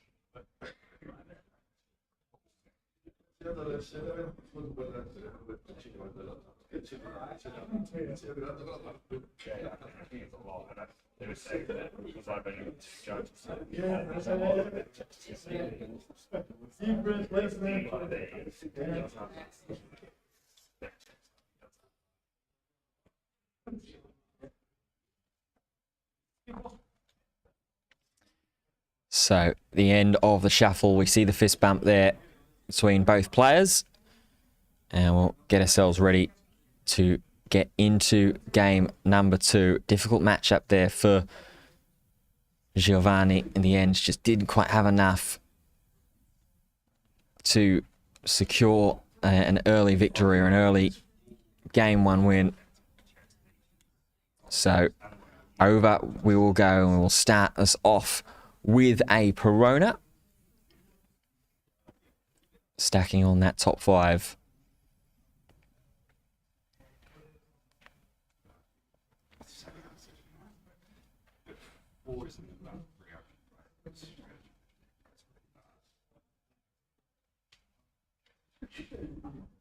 Well, no, I mean, Danny was saying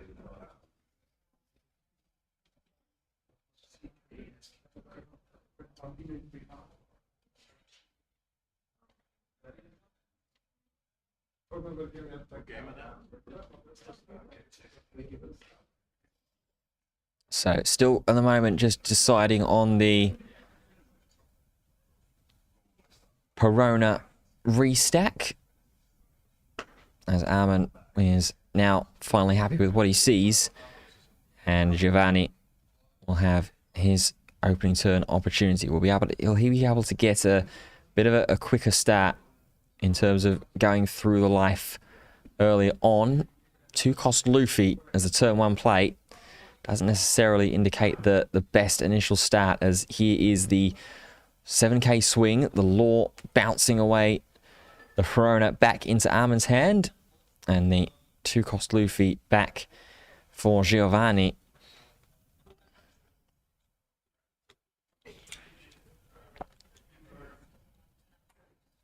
And now it'll be whether Giovanni will like to counter out of this 7k swing or just take the early damage.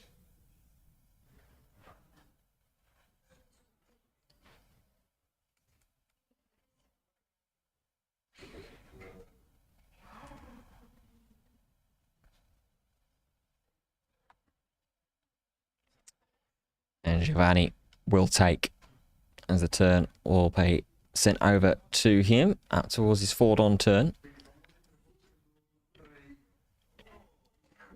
Still not too much, it seems, for Giovanni to be able to do here in this this early going. We're going to go ahead and go 7 into the Law, which is going to go down, and then the Luffy will be replayed after it was bounced back from the 4-drop Law. Here comes Boa Hancock now to make its way onto board. All three being bottom decked here for Arman, and continuing to look at the top 5, continuing to reorganize with a Perona here now as well. Imagine there'll be a couple of key cards that Arman is going to be looking for here. That Gravity Blade, as well as that 10-cost Kaido.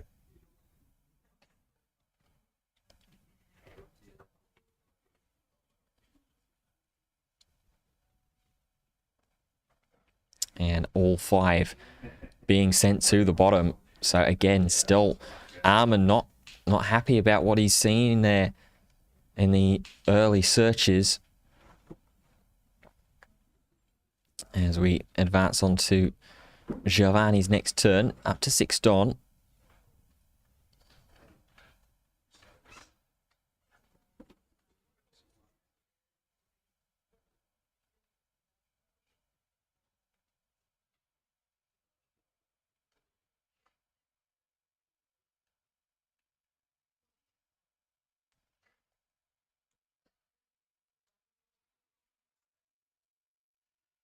So here comes the gap search to kick off this turn. Going to find ourselves Egghead Luffy, which Giovanni not going to elect, it looks like, to play down immediately. Instead, we've got better options. We've got the 5-cost yellow Sabo that's going to be able to get rid of one of those life cards and the blocker on board as well. And then the resulting 5k swing is going to be counted away for 1 by Teach. As Arman just going to have a double read and a double check of the card. We're going to Jozu the Sabo back into Giovanni's hand, and then the Perona is just going to bounce back onto board as Arman is continuing to dig through and try and find something that he wants to keep around on the top 5.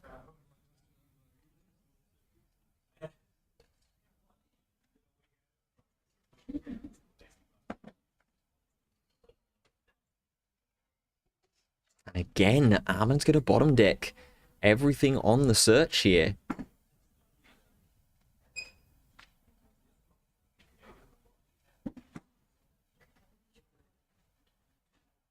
So now, up to the 8 Don turn.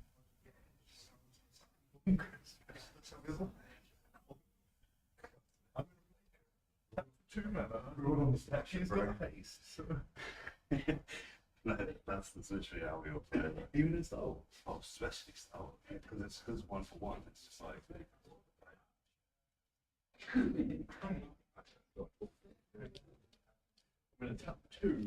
So, at the moment, a little bit of a stalemate situation for both these players at the moment. Advantage has to certainly go towards Giovanni, you'd have to say, with that 2 life point and plenty of cards still in hand.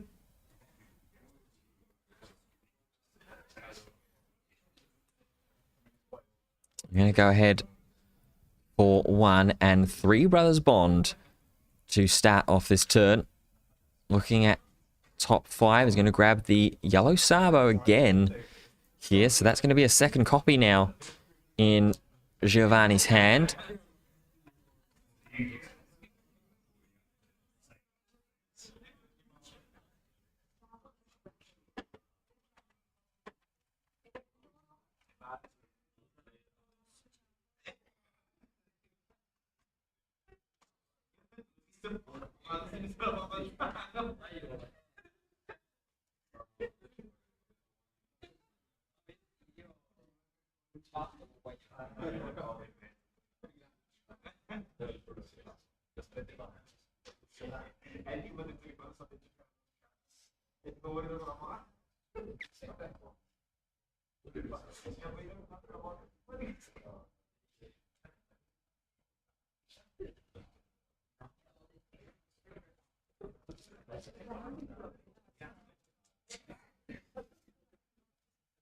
And there's no real best case scenario on this turn at the very least for either player. I mean, five cost Luffy here feels like a decent play.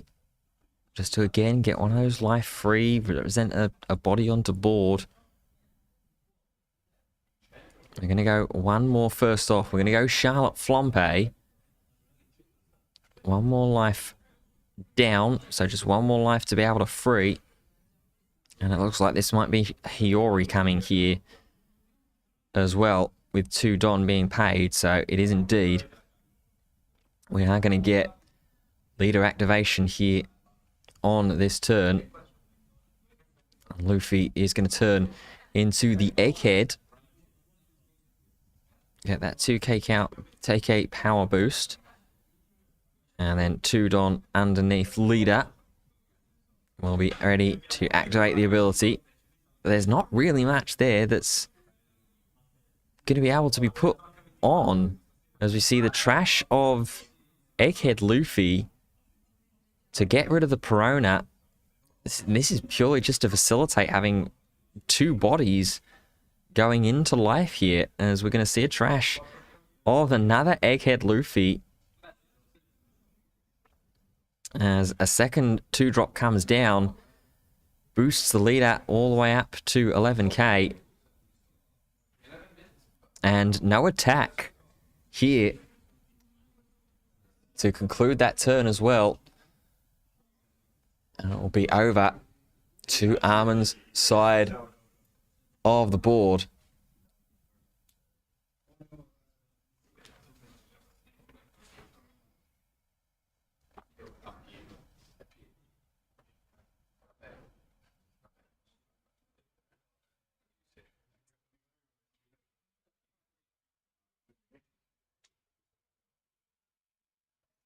So, what can Arman do here? He's going to Charlotte Pudding. First time we've seen this, but what a strong card that it is, especially against a deck like this that amasses card advantage so quickly, immediately forcing Giovanni to put them back into the deck and shuffle and draw a brand new set of 5 cards. Is still a 9k leader that Giovanni is going to be attacking into here, however. As leader is going to go and swing for 9k. Finds a teach off of the top, which is going to allow Arman, if he wants to attack for 9k again on this turn with that Jozu.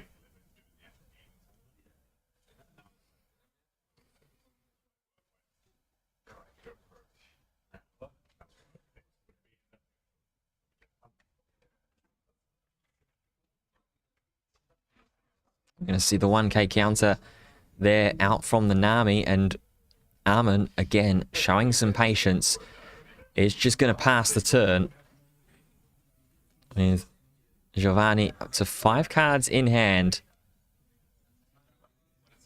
And the leader back down to 5,000 power.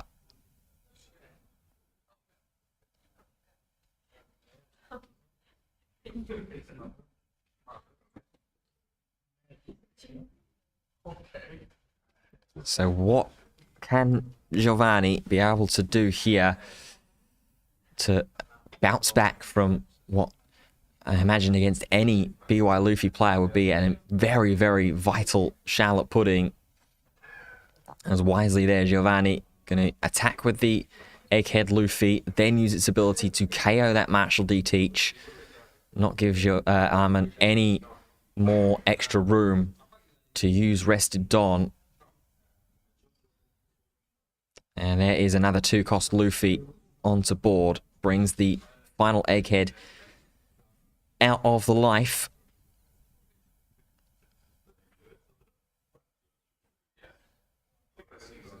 And immediately is going to use the effect of it to trash away and KO this Charlotte Pudding. So, leader effect is live now for Giovanni. We're going to see 3 Dons slid underneath the leader first before going ahead and activating the effect. And Giovanni trying to decide exactly what we're going to look to trash here as well. In order to put back, we've already seen plenty of Egghead Luffys go into the trash.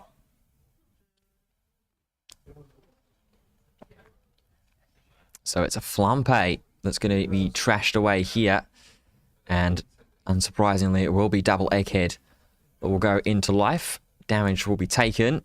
And the 4-cost Kuzan to draw Giovanni a card to end the turn. So no way through for Arman on this turn with that 2-life healing.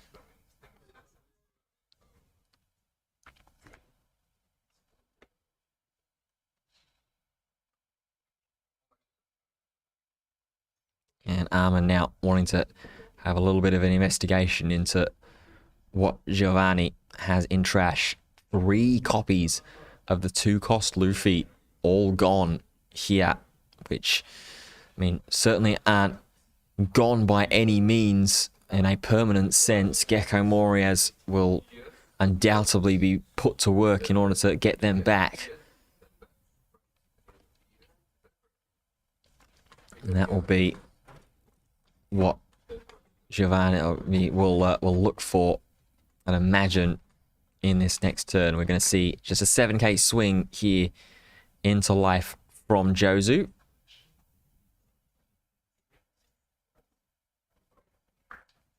Again, Giovanni analysing exactly what has already gone in trash.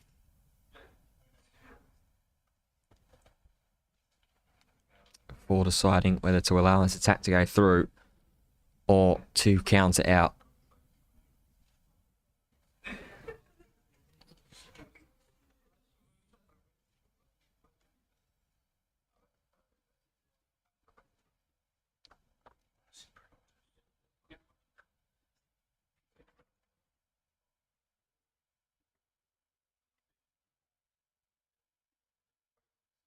And we will go with the 1k counter. It's another copy of the Egghead Luffy as well here. Seems to be primarily the only 3-brother that we've found in this game too so far. Jinbei into Boa Hancock will follow up. Look to stack those top 3.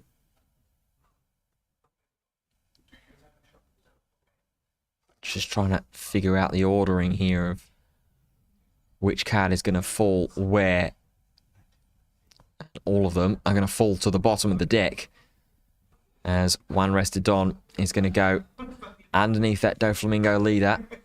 Still 6 Don up here, and it's going to be paid for a Jozu to bounce the blocker back into hand and bounce Kuzan back for Giovanni. And from there, the turn will be passed over to Giovanni, who now has to stare down potentially 4 attacks coming his way next turn if something isn't done about it.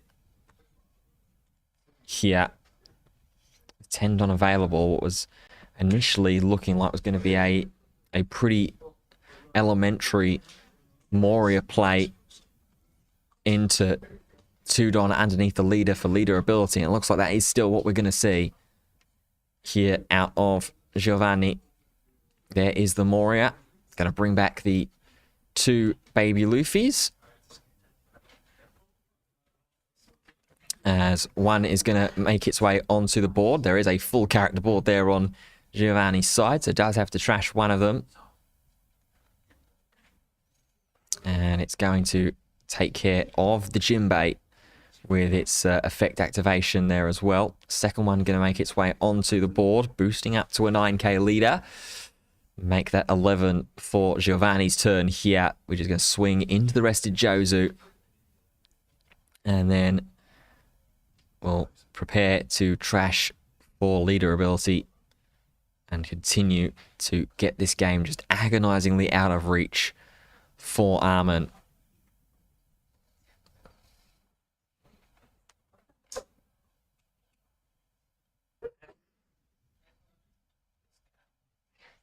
Just trash away the 4-cost Kuzan. Restacking again, double Egghead Luffy, because that's been pretty much the only free brother that Giovanni has had access to. And now the turn will pass over.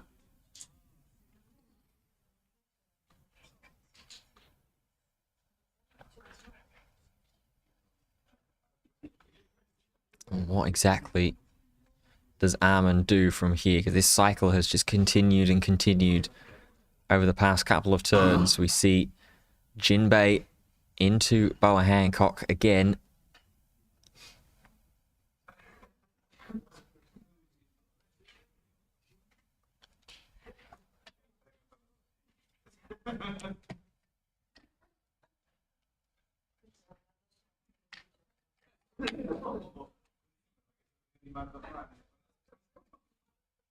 I'm gonna keep this stack on top, it looks like, for once. At least that was what was initially going to be indicated. Arman wants to have a second consideration, but it is going to go onto the top.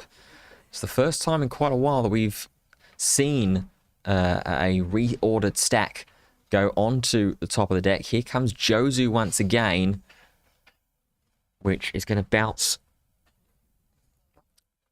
the cards away. And the turn on over with Giovanni. Back to full 10 Don. Has got to try and force 4 attacks to go through to push this to game 3.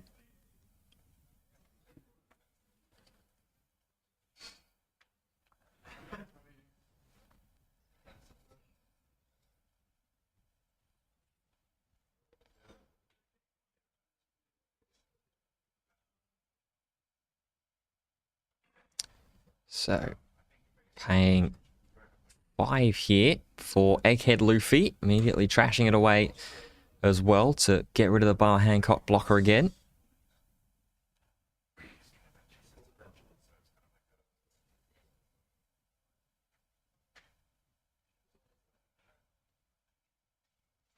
Now, just the 5k swing here going into life, counted for 1.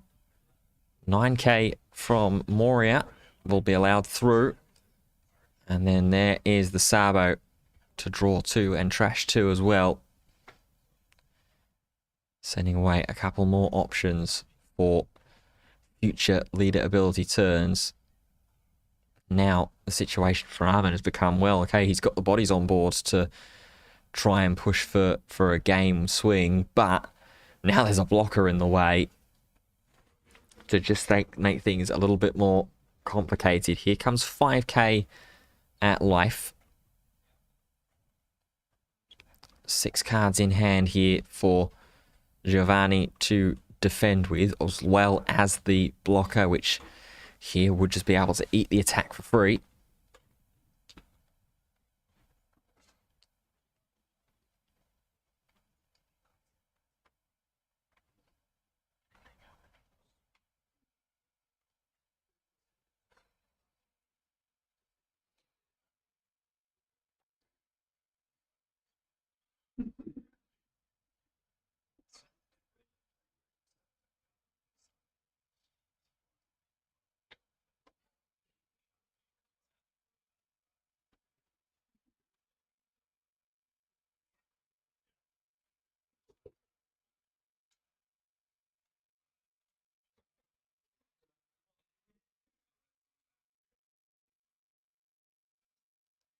So there is finally the counter out of that 5k leader swing, just with the 1. So keeping the Sabo blocker around and just confirming and making it sure that Arman isn't going to have the opportunity to win the game this turn. Finally, though, Arman finds the Kaido to refill his hand and pass the turn. And that's a little bit more panic stations now for Giovanni. We've seen how incredible of a card that this has been in this BY Luffy matchup for Arman. 9k swing going into life is going to be taken by Arman, though. 8 Don getting paid again. Here comes potentially a second Moria. It looks like it's going to make its way onto board, grabbing ourselves 2 Luffys to the front. As there they go onto board. So double eggheads are going to be on the board. No KO targets for Giovanni here on this board state, but could trash them away just to get the extra cards into hand.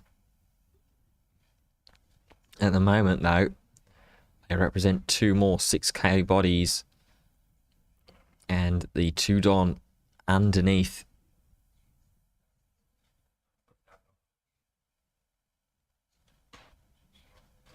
Waiting for leader ability to be activated here.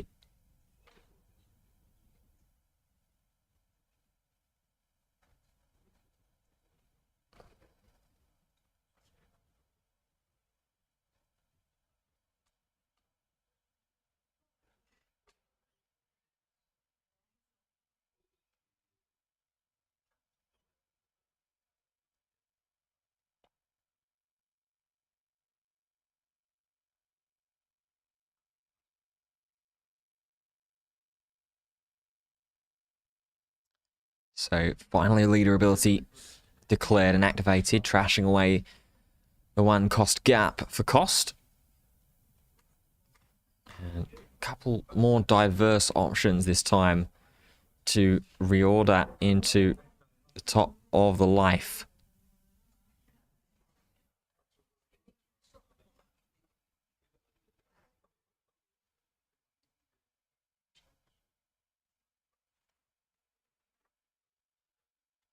Going to be Sabo and Luffy that are going to make their way, and then the 11k swing will come through.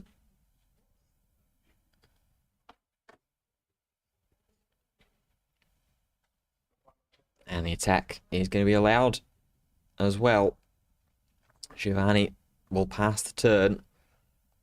And now, looks like Arman probably in a situation where if he can't secure this regional championship this turn, he's going to lose this game. And it will go to a game 3.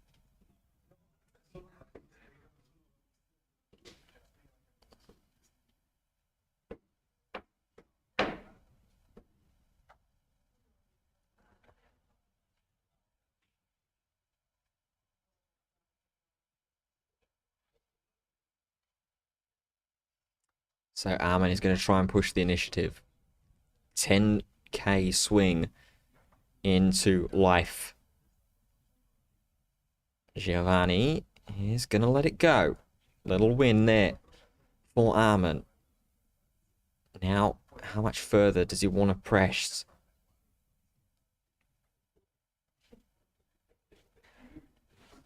Needs 2 attacks to be able to land. One of them, though, is going to get hit by the Sabo blocker. So, essentially, all of these attacks need to find some kind of home as the 12k swing immediately gets blocked by Sabo.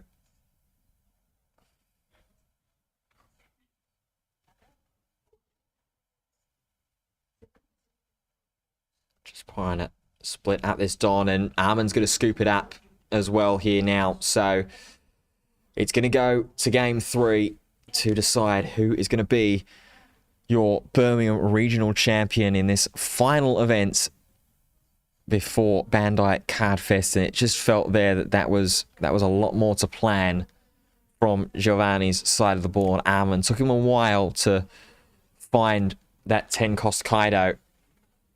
And when it did come down, it didn't quite necessarily have the impact that Arman was hoping for. So, one final game to determine your champion.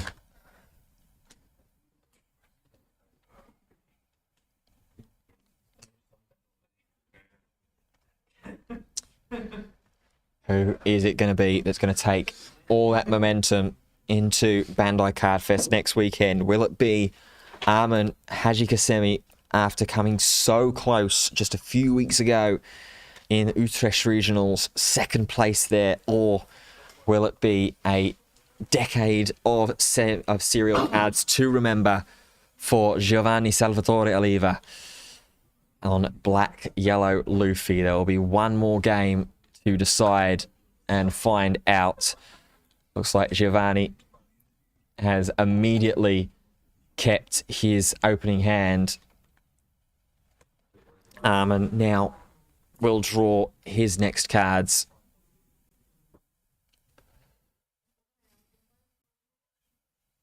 And is going to send them away for a Mulligan as well.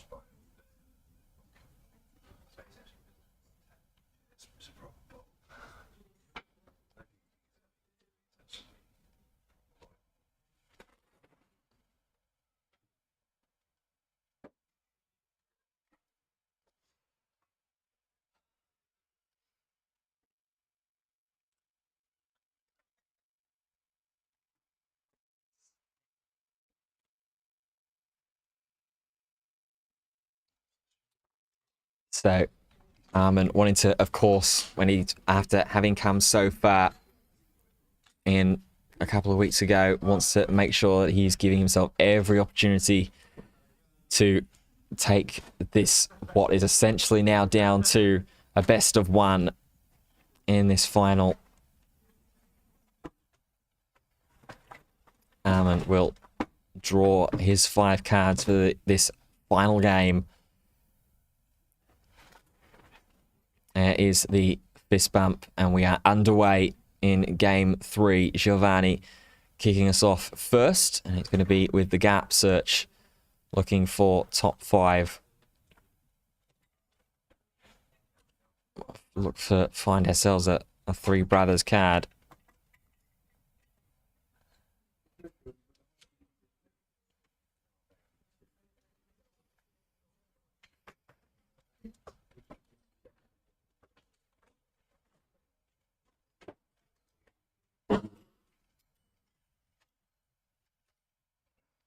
And it's going to be 2 cost Sabo that we're going to grab from the search there. Turn past it over, and a 2-don pass from Arman. Not what you would want to see to try and get some of that early tempo into his position. And it looks like we're just going to see double 5k swings on this turn for Giovanni. Leader will take now the gap as well, going in for 5. Arman is going to offer up the 1k counter, this time though from the law. Up to 4-don now on turn 2. Is going to go ahead and buggy search on turn 2.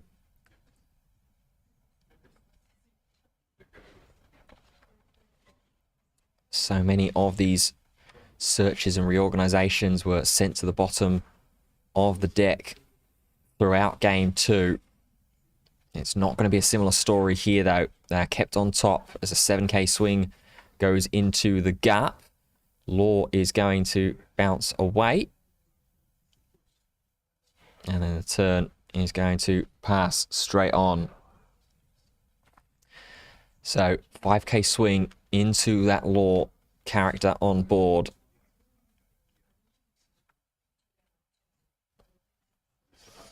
Which Arman is going to offer the 3rd copy of Law, this time in the form of counter. And then 5-don is just going to be able to get rid of it. Yeah, right. Sounds like he's smoking files today. As now Arman will play down this Perona. I've got to watch them. Security.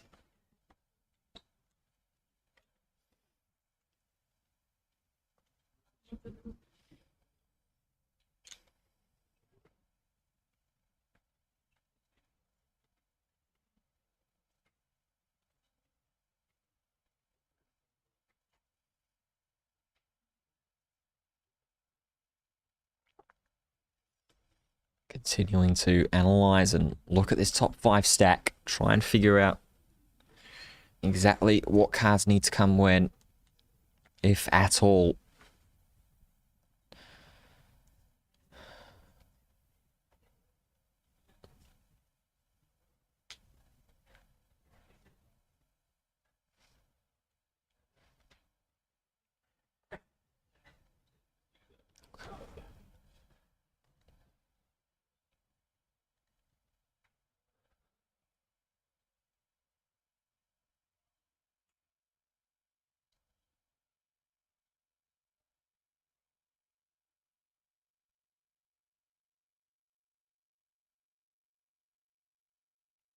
And it's all, again, similar to game 2. Going to go to the bottom of the deck.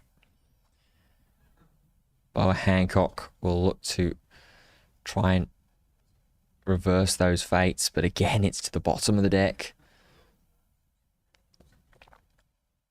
And here, going to go try third time lucky with Perona looking at top 5. Or Buggy looking at top 3. Those ones stay. And the turn is going to be passed over. So, not, I mean, quite a way through the deck that Arman went through until he was at least somewhat content with what was there.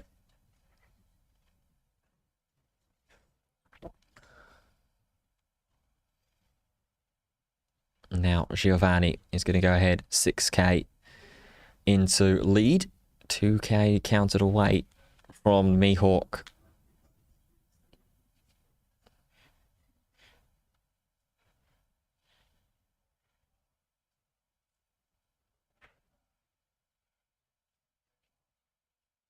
Now, here is one Don for a gap search.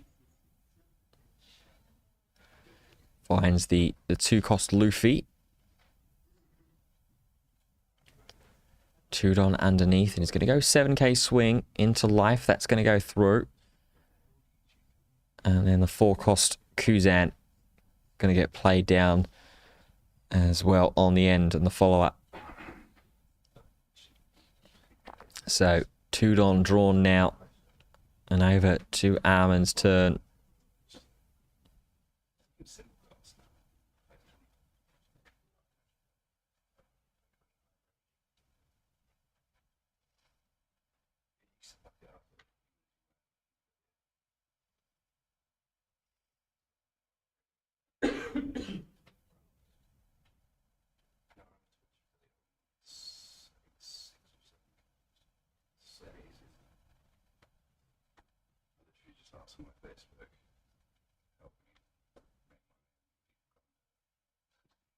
So we're going to start off with the blocker Boa Hancock going in for an attack here. This is directed into the yellow Sabo.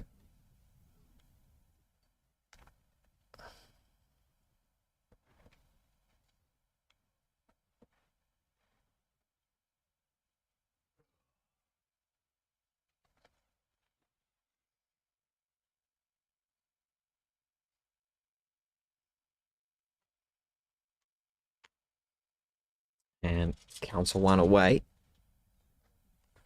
6k again going into the Sabo blocker. Oh, the yellow Sabo on board.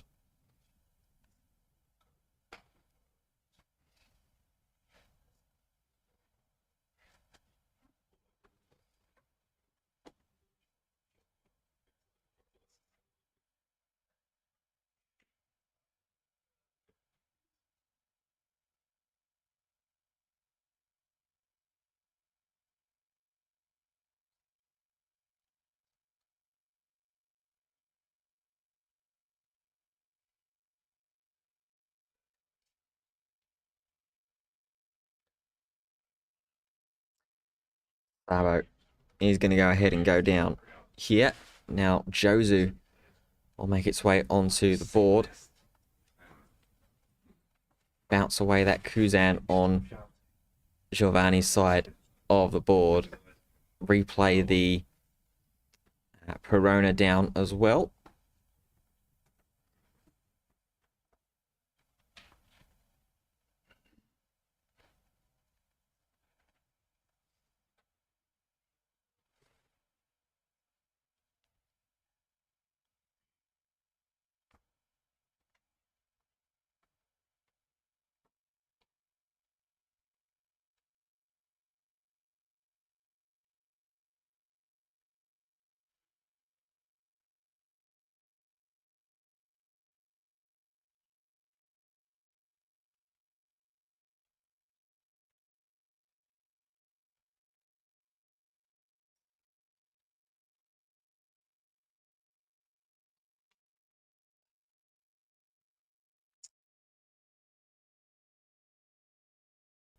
To Giovanni's turn after looks like Arman was relatively content after what he saw from the one cost Perona that trampolined itself back into the board state.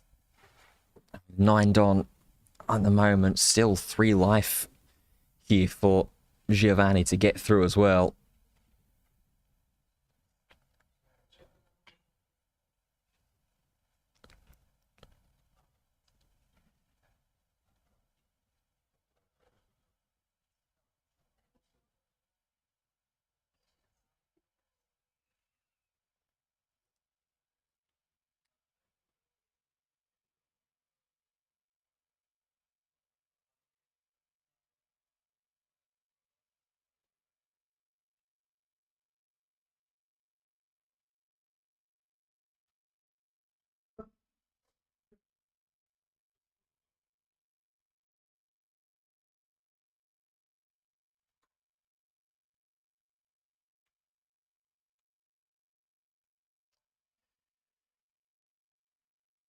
$5K swing in from leader for Giovanni, countered away for 1 by the Sengoku. Kuzan will replace itself in hand.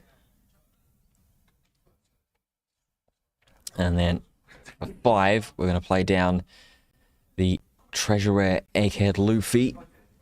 But not looking to KO anything on board right now. Happy to leave the Boa Hancock around. Just for now, wants to represent the threat of the 5 cost 6K body.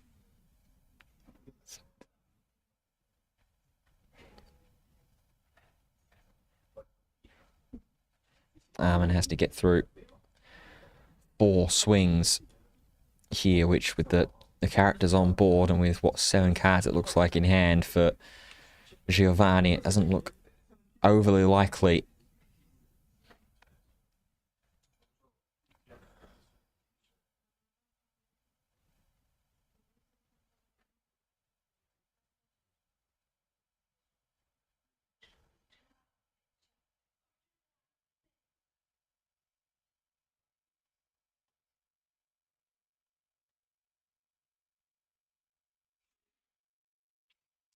So 7K swing going into life here, going to flip the top card. It's going to be the 4 cost Gecko Moria from the starter deck all the way back in the classic One Piece era.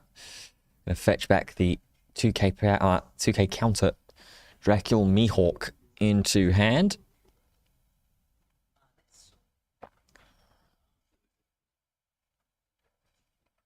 And now the attention turns back to Giovanni as to whether he's going to counter this attack away.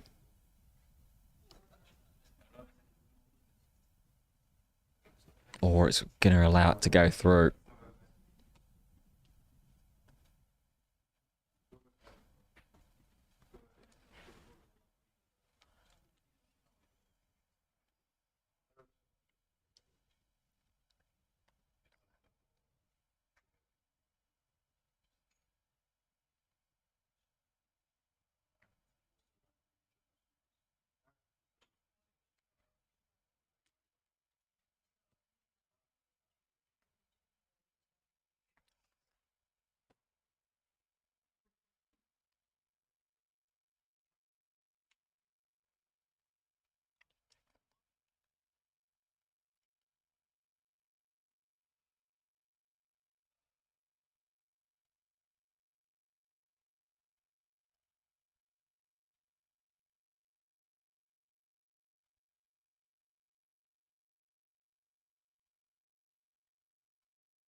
So interesting move there from Giovanni in the attack from that Jozu. Started the counter step by countering away with one from the Egghead Luffy, and then elected to take the rest of the damage and end the counter step.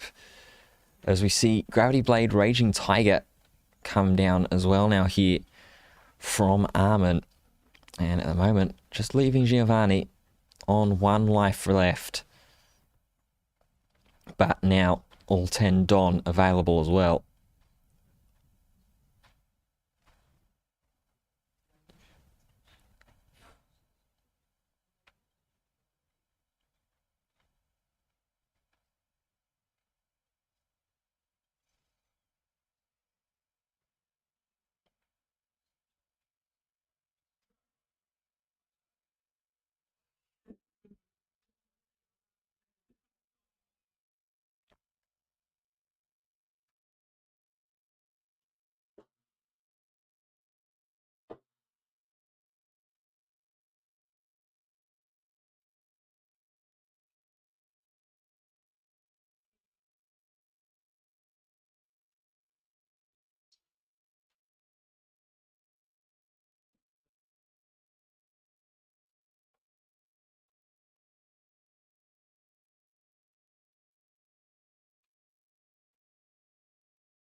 So Giovanni going to be able to liberate that final life card with the use of Charlotte Flampe.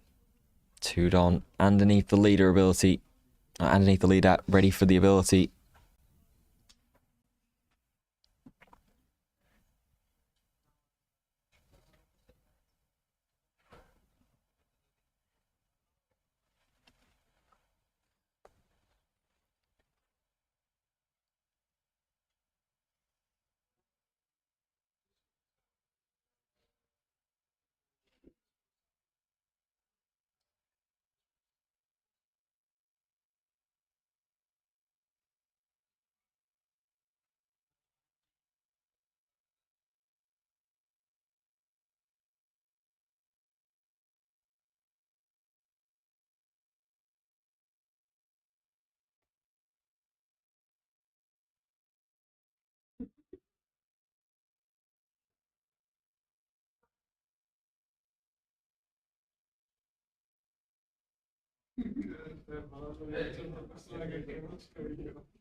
Ask him.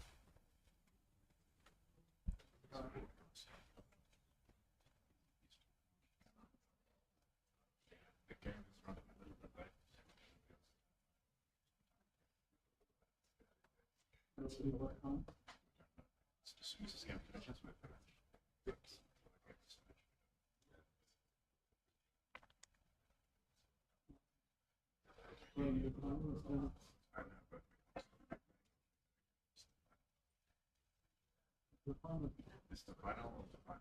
So as soon as it's finished, it's take 10 minutes. It's not gonna be.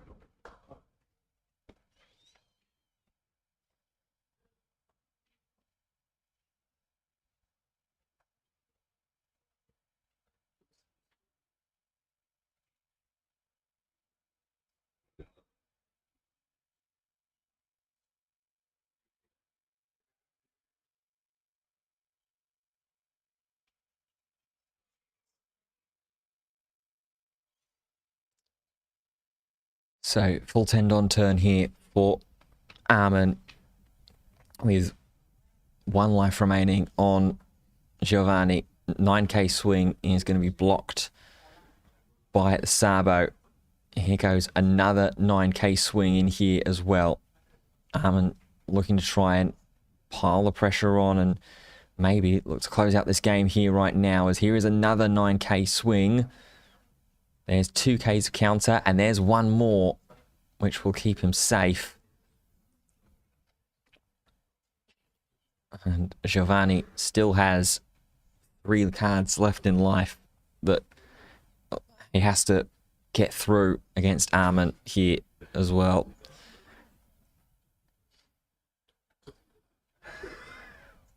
So 3 cards left in Arman's hand. We're going to see leader ability activated, it looks like here, to kick us off.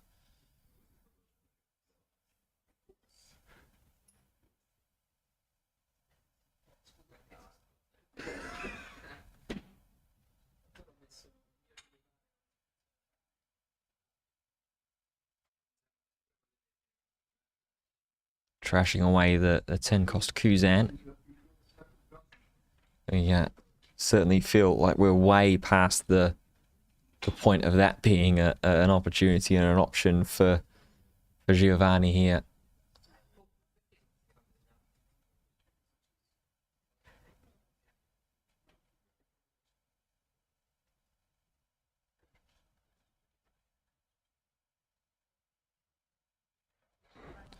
Going to be Sabo, Luffy that we're going to put down. And it looks like here comes Moria now as well to follow along with it. Sabo and Luffy will likely follow. In fact, we're going to go... We're going to go Sabo Gap here instead. Giovanni activating Gap first to whiff on the search. And then there is the Sabo to come through as a blocker. Draw 2, trash 2. And now the 9k swing in from leader.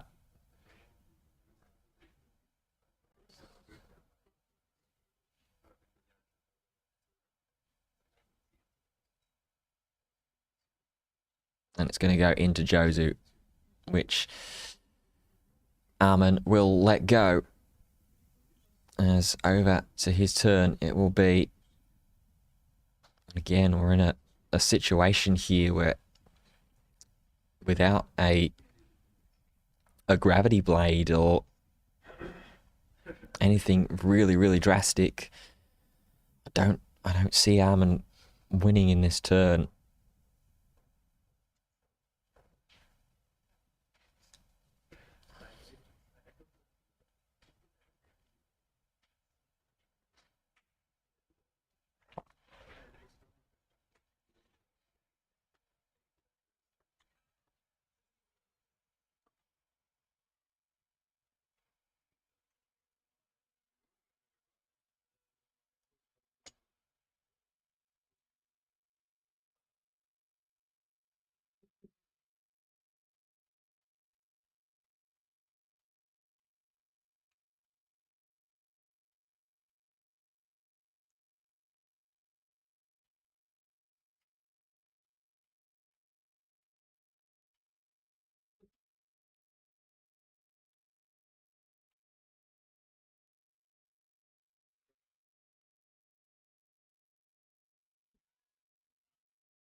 So 4-cost Crocodile is going to hit the board here.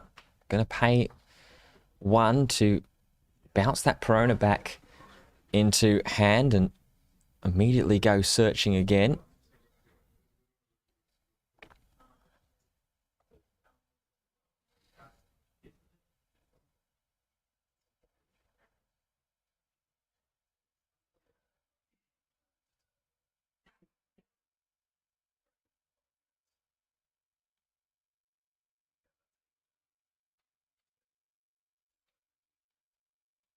There is the stack organised onto the top. Now we're going to see 8k swing going in. Flip the top card. It is going to be a Jinbei on the top. Grab Edward Weevil. Draw a card.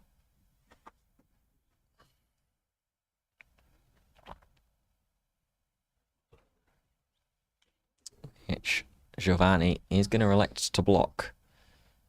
on this turn. So what does Giovanni do here? First order of business is a 9k swing in with Moria leader. That's going to allow it to go through. And then play another Moria onto board, getting rid of Gap and Flompe. Bringing back double baby Luffy onto board. One of them is going to go onto board immediately to free that last one out from life. And now leader ability. Going to get activated as well, trashing away that Sabo.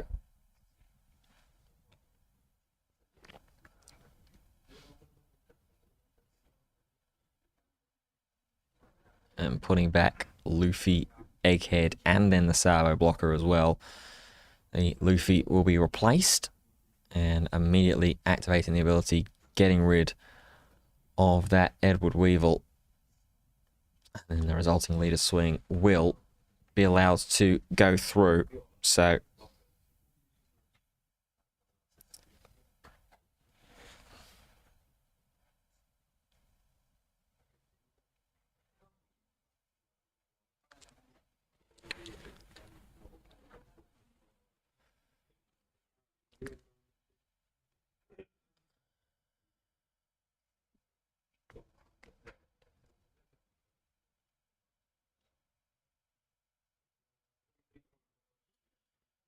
and looks like Arman's just going to concede. Arman is just going to concede the game. So after coming so close in Utrecht, came so close once again, but Giovanni Salvatore Oliva on BY Luffy was just too strong and takes the victory here at the Birmingham Regional Championships. Both players, though, after a long tournament, will be able to leave with their heads held high.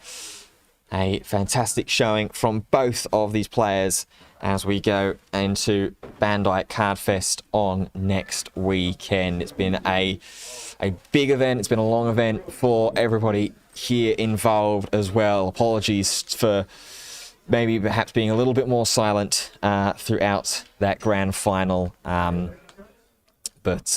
that indeed was the situation there. So we are going to take this opportunity, because we're running very, very over time in terms of venue constraints, to call the end of this broadcast, the end of the tournament there. Big thank you to all of our players that joined us on the start of the day. Big thank you to our judging team, the stream team, the stream coordinators, and a big thank you to all of you for tuning in as well. One more event to end off 2024, which will be Bandai Card Fest next weekend. It'll be an incredible event. We'll be seeing Arman and Giovanni there. And a huge thanks to Ben for casting all day like a legend. Light him up in the chat. What a hero. Thank you for doing that, Ben. Appreciate it. Hope that it came across well as well. Looks like we're going to hear a quick word from our winner. Let's get a very, very quick word.